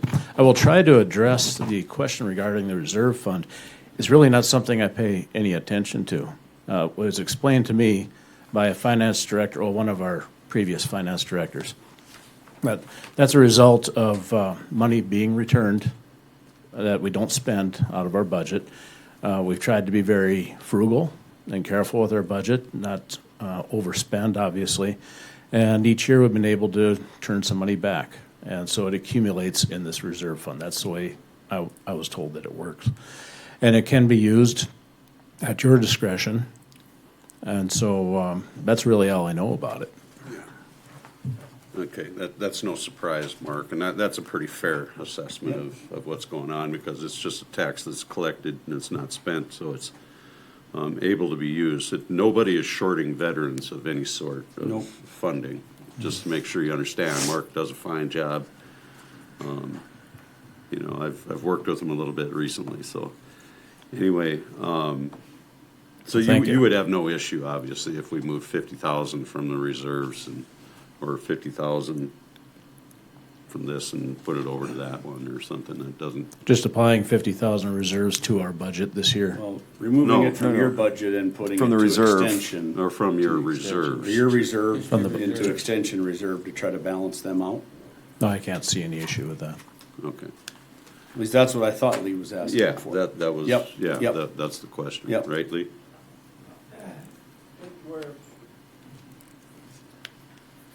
We're close, Chair Bittner and Commissioners. I was talking about the levy. So when we actually go to fund it, the mill levy, we would move 50,000 of that levy over to the extension levy. Veteran Services reserves are gonna stay flat. Okay. They got 200,000, and then if we reduce the levy by 50,000, they'll end the year with 200,000. So Okay, we're not. Put that yeah. into a form of a motion for us.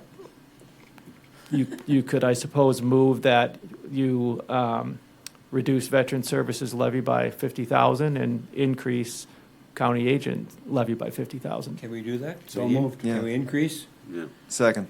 Yeah, Can we increase their budget? As long as the As long overall as the overall levy budget stays doesn't the go up. same Yeah. or less, Yep. you can So if move we- it around so if within we your budget. Decrease the Parks District, and we could add that on to the weed control or whatever, is that true? As long as the As long total as it's budget your doesn't county go up. budget and not another agency's budget, We're just yes. transferring the value of the levy. That was So a that by motion and a $50,000. second, correct? Correct.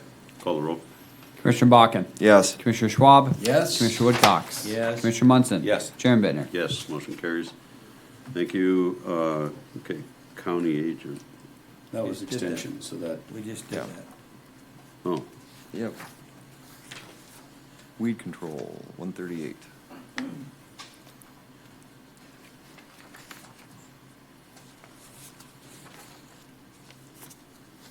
well, wait a minute. What did I do here?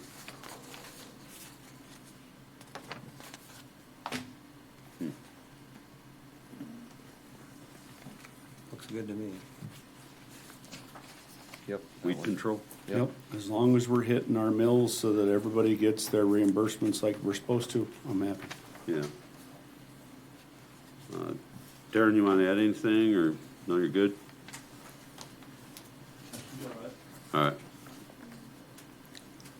Yeah, I spoke to Darren yesterday, or earlier this week. The only question we had was about some tanks and different equipment we might need in some rural locations to save some money, but we found some other places to find those funds, so.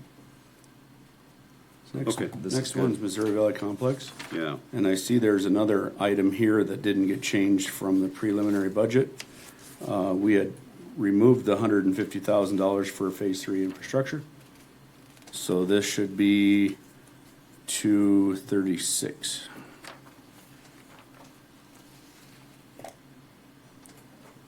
We reduced 50? from that? 150. We took this Phase 3 out. Yeah. Oh, That was done in the preliminary, or not in the budget hearings. I'm not sure why it's still here. Okay. Well, you had a little redemption there, Commissioner. Well, thank you. Yeah. Anybody else have any issues there? Okay, move on. No. Water Resource District. Any issues?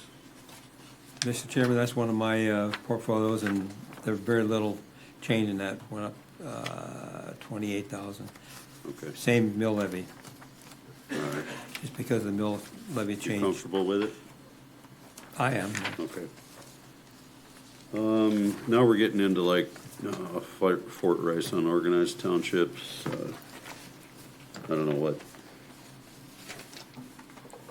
This basically just reflects, now correct me if I'm wrong, Lee, this reflects budget that's available in their fund.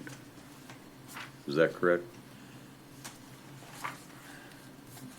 This is not a tax, or is it? The unorganized townships, a lot of that is sort of highway related, and because it's our responsibility, so the unorganized townships have their own levy that we levy, and then it comes back to us, but we use it for road work mainly in those areas of the county. So yes, some of them do have some available fund balance, some do not.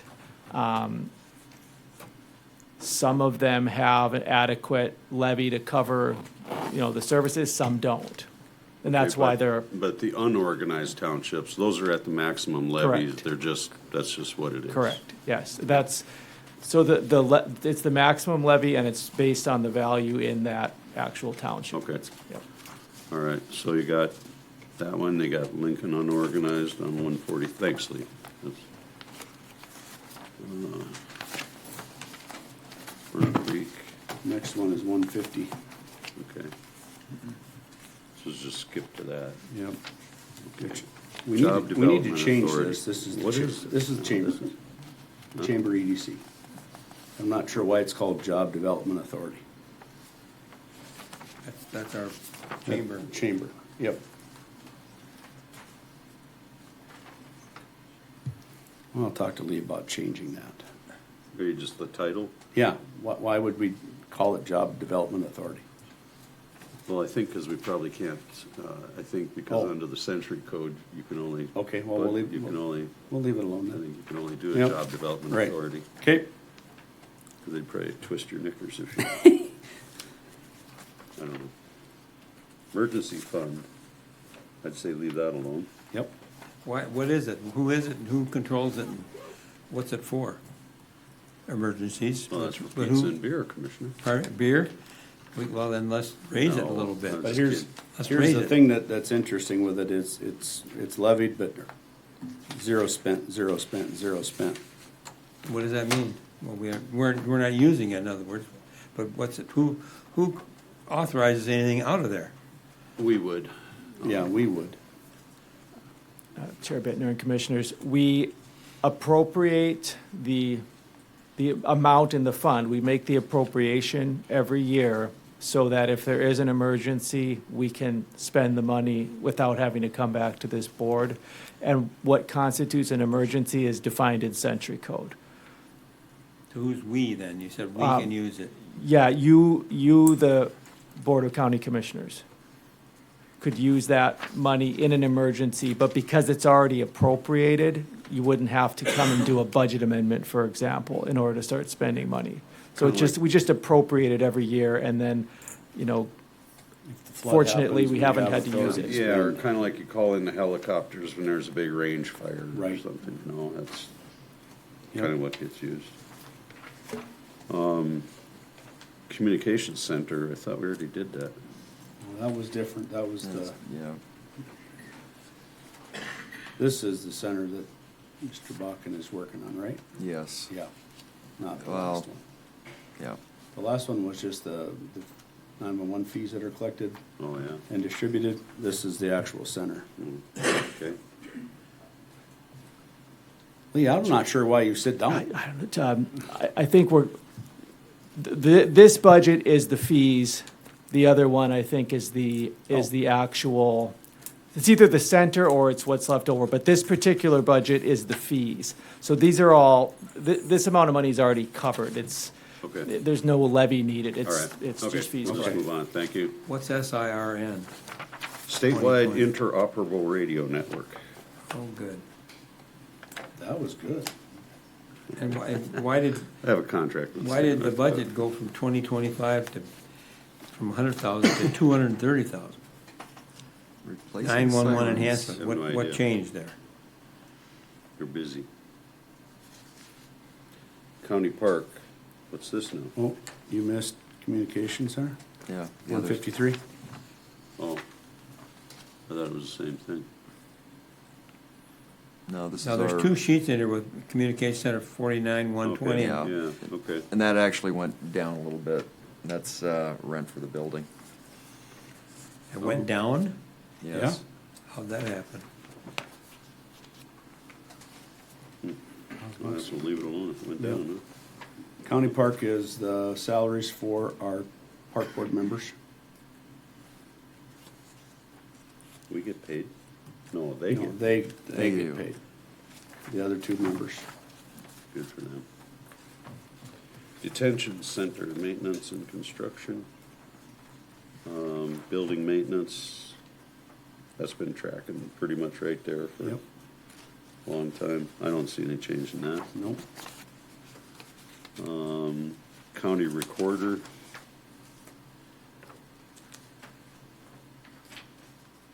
Now, this is the preservation fund for the county recorder. Okay.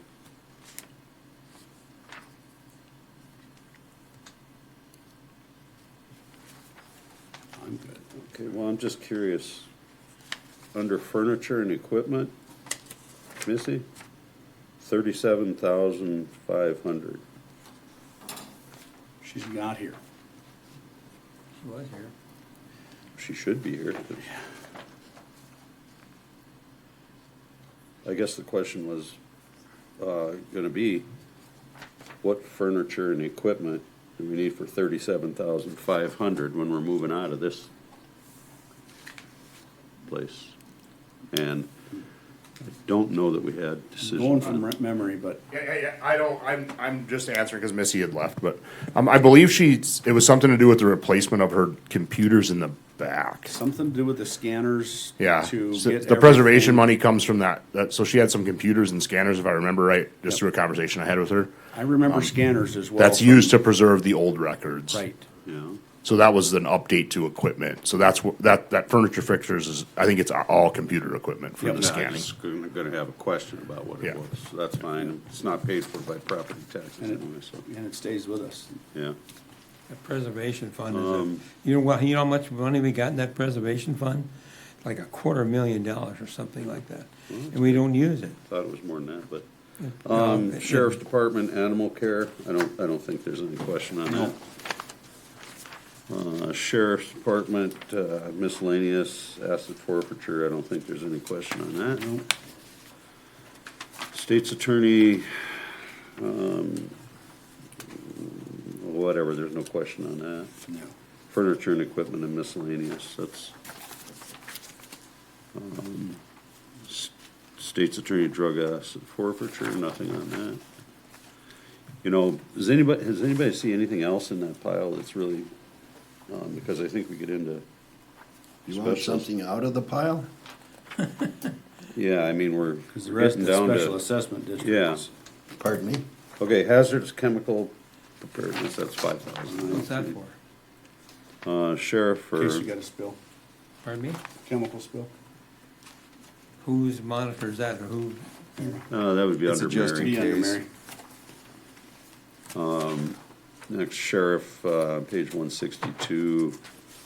That's a 24/7 program. Yeah, and there's nothing to touch No. there. And detention center again for, Inmate, yeah, there's nothing, Vision Zero. yeah, I don't see any change to any of this. Special assessments, that's not anything that Right. we can change. Nope. We don't need to, because that's all billed out. I think that takes us to finito. Right? Anybody have anything else that they want to add? And Yes. since the public has been, huh? Yes. Commissioner Schwab. Darren, you're still there, come on up.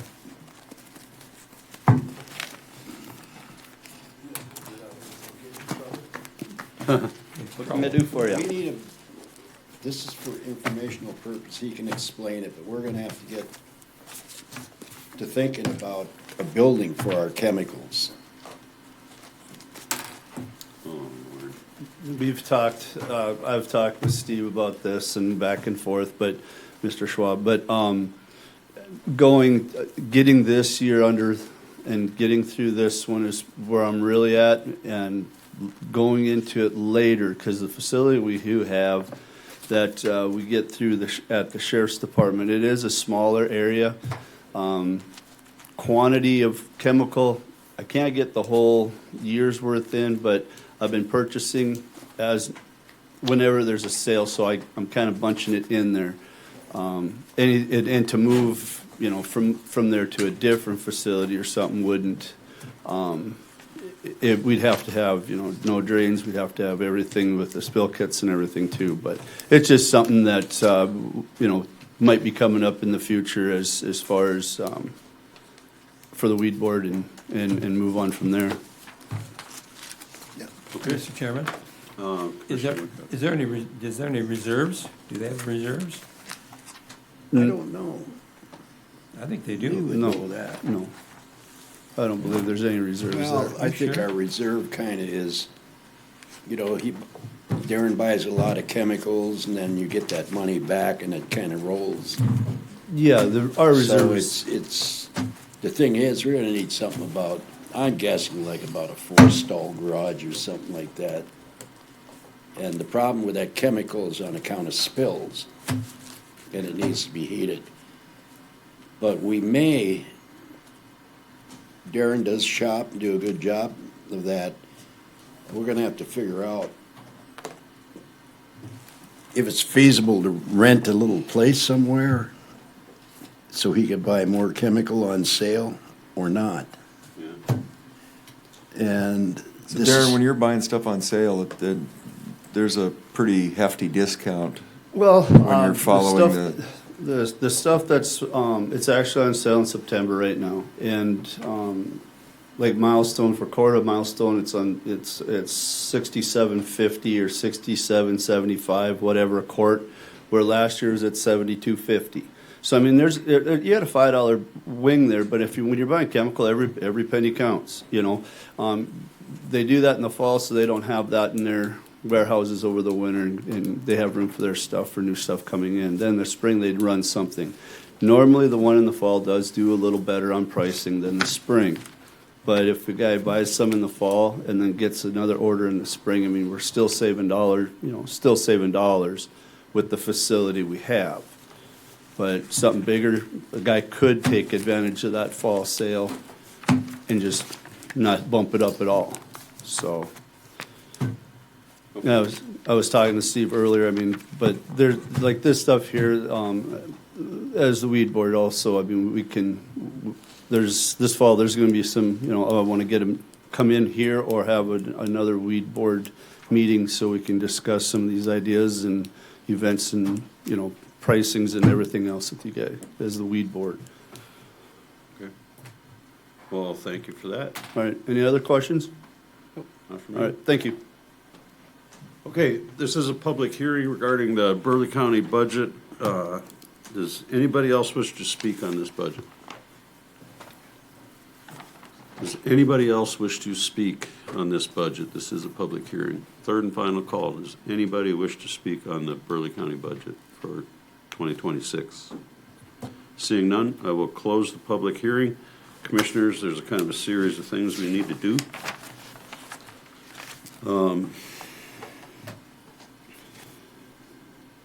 Chair, for Commissioner Bacher. just Lee, what's where are we at as far as the dollar amount that we've taken out tonight? Oh, you're over there. Where were we and where are we? We were at 104 million overall, and we cut 5.2 million out of it. So we're down to the exact number, but right around 98, 99 million overall.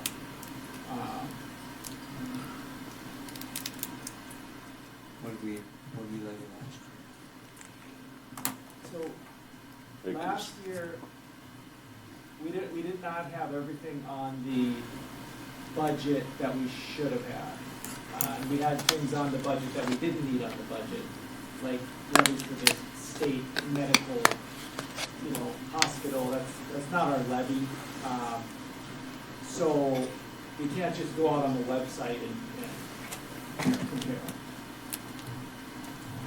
So this year, I added the things that needed to be added, like social services, and then removed the things that didn't need to be there. Okay, so then, after these changes that we made, what's the bottom line to the levy? Without looking at the sales tax? I mean,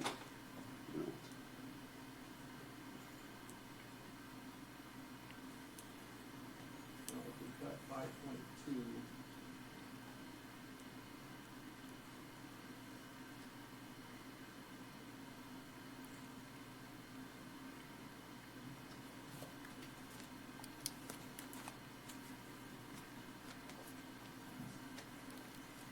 Plus we cut, no, I'm sorry, we also cut from the highway, did we not?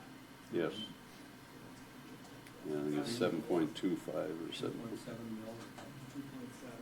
Yeah.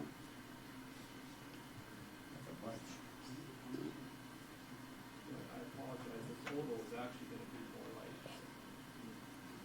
7.2 million. That was cut in total. 7.2. From the Okay. original 104. Right. Cut 7.2. That's good. So what does that do to the mill levy then, I guess? Probably not that easy to pressure. I mean, it's. Sorry, Lee. We have a mill of 736,000, so it's 9.8 mills. When we started the night, our levy was almost 22 million. And so, So we just wiped out the property tax portion of it.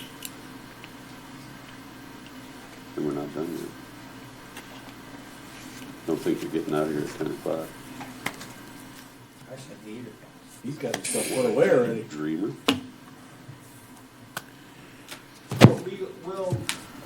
we can calculate the actual, and we'll calculate the actual levy, Sure. when the budget's passed. So we started with 22, with a levy of 22, and we cut, 7.2 million out of it.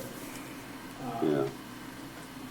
That's So, that's almost 10 mil, it's 9, right? Okay. All right, so, I'll ask for a motion to approve appropriate and maximum levies for the unorganized townships. Move to approve. Second. Motion is second to approve the levies for the unorganized townships. Any further discussion? Call the roll. Commissioner Schwab. Yeah. Commissioner Woodcox. Yes. Commissioner Munson. Yes. Commissioner Bakken. Yes. Chairman Bittner. Yes, motion carries. Next is a motion to adopt 2026 final budget and appropriate 2025 mill levies. Will we approve? Second. Motion is second to approve the 2026 final budget.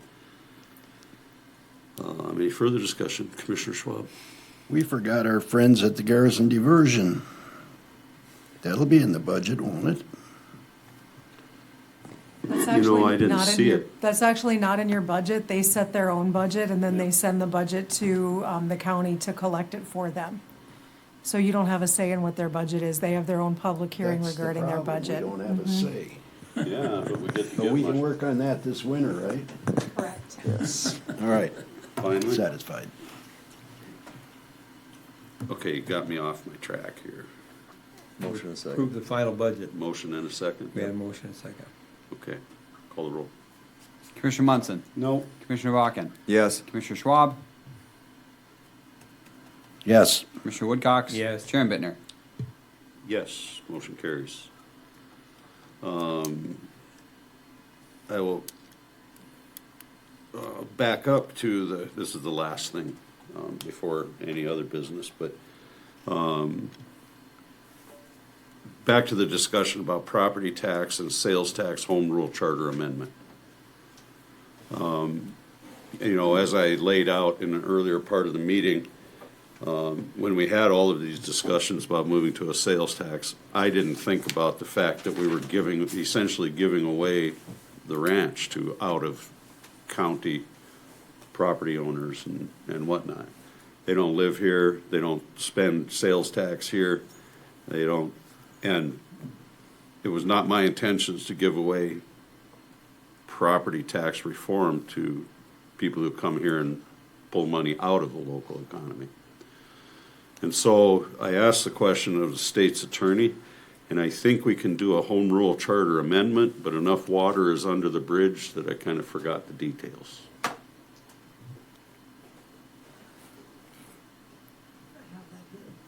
Details, Julie? Yes, details. So